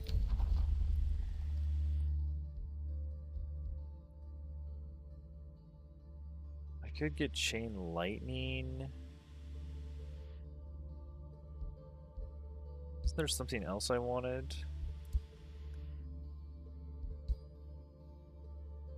Marked for Death?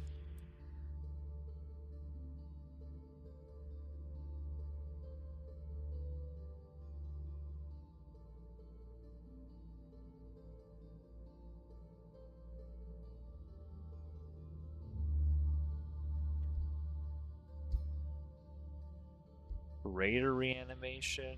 Oh, is this? Combat summon spell. Tome of the Reaper. Resurrect target non-hero unit as a corrupt soul.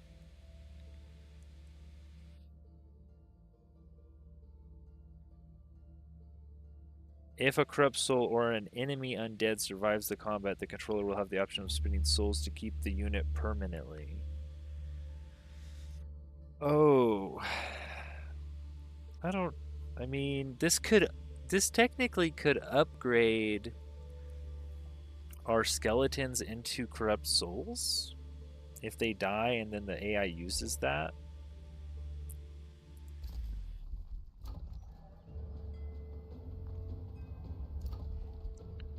Oh, a governor, huh?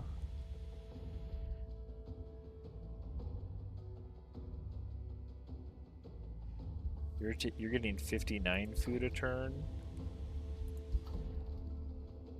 Do you have any farms built already? Yeah, you have quite a few farms built. Let's give you the Governor of Champions. Champion Governor.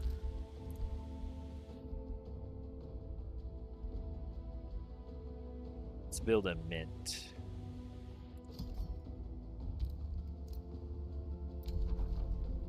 I'm evil. I'm not that evil.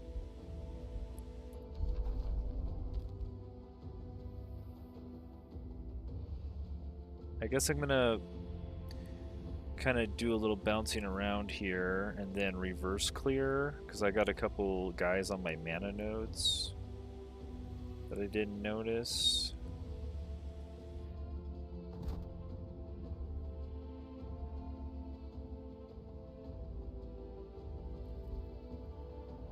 Can I rush this?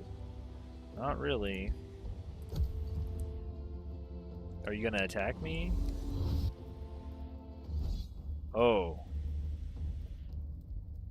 Oh.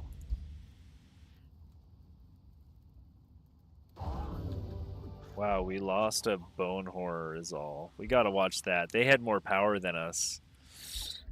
They had more power and we cooked them. All we lost was a bone horror. Hastened. So we hastened the heck out of our warrior cat person that we got. But she doesn't charge in, thankfully. She waits for the engagement distance. Fire Hex. Charge in with the Nightmare, Death Knight. Charge in behind him We gotta zoom out a bit. Oh, there's Finger of Death from our Reaper, 67. Pretty nice. And the Bone Horrors are taking away defense mode. The Skeleton Archers are kind of trash. And the shield units are just kind of meat shields. Oh, but the retaliation attack from that hero goes crazy. Almost kills their hero immediately. Yeah, my guys hit really hard. The Bone Horrors and my heroes. Ooh. But that's the Mythic unit? It just almost killed the Bone Horror in one turn. Oh, that one too. Wait, he's got more than one. He's got 2 of those Mythic units. Is this even fair?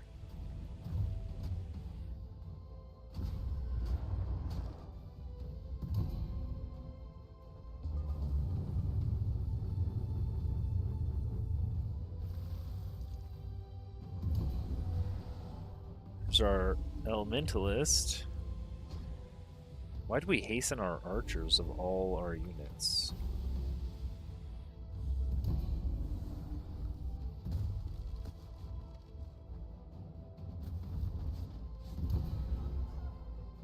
Nice. Cooked him and turned him into a zomboy.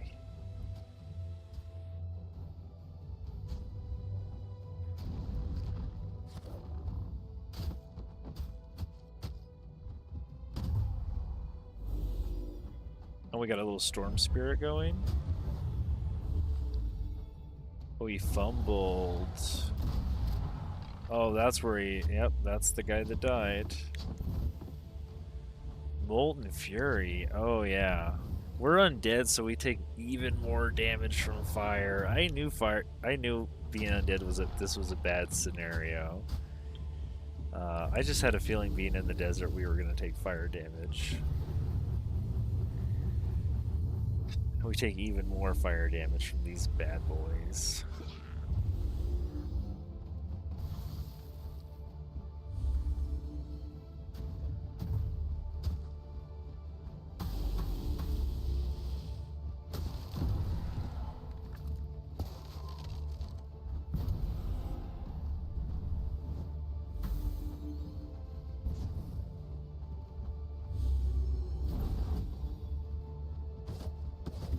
Our Death Knight revived the Bone Horror.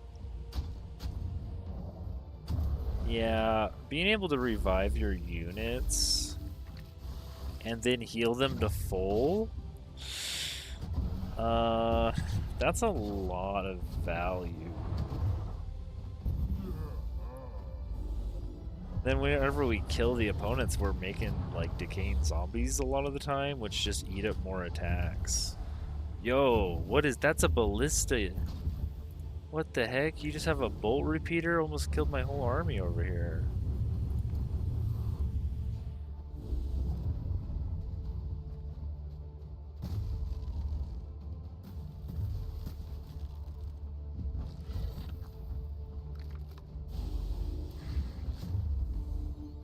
Oh yeah, and that warrior I picked up does big damage.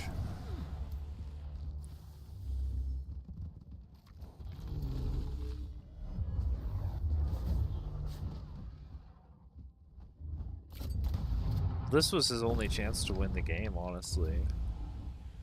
Him losing this one seems pretty bad. I guess this is why the scenario says, hey, you probably don't want to start wars. You should probably try a Seal's victory. Because if you go try to take out Edward, it gets even worse for you.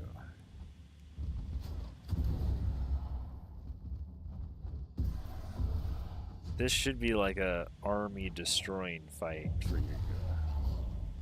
But we have good heroes, a Reaper, and really it's the synergy. We still have a lot of really hurt units though.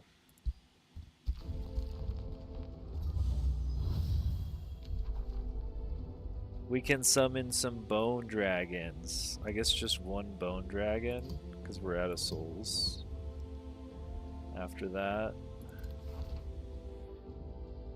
Own a dragon. Fiery friend.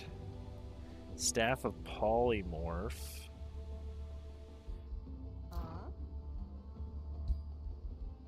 I really need to craft a weapon for my main ruler. Staff can't be used with a mount.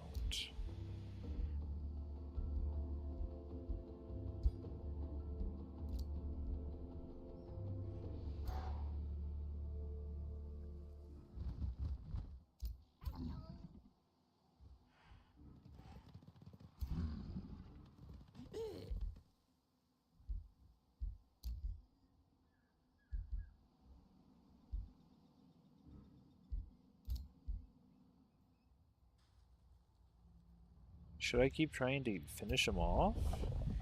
He's got 1,500 power sitting in there. Yeah. It's risky, but we have a full health dragon now.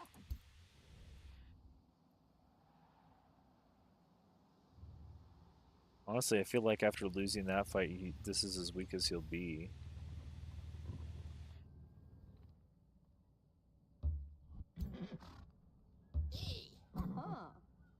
Oh, shoot.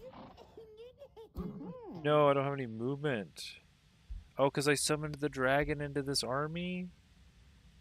Well, let's just take everybody else. We'll leave the dragon behind. We need to keep our army within 3 of each other.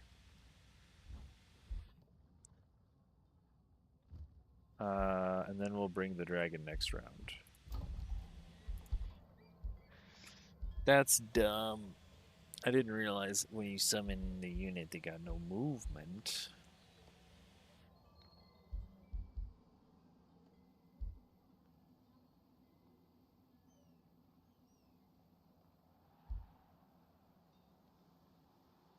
I don't have 3 farms? That's right. I got rid of all my farms.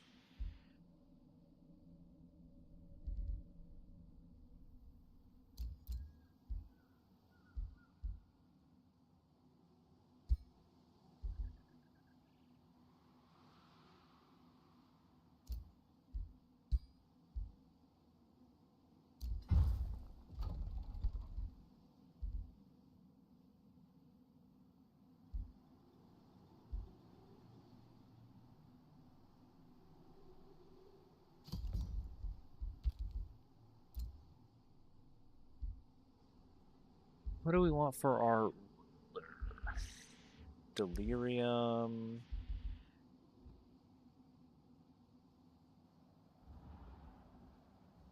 Can summon a mage bane? What is a mage bane? That's probably not undead.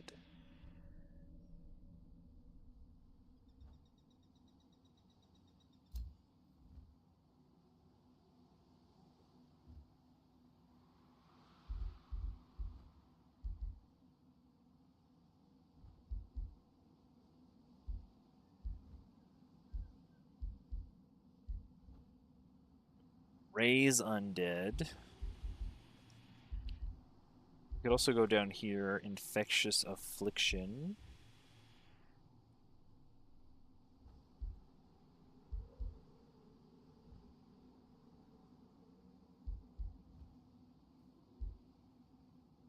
Gain cruel.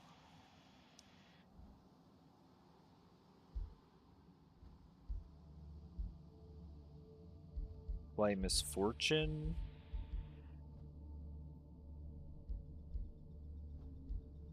So where's my flame? I got like a flame ritual.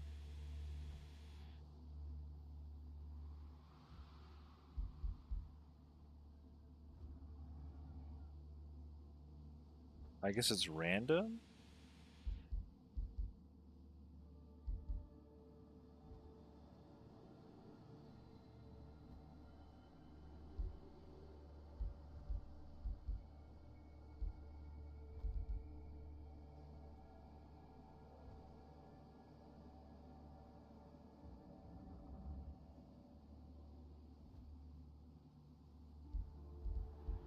Seems like a pretty bad spell. Claim soul.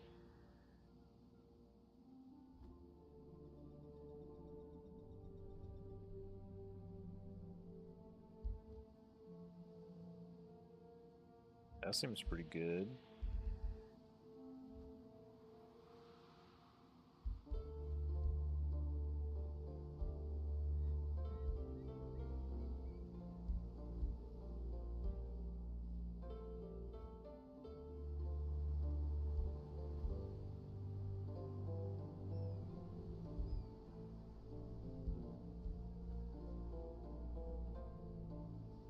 Do I want to be spending my turn raising undead though? Isn't that what my necromancers are for? Maybe I'll take delirium. This is a 90% chance of insanity.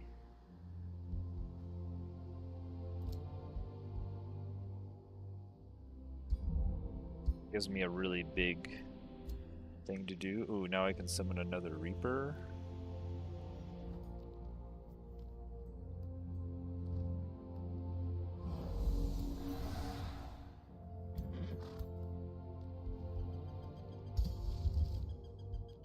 But now I can't summon any more Reapers. I need to harvest population. Oh, I could also take Frenzying Focus. I didn't cast that yet.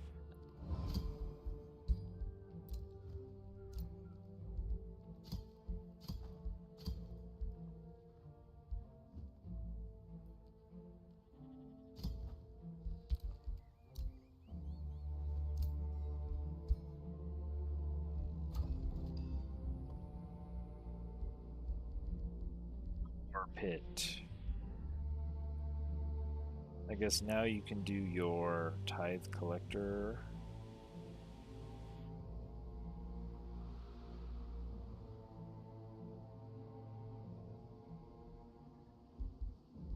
I could wait. This is a 1. This will be a good Tithe Collector. I'll put it out here. Sure. They just attack me?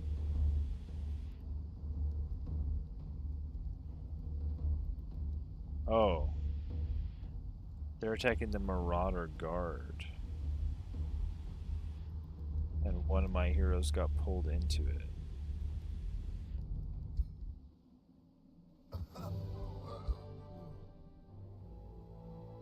Sure.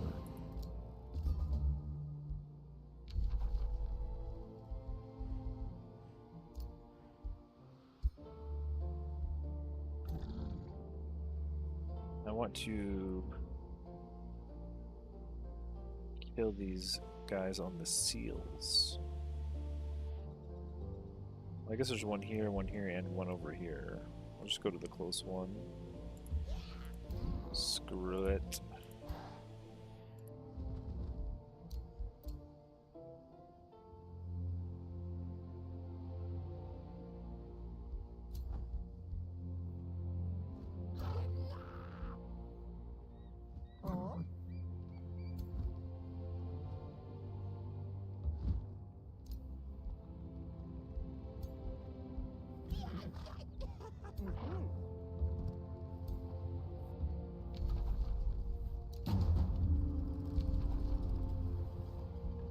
This siege I will construct onagers.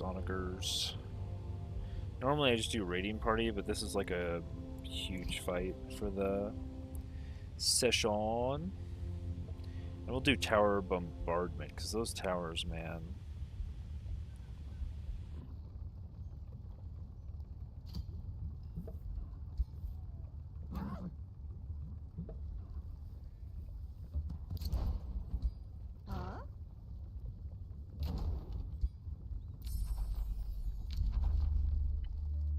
Now this is where I go back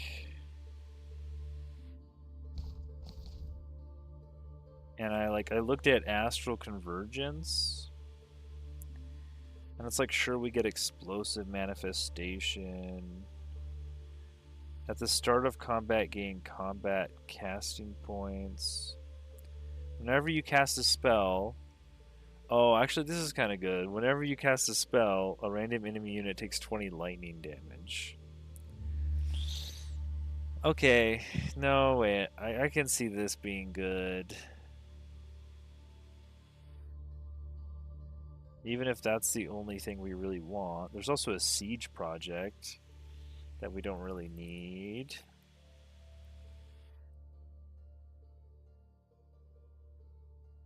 Explosive manifestation's not terrible.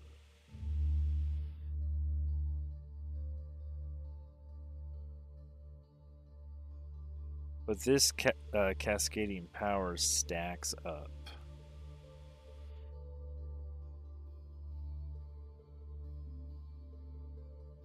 Otherwise, I would go show the tome library. We're thinking Tome of Teleportation for phasing enchantments, which allows all of our supports to teleport and then gain a static charge, which can inflict electrified.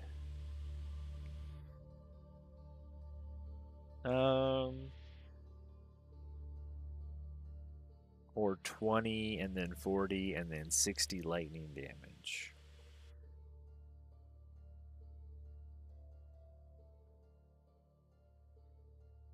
You also get Astral Trade Relay.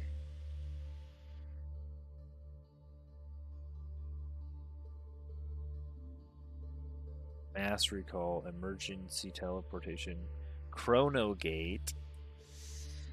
Chrono Gates are pretty good. That's 3 knowledge and 3 mana for adjacency to other conduits and research posts, which we built a bunch of.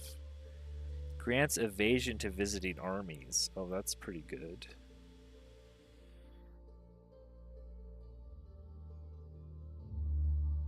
I think I'm still gonna go with this actually. Stacking lightning damage is pretty cool, but it's the only thing in the tome. And scrying gives us guided projectiles, which does affect a lot of our units. Makes the base attacks of enchanted units fire 1 hex further without an accuracy penalty. But that's about it.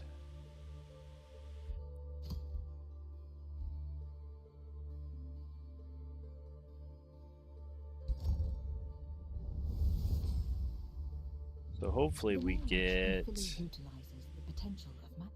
we didn't get it. Their tactical options on the field of battle. None of these. No, none of these. All prepared for an oncoming assault. Could take chain lightning. Facing a pincer attack. The art of teleportation provides endless possibilities for the truly creative tactician.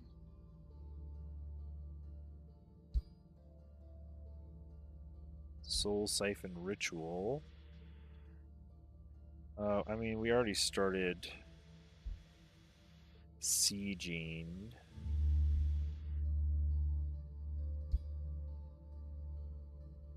There's the Astral Trade Relay. Start getting a lot more gold.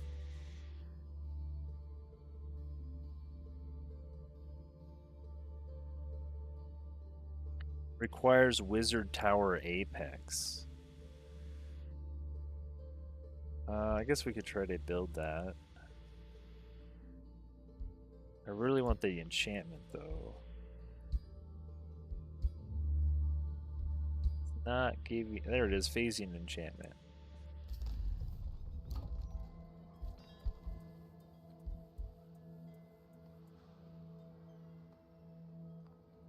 Astral debuff spells also inflict sundered resistance. Yeah, I guess we will Astral Amplify, won't we?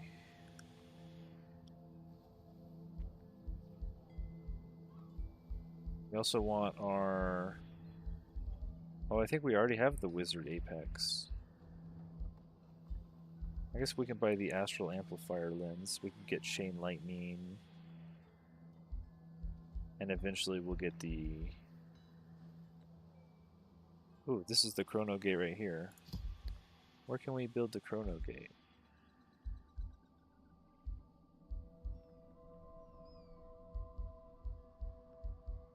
I haven't annexed a good one. We could annex this one. This is a duo. I guess we'll annex this. Build a Chrono Gate on it.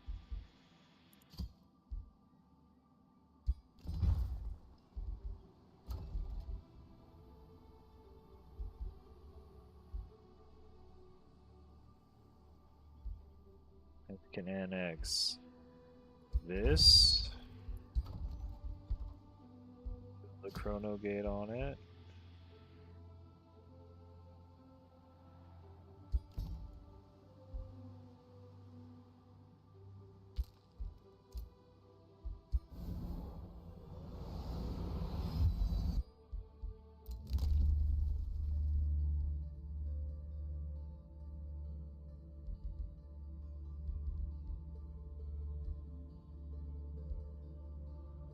Armies regenerate 10 hit points per turn in hostile domain. I think we need that.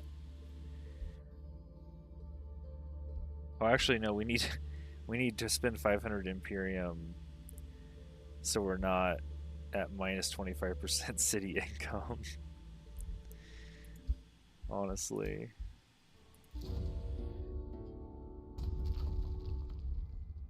Starspire. Man, there's a lot of free cities on this map.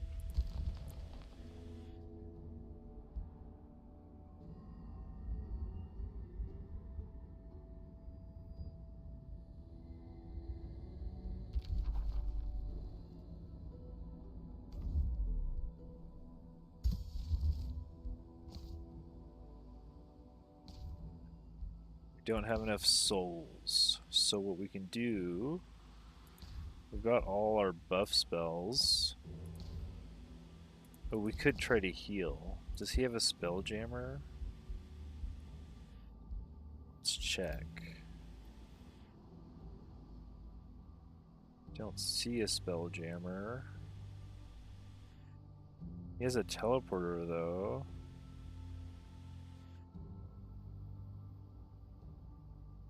Unless it's right there, then no.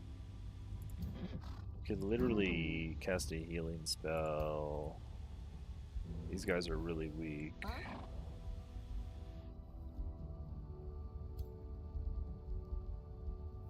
One hero and 2 units. One hero and 2 units.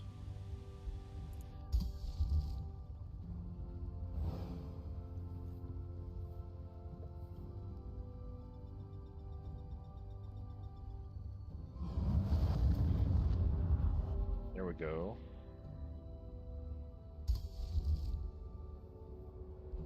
Out of souls now.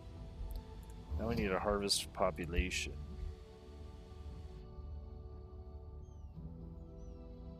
We're at 4,000 mana. I don't think we had a mana issue. The thing is, we spent souls to... Dang, our city income is so high in mana. We just don't have a... We spent souls to recruit our units. We never actually cast very many summon spells. And even when we did cast a summon spell, it was an undead summon spell that cost souls. So honestly, if I were to do this again, I probably wouldn't take mana channelers, because summoning spells cost minus 50% mana to cast never really came up. But the magic origin units getting more XP, I mean, we have a champion skeleton warrior, lots of champion skeletons. our Reaper just from that one fight. I guess he's a soldier instead of a recruit, so he's got plus 10 life. He gained 10 XP that one fight.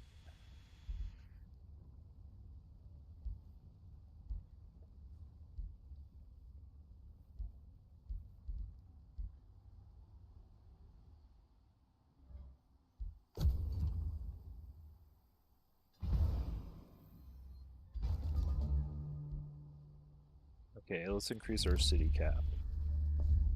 There we go. Now we have all our income back. Oh, we also can use our astral echoes. We can level up this Reaper. We didn't even think about that. Promote. Promote. Promote. Promote. Oh, you're maxed out. Didn't even think about this. Promote, promote, promote, promote. You're maxed out. What about our Bone Dragon? Promote. You're a legend. Okay. Now what? I forgot all about that. We were saving those Estro Echoes the whole game.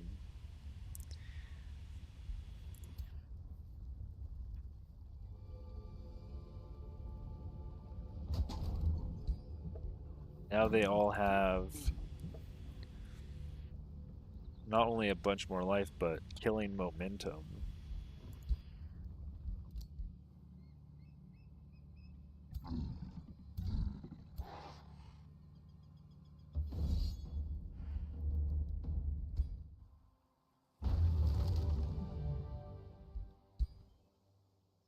So this is the progenitor golem, huh?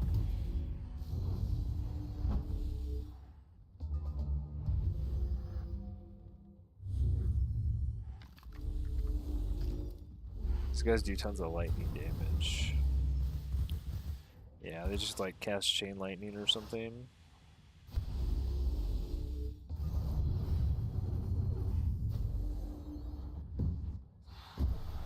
There's the one Banshee doing its thing. Alone. While everybody else buffs, summons, and wards each other.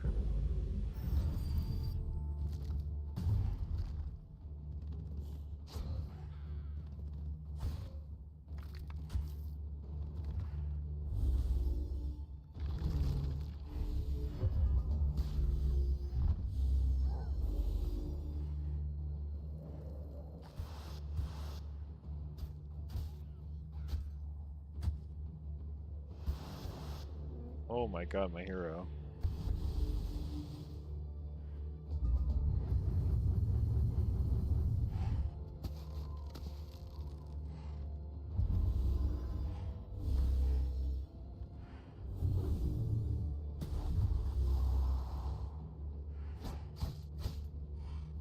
Oh, right, we have lifesteal when we smack.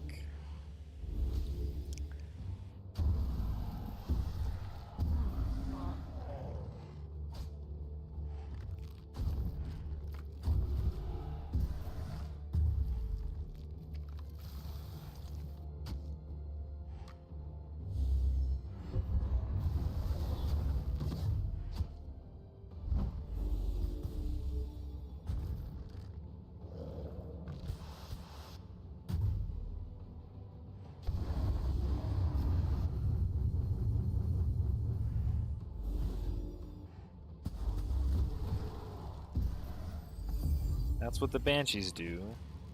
3 Frostbolts.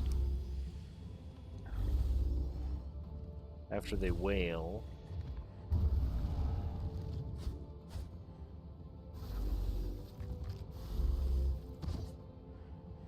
Did they just eat a corpse?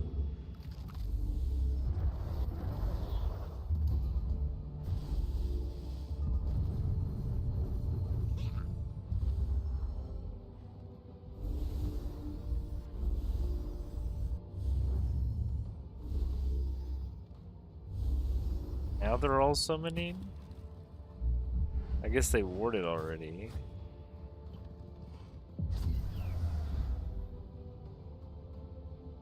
We get a lot of free units. Bone Dragon. We can't summon it. We don't have enough souls.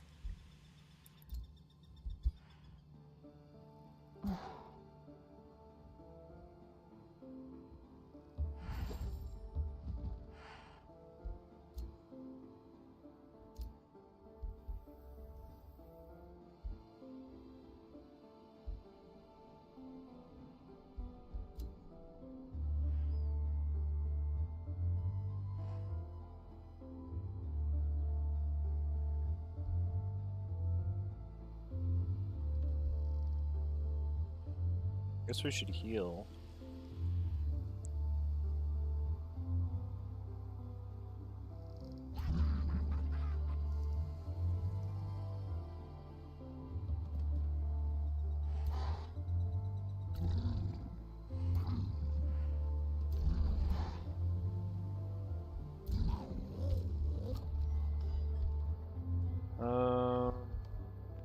Arcane Battlements is all I have gold for.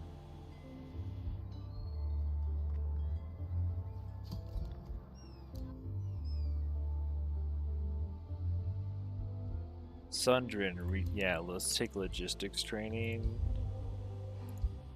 For sure. Harvest population on Utoprocalis.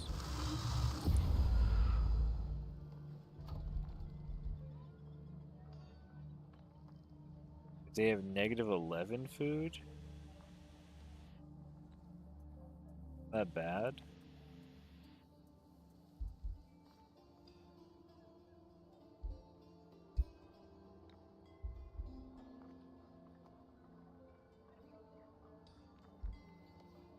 Wait, I thought this no longer gains food income.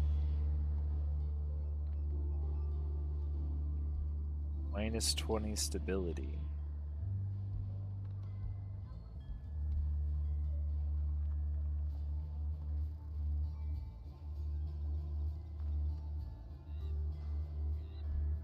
Oh. Is that because we're at unrest? We need...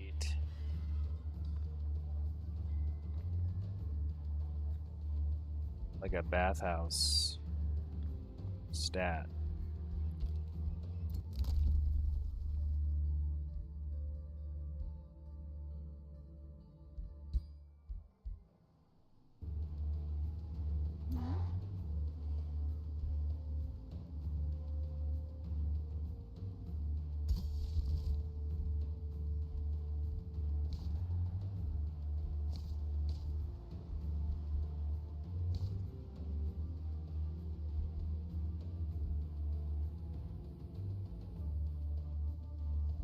Could also do a soul drain ritual.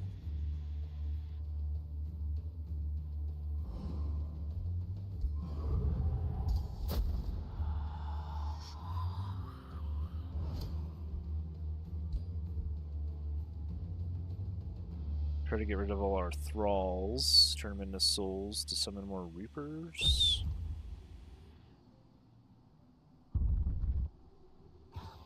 Oh, there's the brigand camp. Wondering where that was.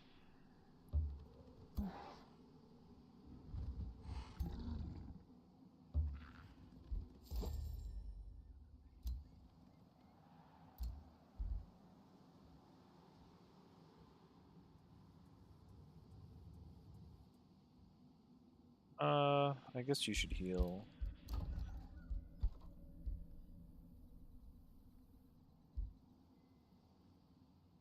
Chrono Gate. There's a triple Chrono Gate. Didn't I get the third farm to build the mint though?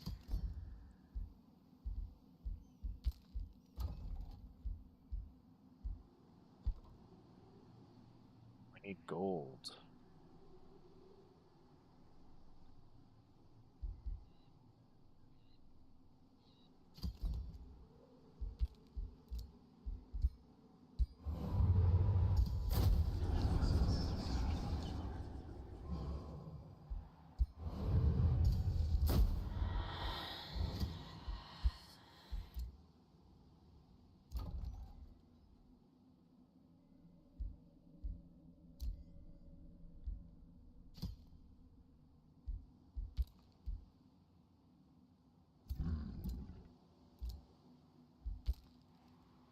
He's gonna come kill the camp.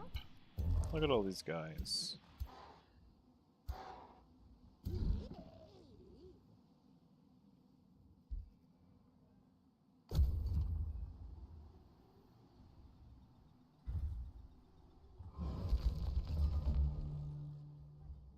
Am I gonna be able to summon? Maybe.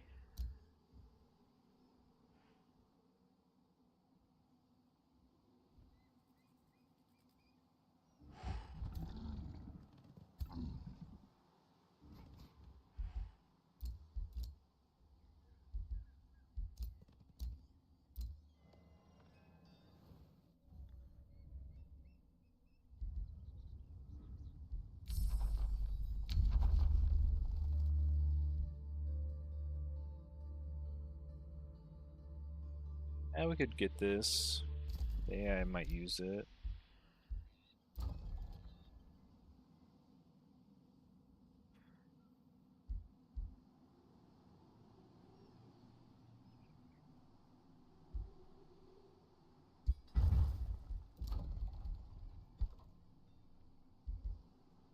Okay, let's get the bathhouse going.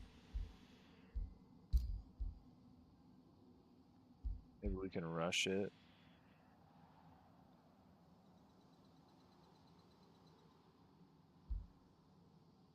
I need more farms?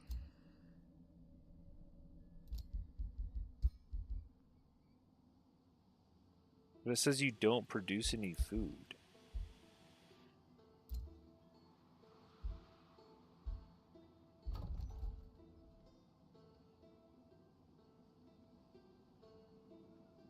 Well, it still says...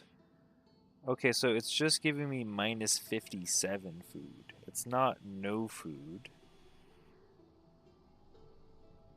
Oh wait, no. We create 57 food. We're getting minus 11 from unrest. So we just need the bathhouse.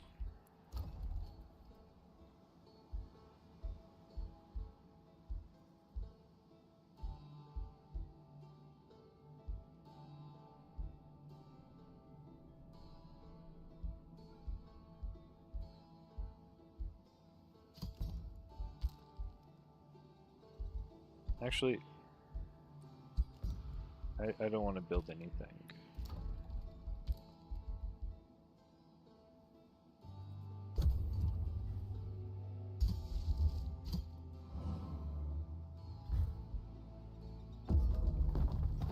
Oh, they do have a spelljammer.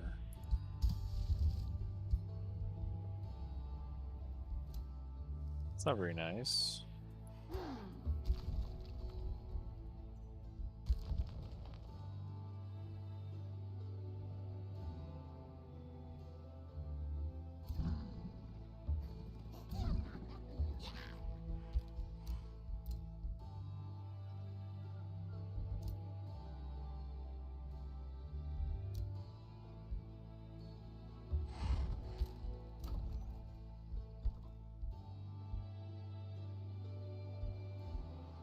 Do I want a merchant's guild now?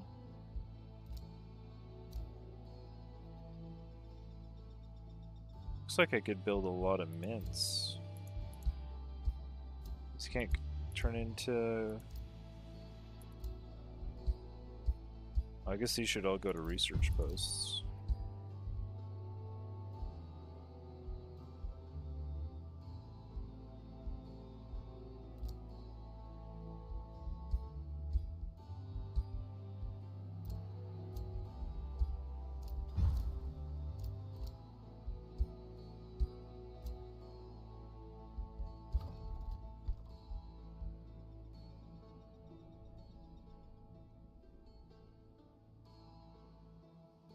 Now I can try to make a bunch of mines.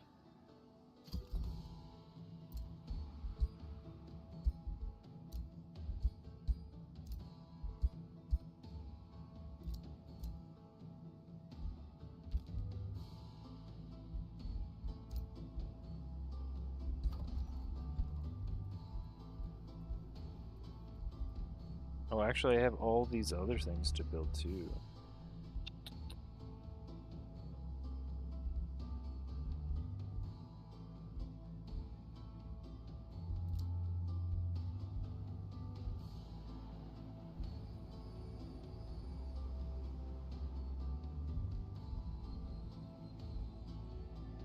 That looks fine. Province starved.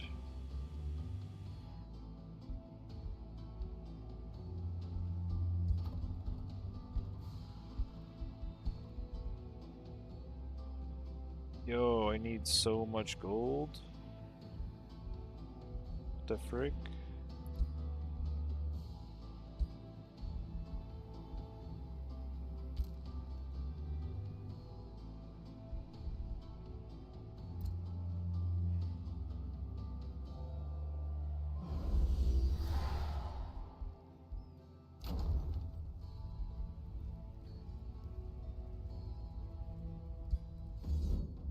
This might be it. Oh shoot, he's got his leader back.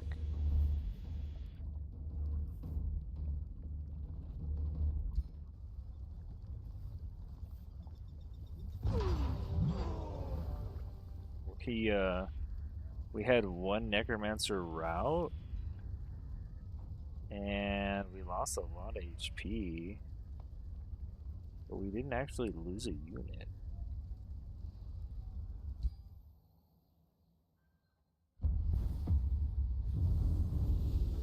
I guess a lot of people were hurt.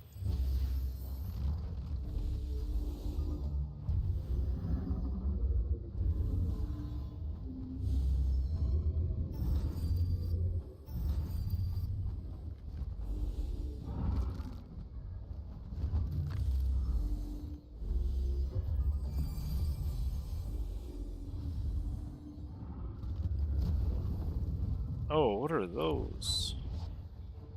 Dang, the fire damage.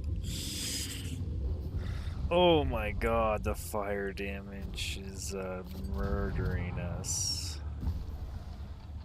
We're just... Oh my god. We're just undead. We're just undead. Don't kill us with fire.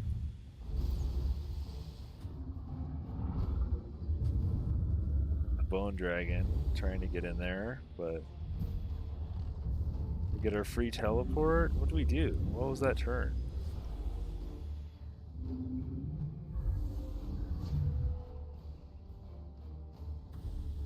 I don't know. Oh, the Reaper. Oh, the Reaper. It got killing momentum. Thank goodness we leveled them up to legendary. We ranked them up. So he did his 3 attacks, killed a unit, and then used Finger of Death. Very nice.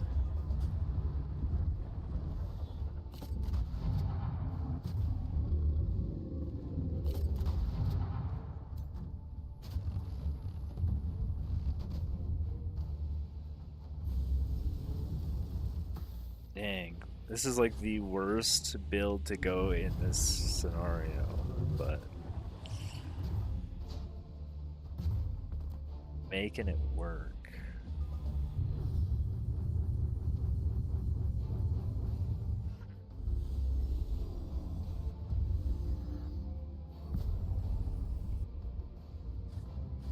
Okay, there's the insanity. We used it on a shield unit. I'm not happy about that, but... Ooh, big killing momentum into the chain lightning. Very nice.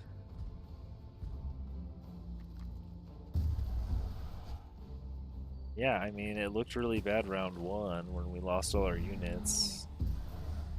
Just all our skelly boys to tons of fire damage. But what are you gonna do to the Reapers? And then the Necromancers just bring all the units you killed back to life.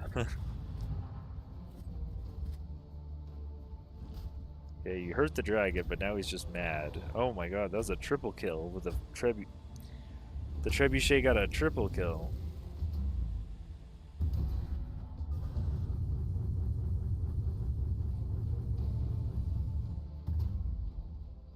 Oh, and there's the necromancer that routed. Dang.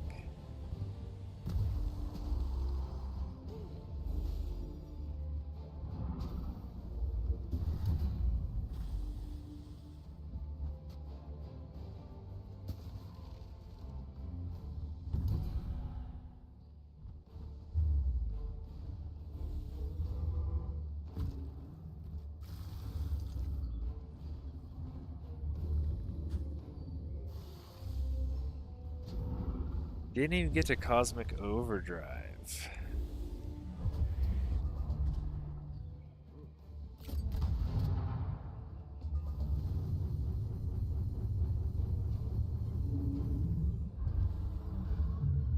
But we were able to really kind of fund 6 armies.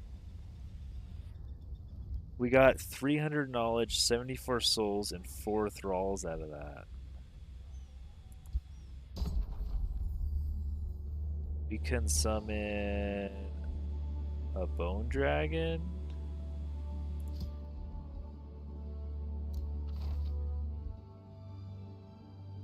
We get a shield. Victory! You have stopped the incursion of last dreadnought Edward Portsmouth and brought a sense of peace to the Saharin Oasis. As Larissa attends to Edward, who slowly comes to his senses, Meander appears in front of you once more. This trial has resulted in perhaps unexpected outcome. But with our findings and these humans' testimonies, I should be able to return a sense of control to Magehaven. I urge you to return here with them, so we can resolve this entire affair. With Edward and Larissa in tow, you travel to Magehaven to resolve the strife there.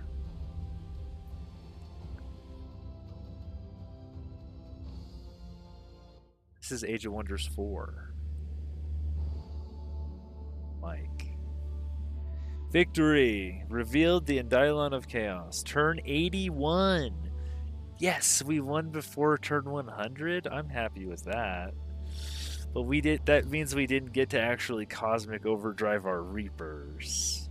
I mean, they were doing their job, man. This, the Astral Echoes to immediately give them all the experience they need to get to Legendary.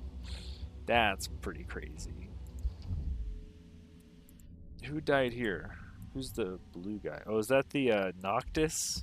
Yeah, that guy was a isolationist who picked a fight with everybody. You can see here, if we zoom all the way out, we are green, and you can see where everybody started. New Strongheim was his capital, and so you start over here with 2 allies, and then underground there's Noctis. So we made allies with the 2 neighboring people to us, which provided a buffer, even though he kind of attacks the whole map. And then once we got 5 cities, I mean, once we got 4 cities, we had 6 armies split up into 2 groups of 3. And it's probably easier to actually get a Seals victory than go over there and capture New Strongheim. New Stronghelm.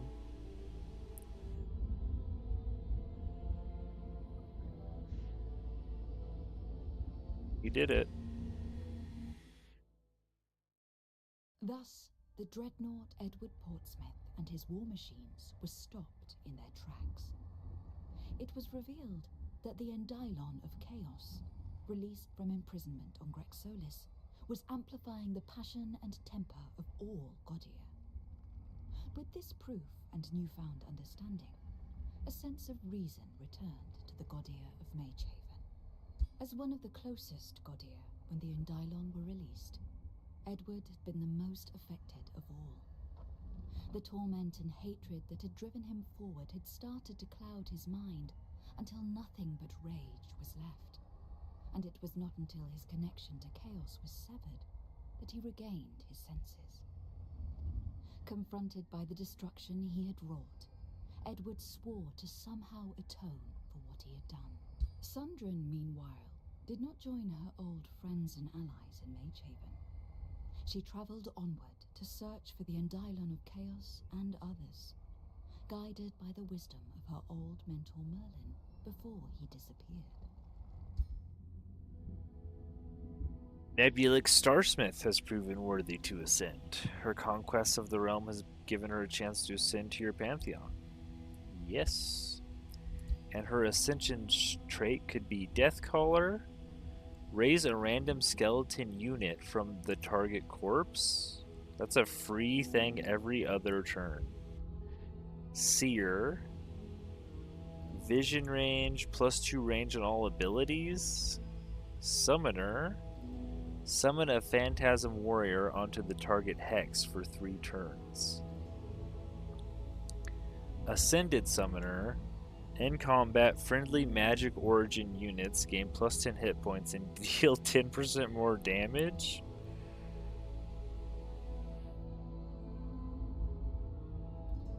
I don't really like summoning the Phantasm Warrior. I do like 10% more damage on Reapers. I also like Seer, +2 range on all abilities. It's pretty good for a Warlock. Also, your vision range is always bad most of the game. Raise a random skeleton unit. Like, these are cool and on flavor, but skeleton units aren't that strong. +2 range is pretty strong.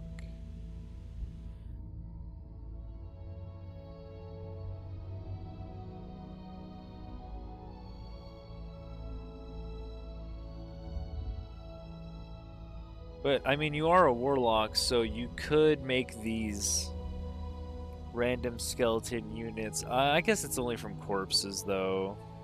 We already are, like, turning corpses into skeletons and zombies all the time. Let's just take Seer.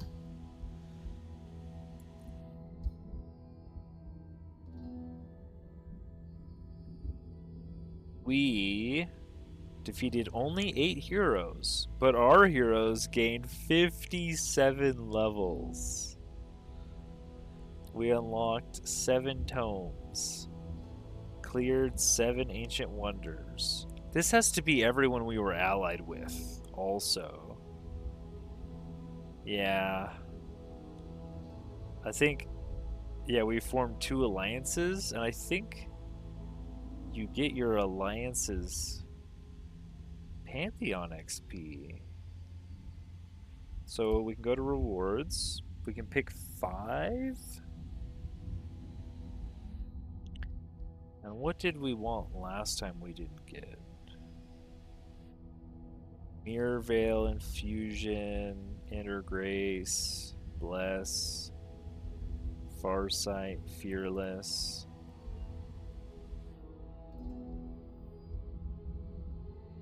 These are items.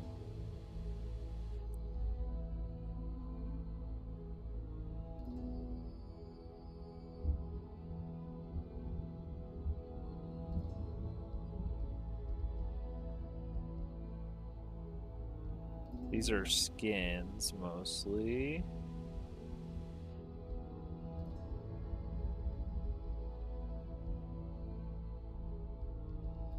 These are items.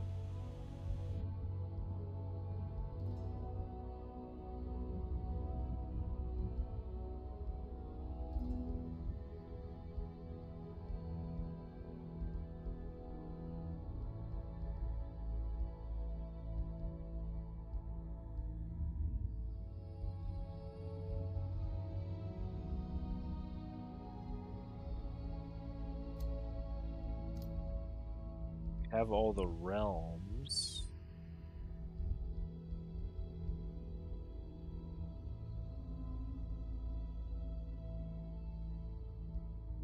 Oh, that's a cool weapon. It's a ranger weapon only. You can start with physical lightning mixed damage and a throwing shatter blade.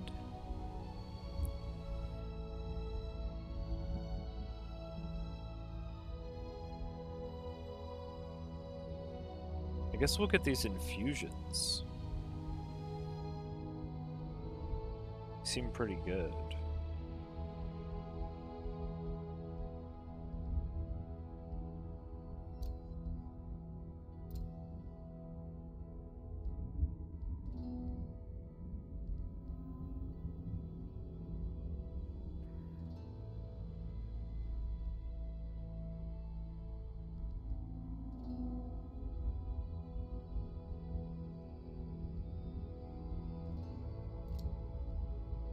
Some of them seem pretty good.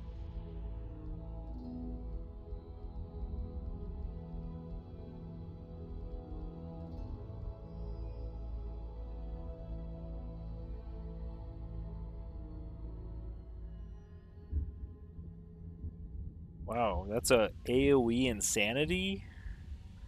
That does not seem balanced.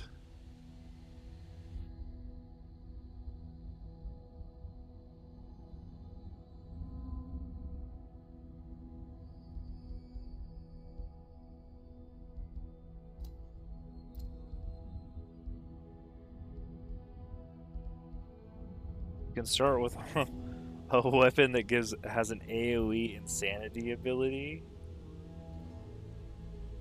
once per battle. Okay, it's only once per battle, and that's only 3 hexes away. But that's still pretty strong. Oh, here's Mana Addicts. I didn't realize Mana Addicts was right there. I guess I should have got that. Oh well, next time we'll go for this Mana Addicts.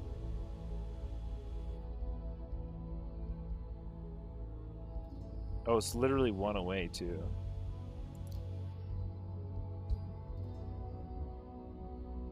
Well, there we go. We got another Pantheon. 30 out of 50 Pantheon rulers. I guess you hit a cap eventually.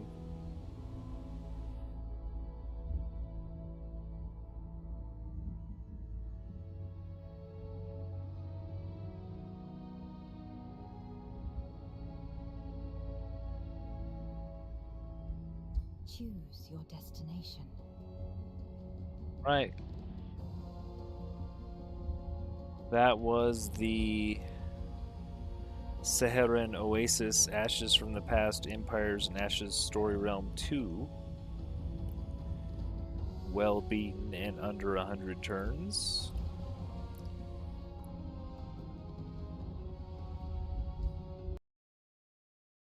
I invite you all to subscribe and let our ad overlords at Google and YouTube know that us creators deserve a piece of the revenue pie.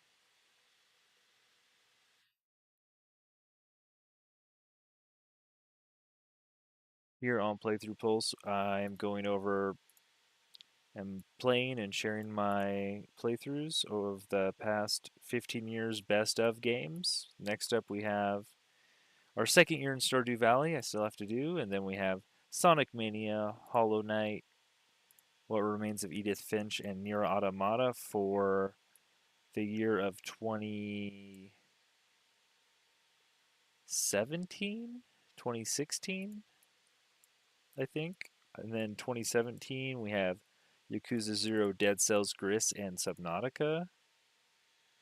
I think I have those release years right. I could be a little off. But I am going in year of release or year of added to Steam, one or the other, because the Steam release dates are when they were released on Steam. But in just let me check Twitch actually. I want to check the Path of Exile to uh bum, bum.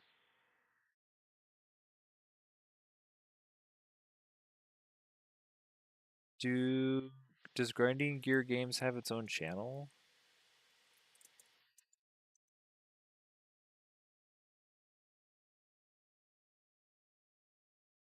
Or do they stream on?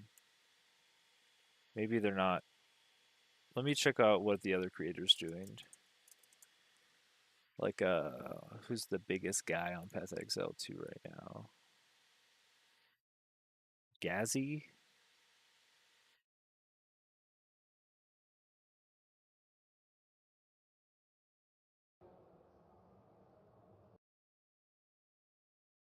Reveal watch party commencing.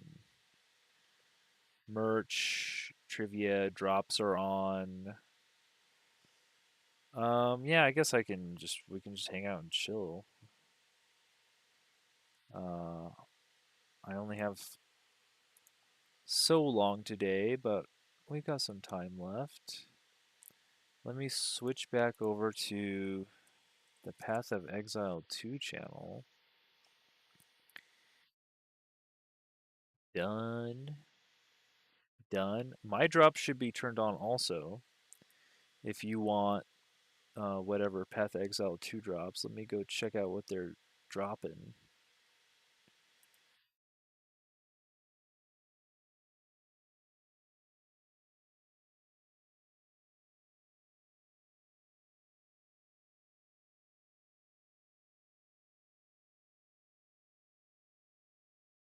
All campaigns.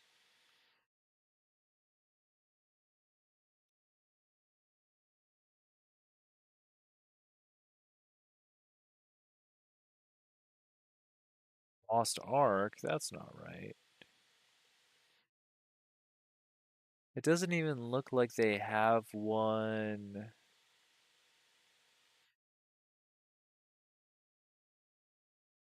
going yet. They don't even have a drop campaign going. I guess it'll only start when they start the reveal. Maybe let me check their Twitter.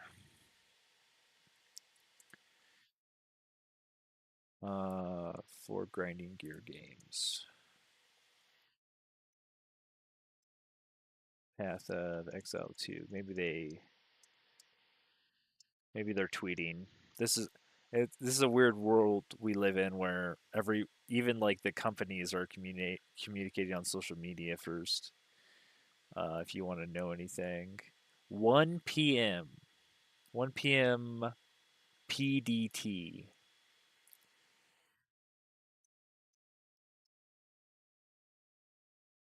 1 p.m. that's 4 a.m. my time. That means it already happened.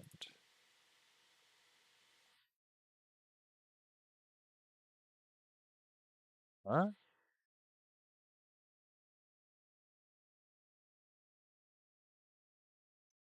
I guess it should be on their YouTube channel then, right?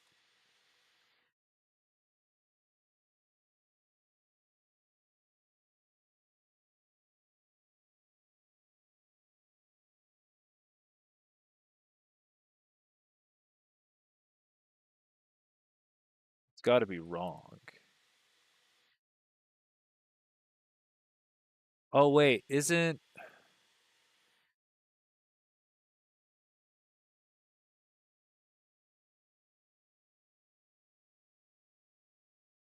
aren't they a day ahead in Australia? 1 p.m. August 20th PDT. It could be 4 a.m. tomorrow morning, actually. No way. No way are these streamers live and it's that far away. That would be crazy.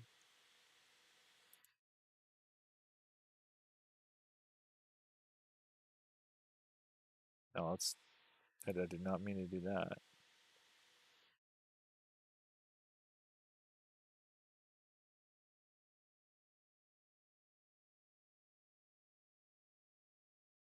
What's Gazzy doing?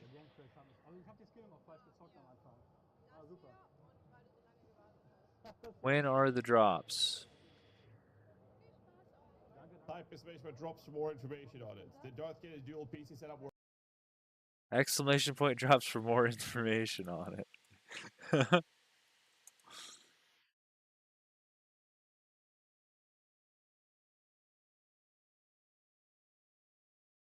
Start at 22 CEST. They are, oh, here's the page. Drops will enable 1 p.m. PDT until 10 p.m. PDT, or August 20th.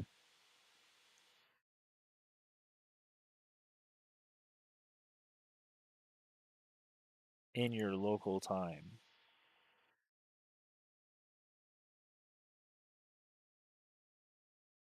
You will get the Sun Priest Incineration Rare Finisher effect after 45 minutes of watch time.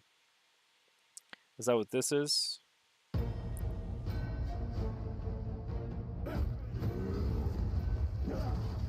Okay, so whenever you kill an elite, this guy will come down and blow him up.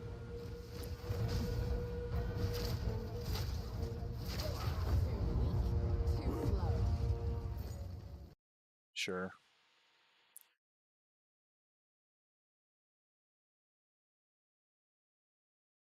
Here we go. Twitch.tv/Path of Exile.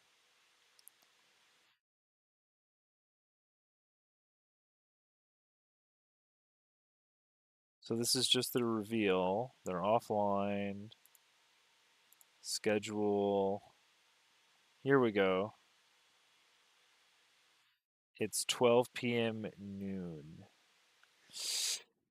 Is when they're scheduled to go live. I'm probably not going to be live then, I'll be honest. That is another 4 hours away.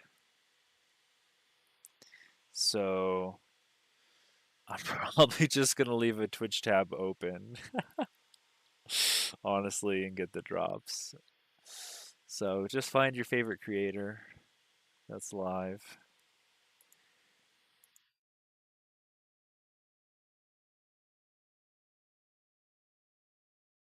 I will do probably a reaction after the fact.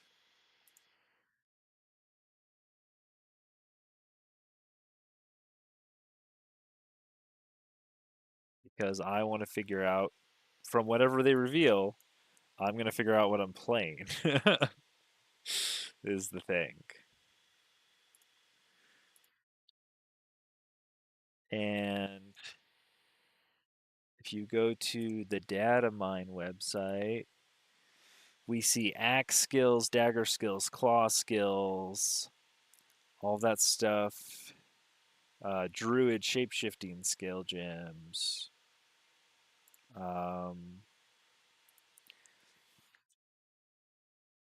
They could, I doubt it, but they could have multiple new classes close to ready. The most I'm seeing here are axe skills, which would make sense. I mean, I don't feel like it'd be much different than making the mace class. The druid, however, there's only a couple, and there's only a couple dagger and claw skills. But I probably want to make either a claw or a dagger shadow as soon as possible. I don't know which one will be stronger. It depends on how these buffs go to all the defenses, because they're adding like deflect. Evasion gets deflect, which is a 40% damage reduction, and then armor's getting elemental conversion, basically, in a percentage, but it takes up a probably a suffix modifier on your armor. I wonder if that's in the website. If you go to items, armor, body armor. No, I want modifiers. Where's the modifiers?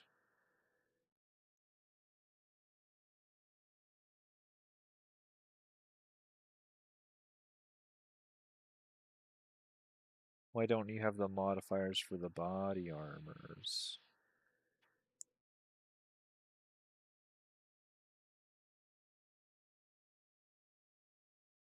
Stats, craft tags, mods, rarity.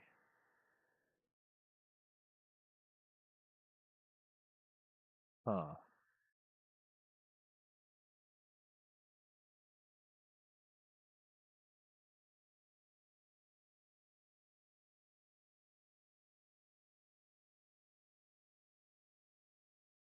They have it for like the helmets and stuff, don't they? Oh, maybe I'm in the wrong spot. Oh, here we go. Modifiers. I was in the wrong spot. I was in like the main item spot. We want like just look at the dex body or the strength body armors. They don't have it on here yet.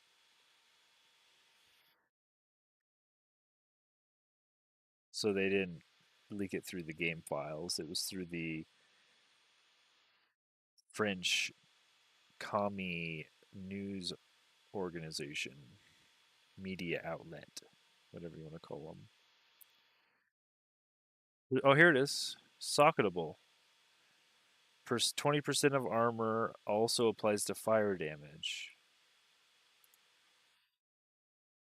Taponte Soul Core of Dampening. I think we already had this Soul Core in the game. I think they just took these and they combined them into percent armor also applies to elemental damage, and they put it as a suffix. So it's like you're taking up a resistance to get your armor to apply, but if you're a pure strength character, you don't really have an option. Like if you go into a hybrid, you just get energy shield, which is just huge HP essentially. That stacks way high. If you go into evasion hybrid, you could just be they could just miss. And I think they also said for shields, blocking and parrying works on all attacks. So this would be like slams, projectiles, etc., right? Except red slams. Like if the some bosses have like unblockables. Boss unblockables.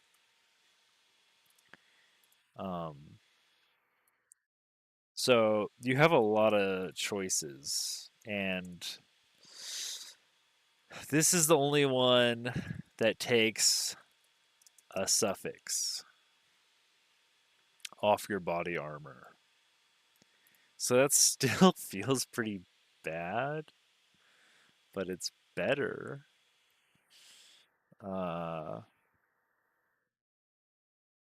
This one is just freebie, and I guess the Asian audience thought that evasion felt bad, and when I played evasion with a shield on the Amazon, I went hybrid into energy shield for a huge HP also. Because it did this was better. This is best. Obviously best for survivability. And like if the thing is damage scales exponentially, defense scales linearly. Is that a word? Oh, I misspelled exponentially, but I spelled linearly right. Sure. Sure, sure, sure, sure.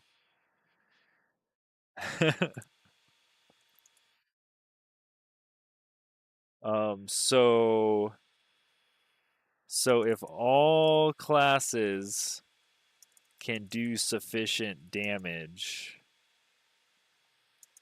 just play intelligence or energy shield. Now, right? Also, uh, also equip a shield. The damage reduction is insubstantial for another defensive layer in block chance. Um, this is kind of like just the meta, right? Uh, evasion deflect. This might make evasion equivalent to energy shield. You're getting 40% more life essentially.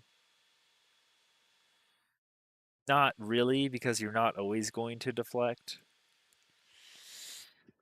But if I have a choice between a strength character, a dex character, an int character, or a hybrid,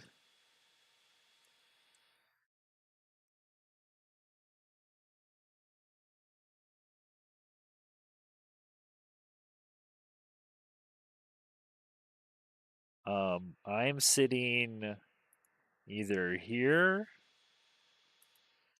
here, or depending on how good this is here. I'm still probably not wanting to play a strength character. If you're going to make me take a suffix on my armor just to get that elemental conversion and sockets, right? You're socketing and you're doing all this stuff the other characters don't really have to do. It just kind of feels bad. I don't know. Like if it might math out. I mean, I've seen late game strength characters that seem like they're not having issues. I've seen late game of every character that seems like they're not having issues. It's more like a fear of public the public consensus is that you'll have a worse time. Like in the Trials of the Sekimas, uh, you just got hit a lot more on a melee class, period.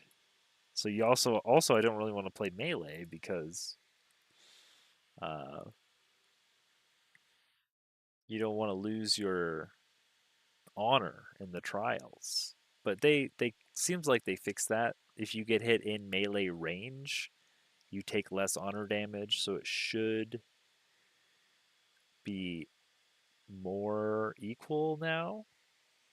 I would say if at any time I would feel safe playing the game in its current state, early access, playing a pure strength melee character, it would be this patch, right, rather than the last two, because they've had enough time now where I think they could give the melee characters enough love and listen to community sentiment enough where they might even make them too strong because the community whines and cries a bunch about literally everything. They even buffed their shield slam to account for the new sprinting mechanic. They're like, okay, well, if you're sprinting all the time, your sprint, your shield charge rather, should feel better. So they gave it a buff because they could already kind of sprint.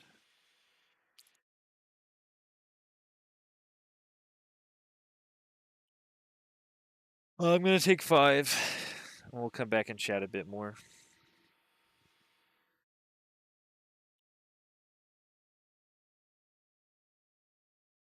Go ahead and give yourself a stretch.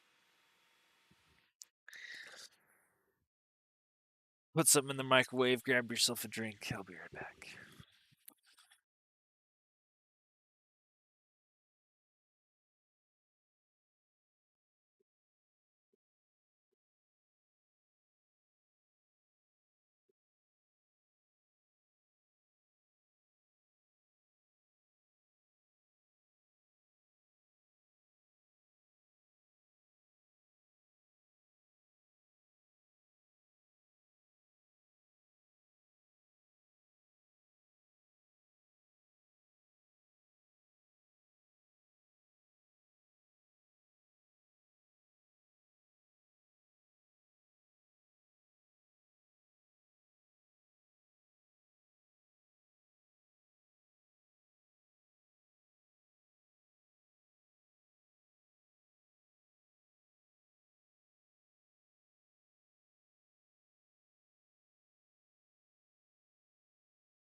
Where were we? What were we jabbing about this time? How likely is it that 7 of the 8 generated rulers on my map are all frogs? Um, not very likely, Life Alert. Not very likely. That's a pretty slim chance there. You rolled frog lore, the realm of the frog lords. That's that's pretty wild.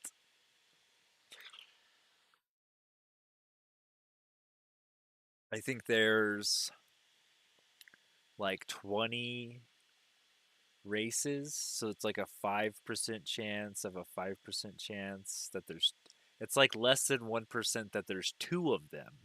So it's like fraction of percentage that there's 7. If you want to know the real if you wanted a real answer, you get a I can use my statistics class on you.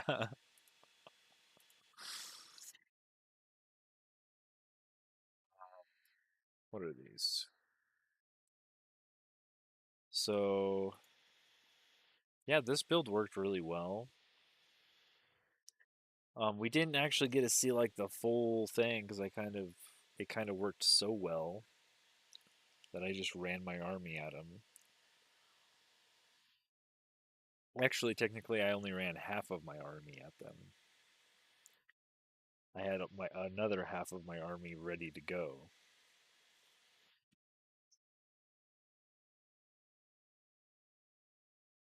I guess I'm I'm good enough to play on something other than easy now. The only one that wasn't a frog got taken over by a chaos dragon. That's what he gets. Chaos dragon.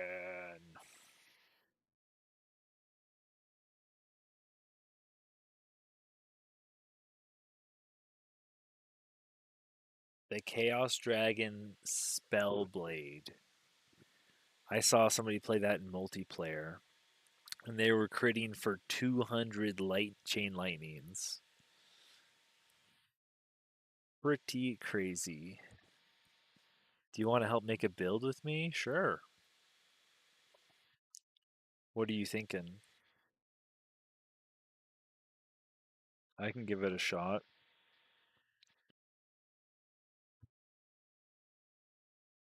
That's unfortunate that the meta, there's only a couple of the tier 5 tomes that are very meta.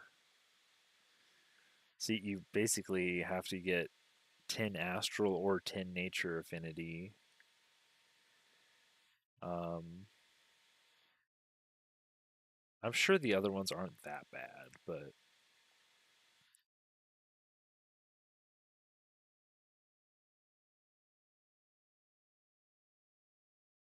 I'm a noob, but I saw Tome of Fey Mist and Tome of Pandemonium both apply random negative status effects, so I'd like something that involves both of them. Okay. Fey Mist is pretty good on its own. So if we like clear all these, and you're talking Pandemonium.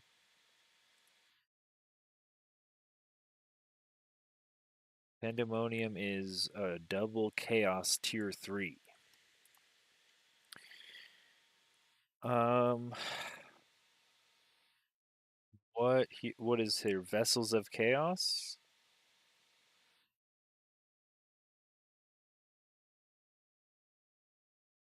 Oh, Havoc Magic? Is that what you're looking at?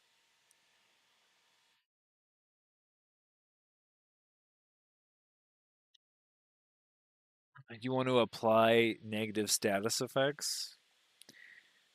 Well, I mean, Vessels of Chaos, so you do plus 10 damage for each of the target's negative status effects, stacks up to 3 times. That's plus 30% damage if you can stack them. The only thing is the Fey Mist you were looking at. It's these units, the Mistling unit, that applies the negative status effect. So, and this is a skirmisher, right? So this isn't going to get the buff from the other thing. Because the Pandemonium only works on support units and battle mage units. But you could. Is there something else in here? You want at least like 2 things you want out of the tome. If it's literally just one thing you want out of the tome, that's pretty hard ask. Just for me to say, oh yeah, go get the tome.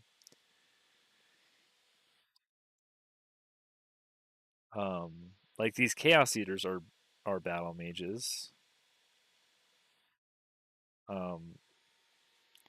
So, but if you're going skirmishers and battle mages to stack negative status effects and then eat them with the Chaos Eaters with Consume Chaos, target all adjacent enemies, remove all negative status effects, and deal 12 random elemental damage for each status effect removed. You could do that. I mean, it's not an absolutely terrible idea. This is a tier 4 battle mage summon. If you wanted to try it, I could give it a shot.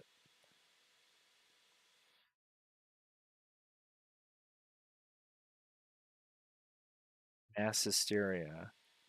Yeah, right. Your debuff spell, yeah. But you have to research each one of these, right? And by the time you get two of them, maybe three of them, depends on how fast your knowledge is, you're going to get the next tome already. It's not that it's I'm just trying to figure out what's good, how it would work. Because right, we're stacking to get this tier 3 tome.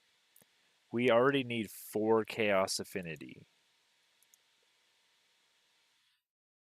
Um, and typically when you make a build, you're like kind of focusing on one, maybe two unit types. So if you're two unit types, you're okay with doing battle mages and skirmishers. And you're going to try to focus on these tier 4 chaos eaters as your battle mage unit. I can kind of get behind that. I just don't know. I'd have to we'd have to go do it, you know.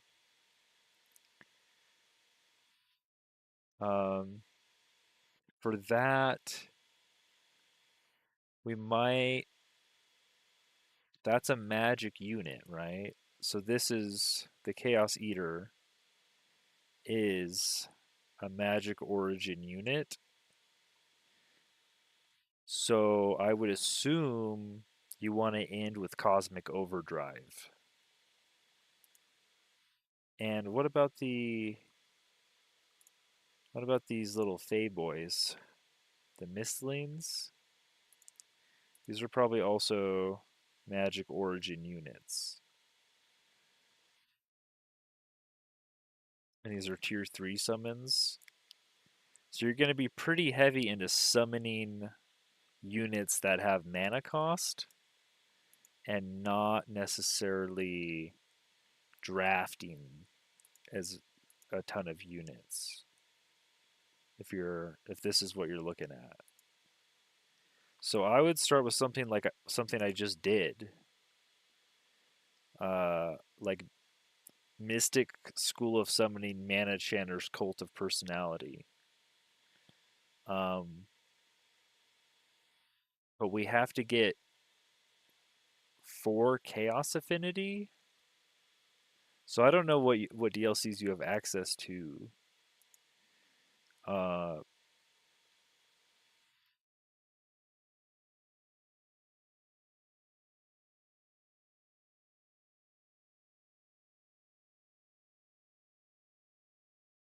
but this would be fine. I could run this one too.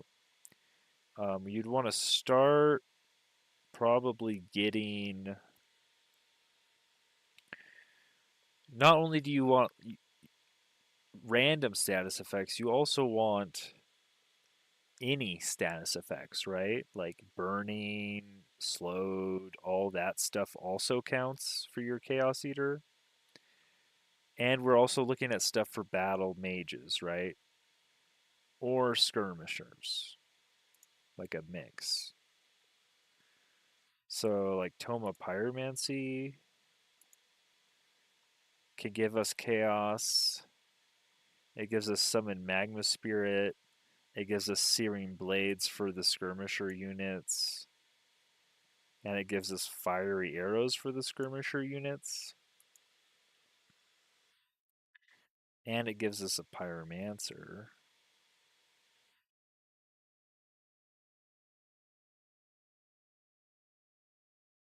But if you're going to do this, you don't have a special province improvement of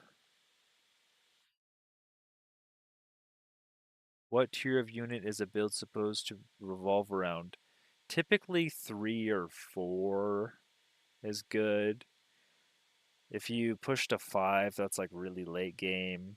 If you're looking at 3, that's kind of like mid game. A lot of games end when you right around when you're getting tier 4 units. But if somebody attacks you early, tier 3 units are a little bit better. If you're tier 1 and 2 units are basically for clearing right around your starting zone and getting your cities set up. But what you're building towards is, yeah, more about the threes and fours, I'd say. You might get like one or two fives in there.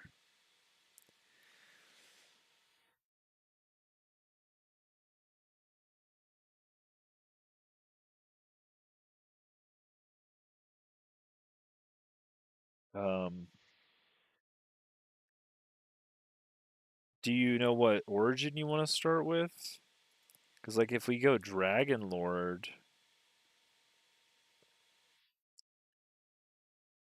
I guess we could get another Chaos. Does that give us enough for Pandemonium? It does. You only need 3.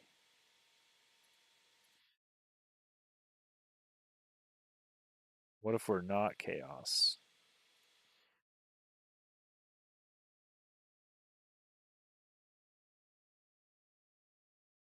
Yeah. So if you go like Chaos Dragon and you just take Tome of Pyromancy, that's all the Chaos you need. And then we can go stuff like uh, Evocation, Warding. Here we might even just take Tome of Revelry, you know? We might not even worry about this right here. We could just take like a super meta tome. Um, you could even start Zeal if you wanted. Let's think. We want to get a bunch of Astral. We only need 2 Astral, 3 Astral books.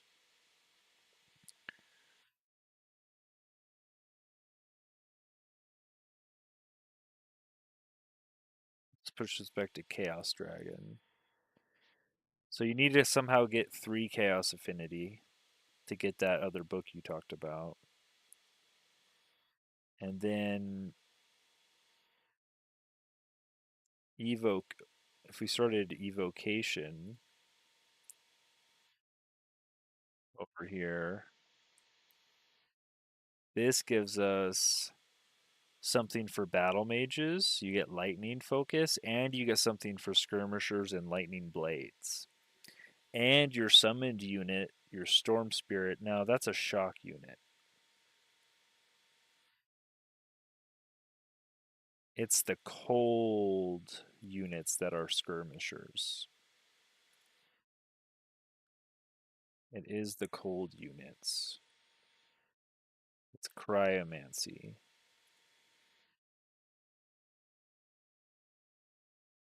Cryomancy is super meta. That was like the first tome that everybody went to.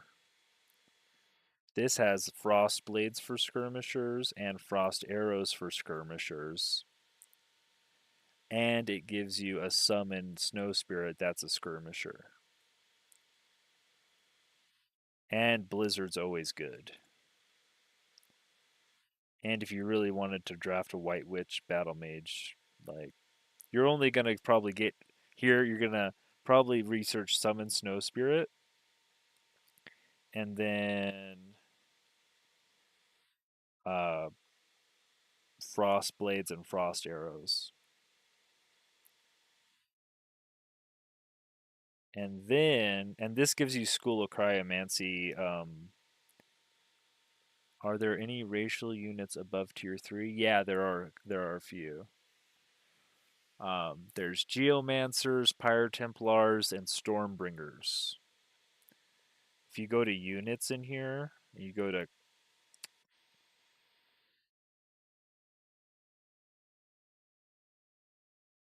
do you have to go tome form? Yeah, here they are. Warbreed, Tyrant Knight, Transmuter, Exemplar, Geomancer, Oracle, Stormbringer, Pyro Templar. So if you're looking at these guys, you're probably also looking at nature for your tier 5 tome, because the astral tome focuses on magic origin units. So if you're trying to summon one of those guys, you kind of go Cosmic Overdrive. And if you're looking at these guys, you kind of go this Nature Tome. Goddess of Nature. Because you can, well, one, you can enchant all of your plants, which you usually turn your people into plants. And then you give them all 15% crit chance and plus 3 blight damage on attacks. But also, you can bring all dead friendly animal and plant units back to life with 50% their total HP, and heal everyone who's alive 40 temp HP. So this is kind of like an I win button, especially if you can cast it more than once. Like if you have death magic, if you have a bunch of shadow affinity, it's where you have death magic, you're going to be able to cast this every turn as long as you have 150 mana. Like if you saved up like 1,000 mana, you can cast this like 8 or 9 times.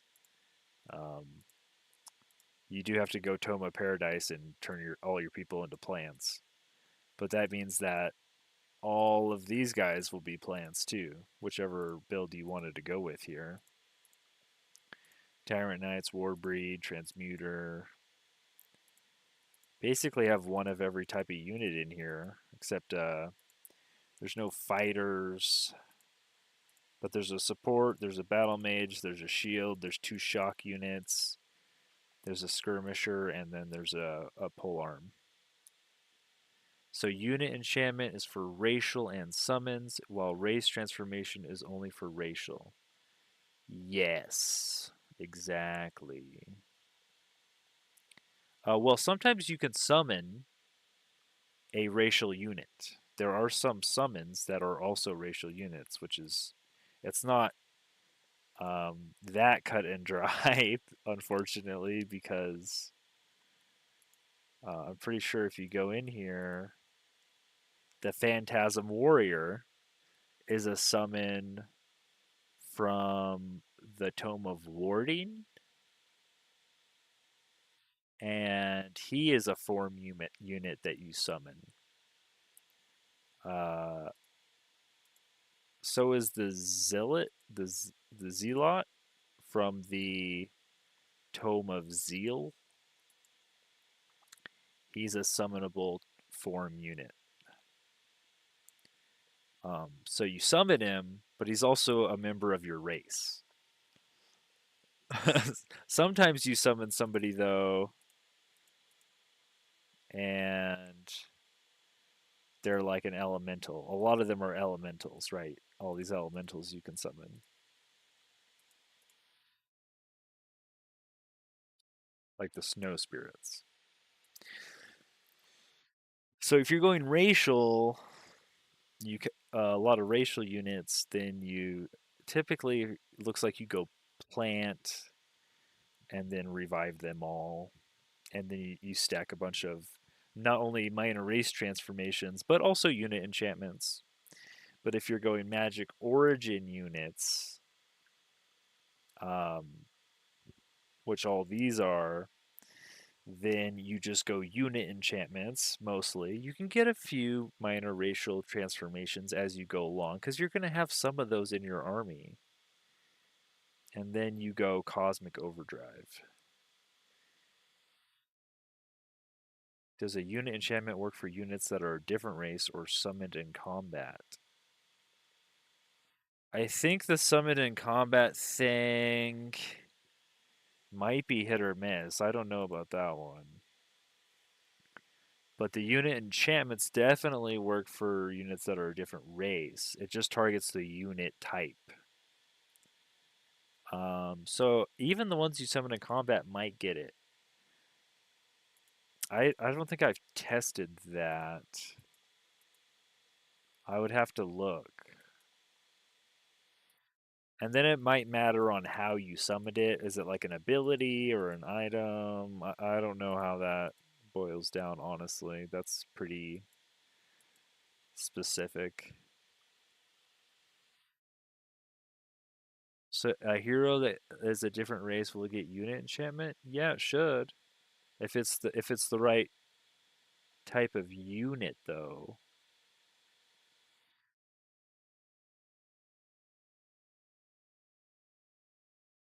Which I don't think they get unit tags. I don't think heroes get unit tags. But they should get like lightning blades and all that, right? Um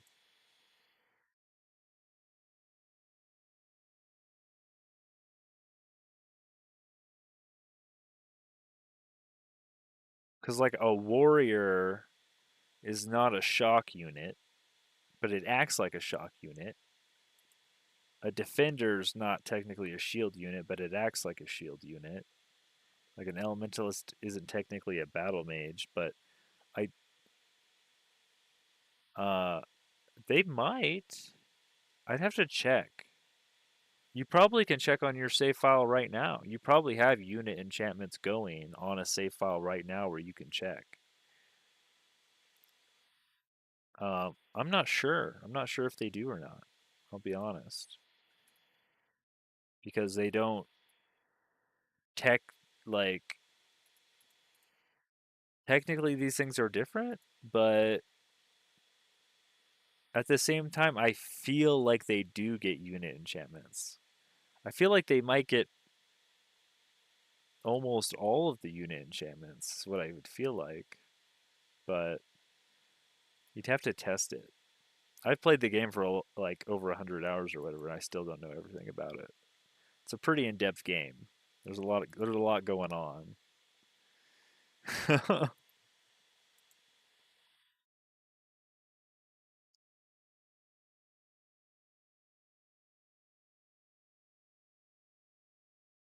But yeah, I was thinking for this weird thing we were doing, cryomancy.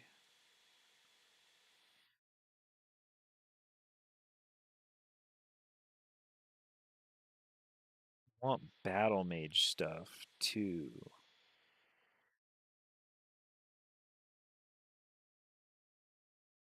Alchemy's always good because you get an alchemist lab.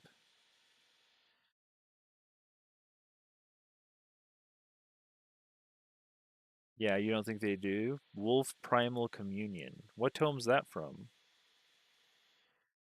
Wolf Primal Is that a nature thing? Wolf Primal Communion.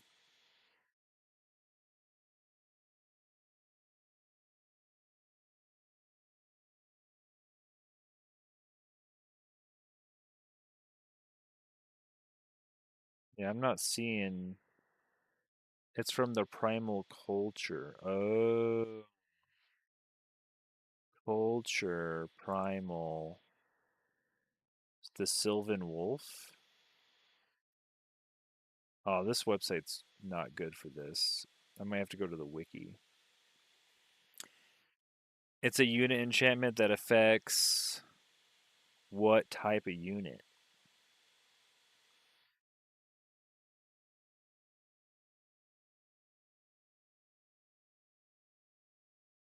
If we go back here, maybe it'll be in here.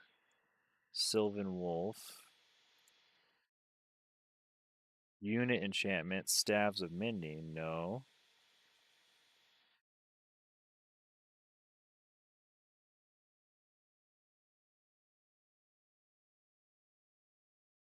Huh. This doesn't show the. I know what you're talking about. Oh, culture tomes. There they are. Okay. Smart. Thank you. Primal Wolf. Primal Wolf Communion affects every type of unit in the game. Grants non-culture units Sylvan Wolf's Boon and Forest Walk. Um. So if your hero is of your culture, He already should have those. Yeah. Every hero of your unit is blessed by the Sylvan Wolf. Well, it says a unit. So all of your cultural units, by default, have the Sylvan Wolf's boon. You research this. If you've summoned up a bunch of units and you want the summons to get that aren't cultural units, or you've like recruited them from another race or something, you've like drafted another race's city units or something, which can happen. Like in one of my last playthroughs, I gave everyone the barbarian thing because I had a bunch of summons. I gave them the brutal mark, grants non-barbarian units savage strike, and I put that on my elementals. But yeah, well, I mean, if the hero is from your culture, they should have that by default. Okay, so your heroes don't have it, and heroes, yeah. So I guess heroes aren't units, period. Right. So unit enchantments don't work on them.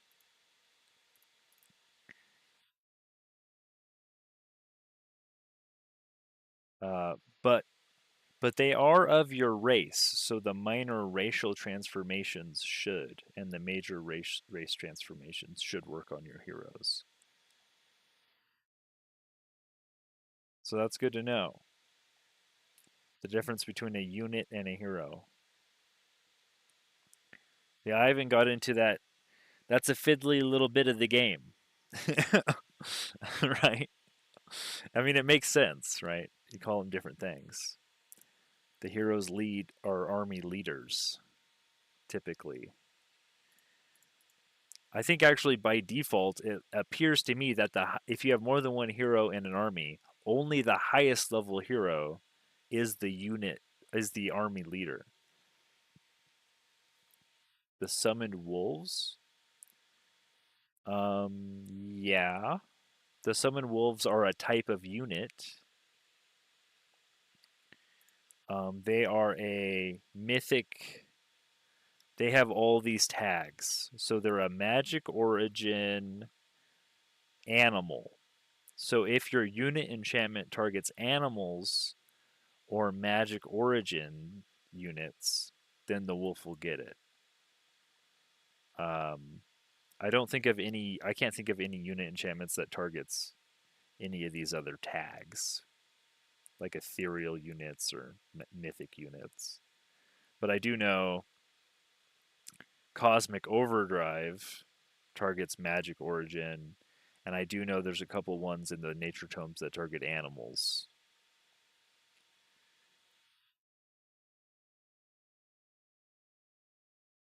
In combat summons, I would assume it's an in combat summoned unit if it has the unit tags and you've researched and you're paying upkeep for the unit enchantment. I would assume that the in combat summons would get them. Is that an in combat? Oh, it's a combat summon spell. Let me see if I can't find.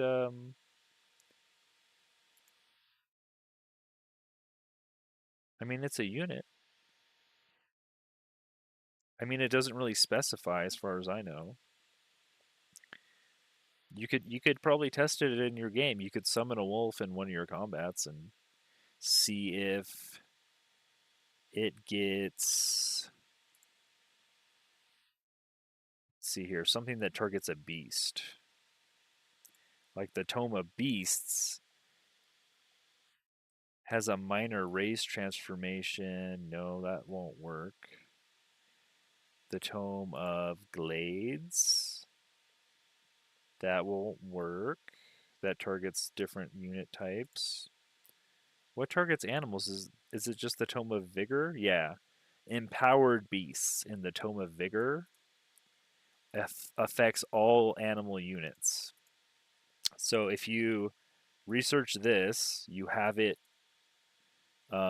cast and you're paying upkeep on it, and then you summon one of those wolves in combat, you could probably check its stats and see if it has the empowered beasts on it. And I would guess yes, because it's an animal. uh, but don't quote me on it. I haven't checked myself. I haven't played animals yet. Maybe the next thing I'll play is animals, just because I haven't done animals yet, and I think that they could be strong. Do you want to continue with this build that we were doing, or are you good? Whatever we were doing with that.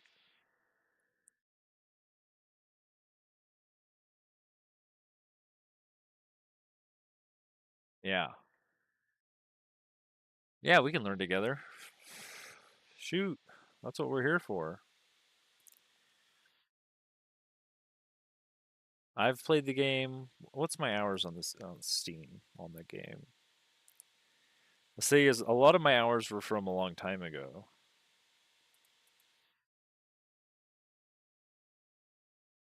Oh, I have like 155 hours on the game and I still don't know everything. You don't think Famous and Pandemonium belong together now? Yeah, you're probably right. I mean, we could make it work, but like in general, there's one thing that I try to do in every game like this, and that's like either have essentially frontline and backline units, like an obvious frontline and obvious backline unit, or like skirmishers that act as both, or like mythic units that have ranged attacks, like the Reapers I just played. They have like a ranged attack, and then they go into melee, kind of like a skirmisher. So those guys don't really need like a dedicated front line. You know, they have like 200 health. But if you're playing battle mages or archers, I would ensure that I also found some stuff for like some pole arm units or some shield units or something. Uh, and I just like scatter one or two of those in every army. You don't want to water it down too much if like 90% of your enchantments are for like a battle mage or a ranger or something, an archer unit. Um, you don't want to like water down your army, but there is something to be said for like having a unit just of kind of meat shield for them when they have twice as much health and a lot more defense. And also like your ranged units can't do their ranged attack in melee. Like battle mages can't cast in melee. They have to walk away and take an attack of opportunity moving out of the zone of control.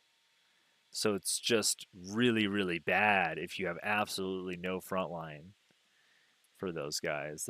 They're hating life. They're taking a lot of extra damage. It doesn't have to happen. So uh, unless you can get them to teleport, if you research the Tome of Teleportation, then they can just teleport away.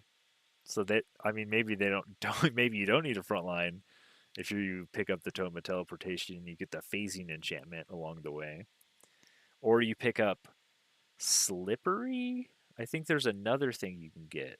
I don't know where you would get it from a tome. Usually it's like items for your heroes and stuff. But the heroes get. There might be like Tome of Winds or something.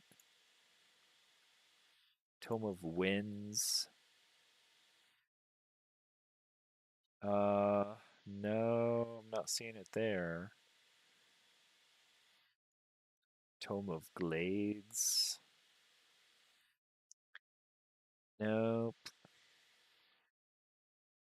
Um, there might be something somewhere though that gives them slippery, so they don't take those opportunity attacks. but I don't know where it would be. You'd have to look around a bit. It's like maybe the Stormbringers have it,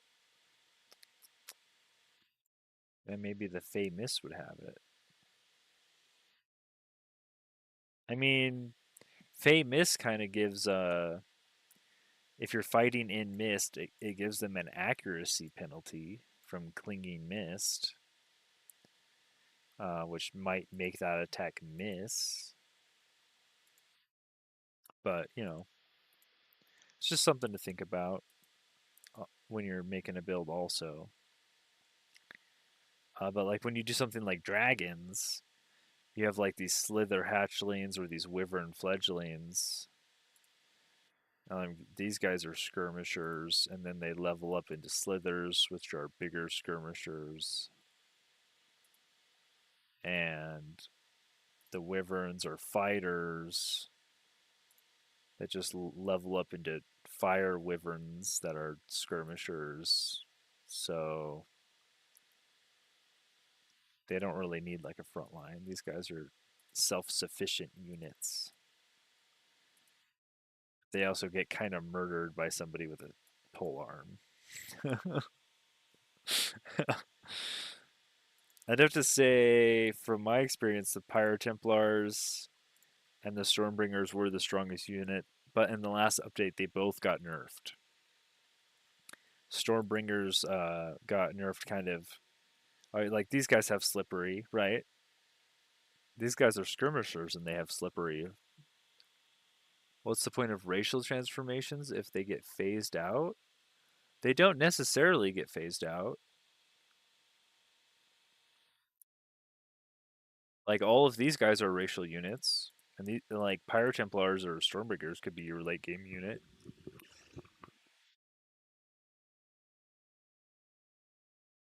And also early on, even if you're doing a summoning build, early on, your culture units, your tier 1 and 2 culture units, typically stick around for a while. And even your tier 3 culture unit, you might build a few of those. Put one in each of your armies, so you might build like 3 or 6 of them, depending on how the game's going. Like last game, I built 6 summoners.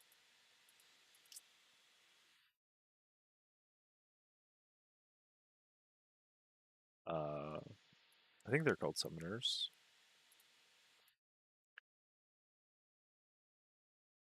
The Mystic School of Summoning, yeah. Because each one of these adds 5 morale starting to all of your magic units. Anyways, yeah, I mean, they don't really get phased out. Like, these could be your in-game units, basically. And then you just keep researching and researching more stuff. Like, the whole point of doing like a racial build, like I was saying, is that you end by turning them all into plants and then being able to revive them over and over and over. They never, as long as you have mana and spell combat casting points, they're immortal. So that's huge.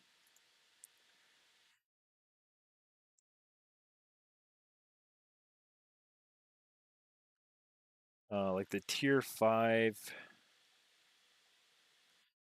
here.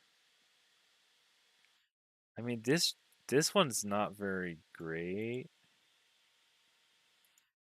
Do you need one of those tier 4s every time? No. I mean, you either want to be looking at one of these, or you look at like a tier 4 summon or a tier uh, of some sort. Like in the last game, I just played. I ended up with a bunch of bone horrors for tier 3 summoned units. These guys just run in and do like 60 damage. and kill themselves, and then they get revived by the necromancers. And then I got like 1 or 2 bone dragons. And these aren't racial units. But the thing is, like, that's what I was saying. I was going towards the Tome of the Archmage here, and Cosmic Overdrive, which gives them all 20% damage and very fast movement. And this, oh wait, no, this says this affects combat summons. So well, I mean, this affects all combat summons. So this specifically calls out combat summons.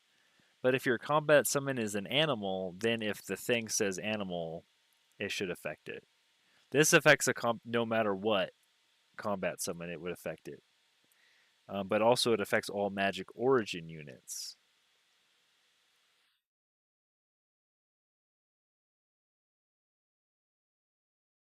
Yeah, I would say build around 3s and 4s and complement them, yeah. Because there's a really good 3 build in order. If you go subjugation, no, not subjugation, sanctuary, inquisition. This is a tier 2 tome. Inquisition is a tier 2 tome, and it gives you a tier 3 Inquisitor unit in a tier 2 tome. And this guy is a form unit. Skirmisher. And he's got slippery, so he's self-sufficient, and he's got swift, true sight, zeal. This guy goes crazy. He gets all the race transformations. He gets all the unit enchantments that affect skirmishers. So you can get lightning blades, searing blades, fiery arrows, guided projectiles. Just they kind of double dip, right? Because the skirmisher is a melee unit and a ranged unit. So if there's anything just for the ranged units, a lot of the times it'll also affect them. So if you want a tier 3 unit to look at, I mean, these guys in order are pretty good, and you don't need much order. I don't think you need any order to pick these guys up.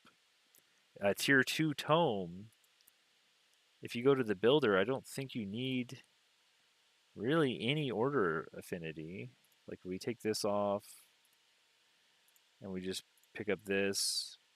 Yeah, you can just get Tome of Inquisition as your first affinity in order. So the tier 2s are just, free. But to get the tier 3 tomes, you need at least 3 affinity. So like in this build, we only can get tier 3 Materium and Nature in this random one. But yeah. But I'm sure there are some other units, but those are the ones that come to mind. Basically, you can do any magic origin summoned unit into Cosmic Overdrive and have a good time.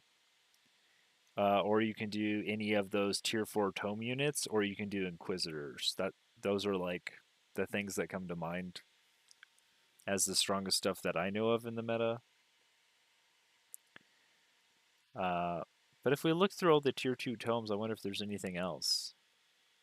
So if I want to use Fey Mist, I would build around the Mistling, since it's a tier 3 unit, and I would find a tier 4 that complement it like a capstone. Yeah, exactly. Yeah. When I did that build, I went uh, heavy into nature, and I think I did. I tried to get as much astral and shadow because those empire trees are actually really good. But actually, I think I have the build right here. I have it on here. Yeah, this was the one I did 2 games ago.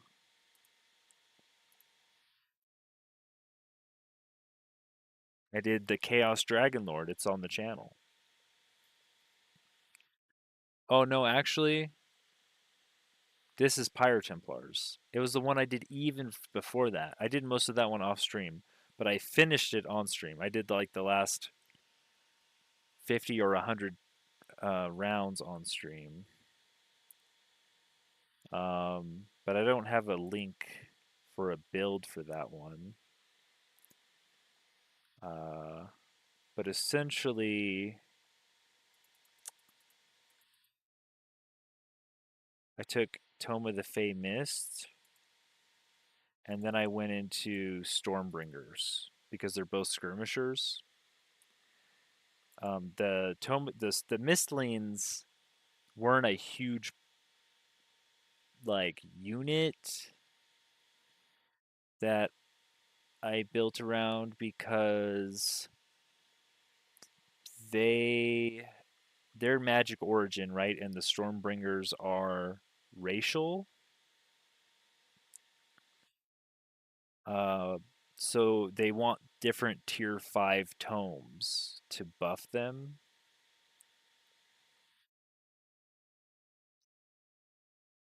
But they're both skirmishers. So you have that going for you. So you have to choose kind of, if you wanted to do more summoned stuff, or do you want to go into Stormbringers and do racial stuff, and then that'll determine your build. Because you could find a higher summoned unit that's also a skirmisher. Surely we could find. Well, a lot of them are actually mythic units. They don't share that tag, skirmisher. But maybe we could find one. Druid of the Cycles are support units.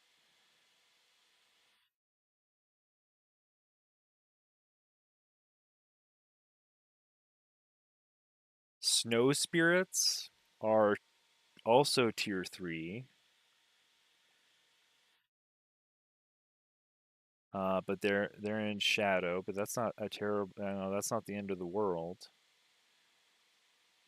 Yeah, these guys are Mistlings. These are tier 3 skirmishers, and then Stormbringers are in the same DLC, and they're tier 4 skirmishers. But they're also racial form units.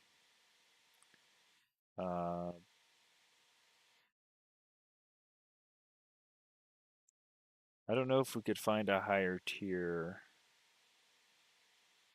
summon that would also be a skirmisher.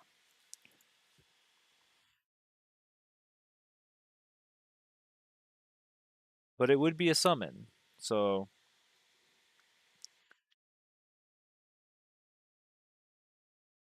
you're just kind of going towards that Archmage tome instead of the Goddess of Nature. And that Cosmic Overdrive would work on the Mistlings also. It's just that like if you did a ton of skirmisher stuff, and then you went into like constructs are their own thing. Constructs they're not magic origin, and they're not racial. So if you're doing constructs, that's its own thing. That's totally. Yeah, I can't find any buffs that target Fae. Let's look at that nature tome. What's that nature? This Force of Nature targets Fae. So, I mean, this would work if you turned your people into plants with the Tome of Paradise.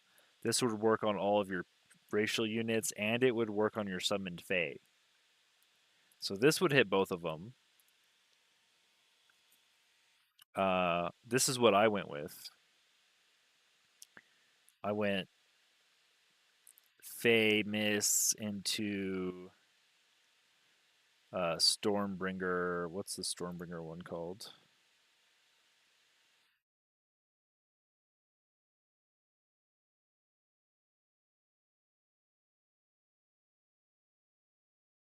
Stormborn.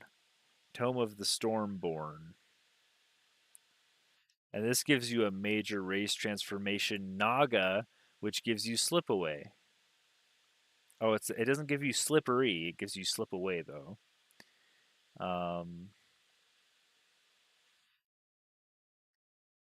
So that's my tier 4, and then from Tome of the Stoneborn, I went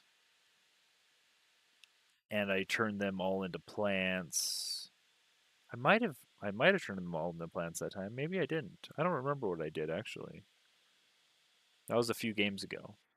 But it would work really well if you turned them all into plants and then you buffed all your plants in Fae with the Goddess of Nature tome. I mean, that would work really well.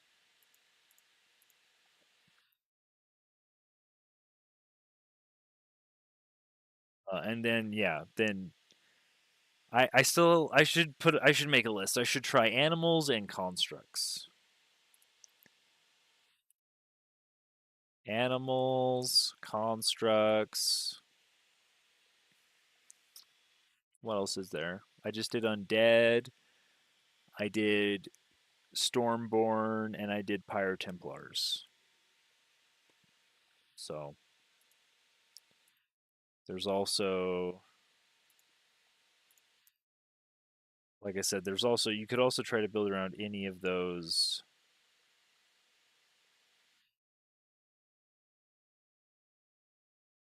tome form. Like the Oracle, I don't have that DLC. Geomancy,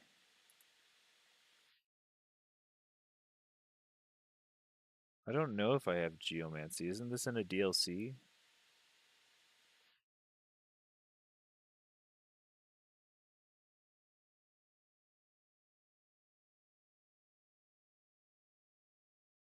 Oh yeah, this is in Giant Kings. I don't have that one yet. I do have exemplars. Exemplars. Apparently these units are kind of bad though because they're shield units. And it just seems like shield units are just units that maybe they get a little more defense. I mean, they're at 8 defense, but there's diminishing returns on having really high defense. And then they just do less damage. So they don't really counter spear units or charge units. But they are good meat shields. Tome of Transmutation, I do have this one. So I could also do Transmuters. I had access to Warbreeds, but I didn't build them. And then Tyrant Knights. I didn't really build them either. But I did get these tomes. I've played with these tomes a lot. I just probably didn't do it very well because I was brand new. A lot of my first playthroughs were all order. I had like 20 order affinity. I had no idea what I was doing. Just pick all the order and then make everyone friends. I feel like that's what all the new players do. uh, but yeah.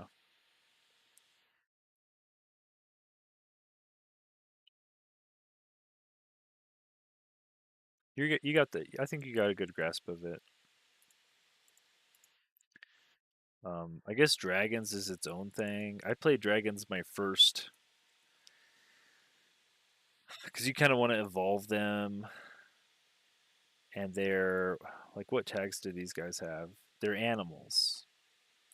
So dragons is like a subset of animals.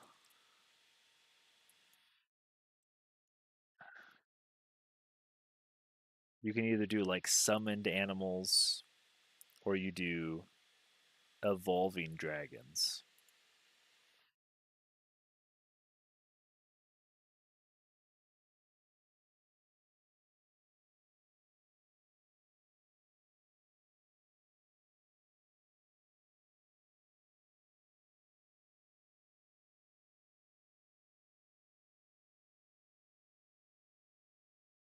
Oh, well, I guess the wyverns are animals. Only the wyverns are animals. The young fire dragons that evolve into fire dragons are no longer animals. These are mythic dragons. So, I mean, these two are supposed to work together because you get rapid evolution enchantment that gives 20% experience from combat and slip away if tier 1 or 2. Does that work with the dragon tome? No, these are tier 3 units, so they're not going to get the slip away, but they will get 20% more experience to help them evolve. So there is, I mean, they do technically work together. The thing is with these guys is you want a bunch of army leaders that give unit experience every turn, so you can put that point in there. And then you want like the ambition to be a trainer, stuff like that. Um, it just felt super broken what I did in the last game, where I took the Mystic Summoners and I spent all my Astral Echoes to immediately, as soon as you summon a tier 5 or a tier 4 Reaper, I forget what, I think they're tier 4. As soon as I summoned a Reaper, oh, they are tier 5. I could turn this thing into legendary right away by spamming all my Astral Echoes on it. So I didn't need to get any experience on it at all. It was max rank, which means it gets killing momentum and plus like 50 health and everything right away as soon as I summon it. Because I dumped all my Astral Echoes on it. And I was like, that's crazy. That's such a cheat code. He's getting another action point every time he kills somebody, and like he's basically like 30% more tanky, about maybe a little bit more. Maybe he's like 50% more tanky with the defense and resistance. It's like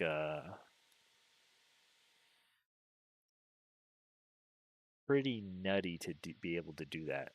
And I did it to Bone Dragon also.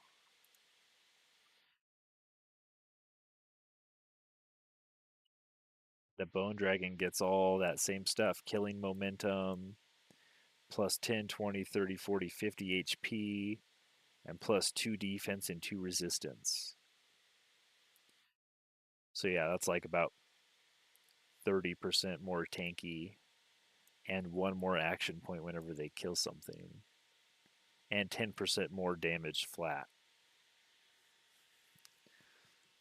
Just being able to, if you're doing a summoning build and you're not going astral summoners, I don't know, man. I don't know how that's not the best thing to do. That just seems like obviously the best thing to do. I'm pretty sure in PvP, people ban a lot of that stuff. I'd have to check the Discord I'm in, where they play multiplayer a lot, but they ban a lot of stuff.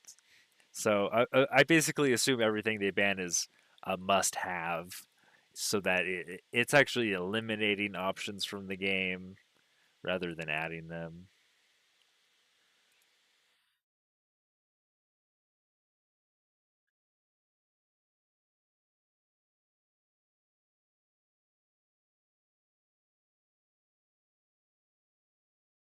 Doing a good job killing time, but I don't want to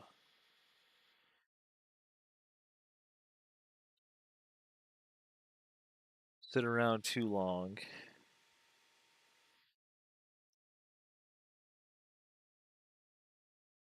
I think I'll call the stream there. We'll call that a stream. We did our thing. I'll do some React next time and see what we'll be playing for Path of Exile 2 on the 030, the Third Edict patch. I really do. We're 3 hours and 20 minutes away from the live reveal. So go check that out. Get the drop. It's a fire effect finisher when you kill a elite or rare mob. It's only $30 to try out the early access, and trust me, you're gonna get a lot of hours out of it. I played for 2 patches. Oh, there's an update right now. And I put 350 hours in, so I put like 175 hours in per patch. So that's a lot of playtime. And they're just adding more and more. So say if you like Diablo 2 or any ARPG like League of Legends is not technically an ARPG, but it's a isometric action RPG. Game's really fun. So check it out. And we'll see you on the next one, guys. Peace out.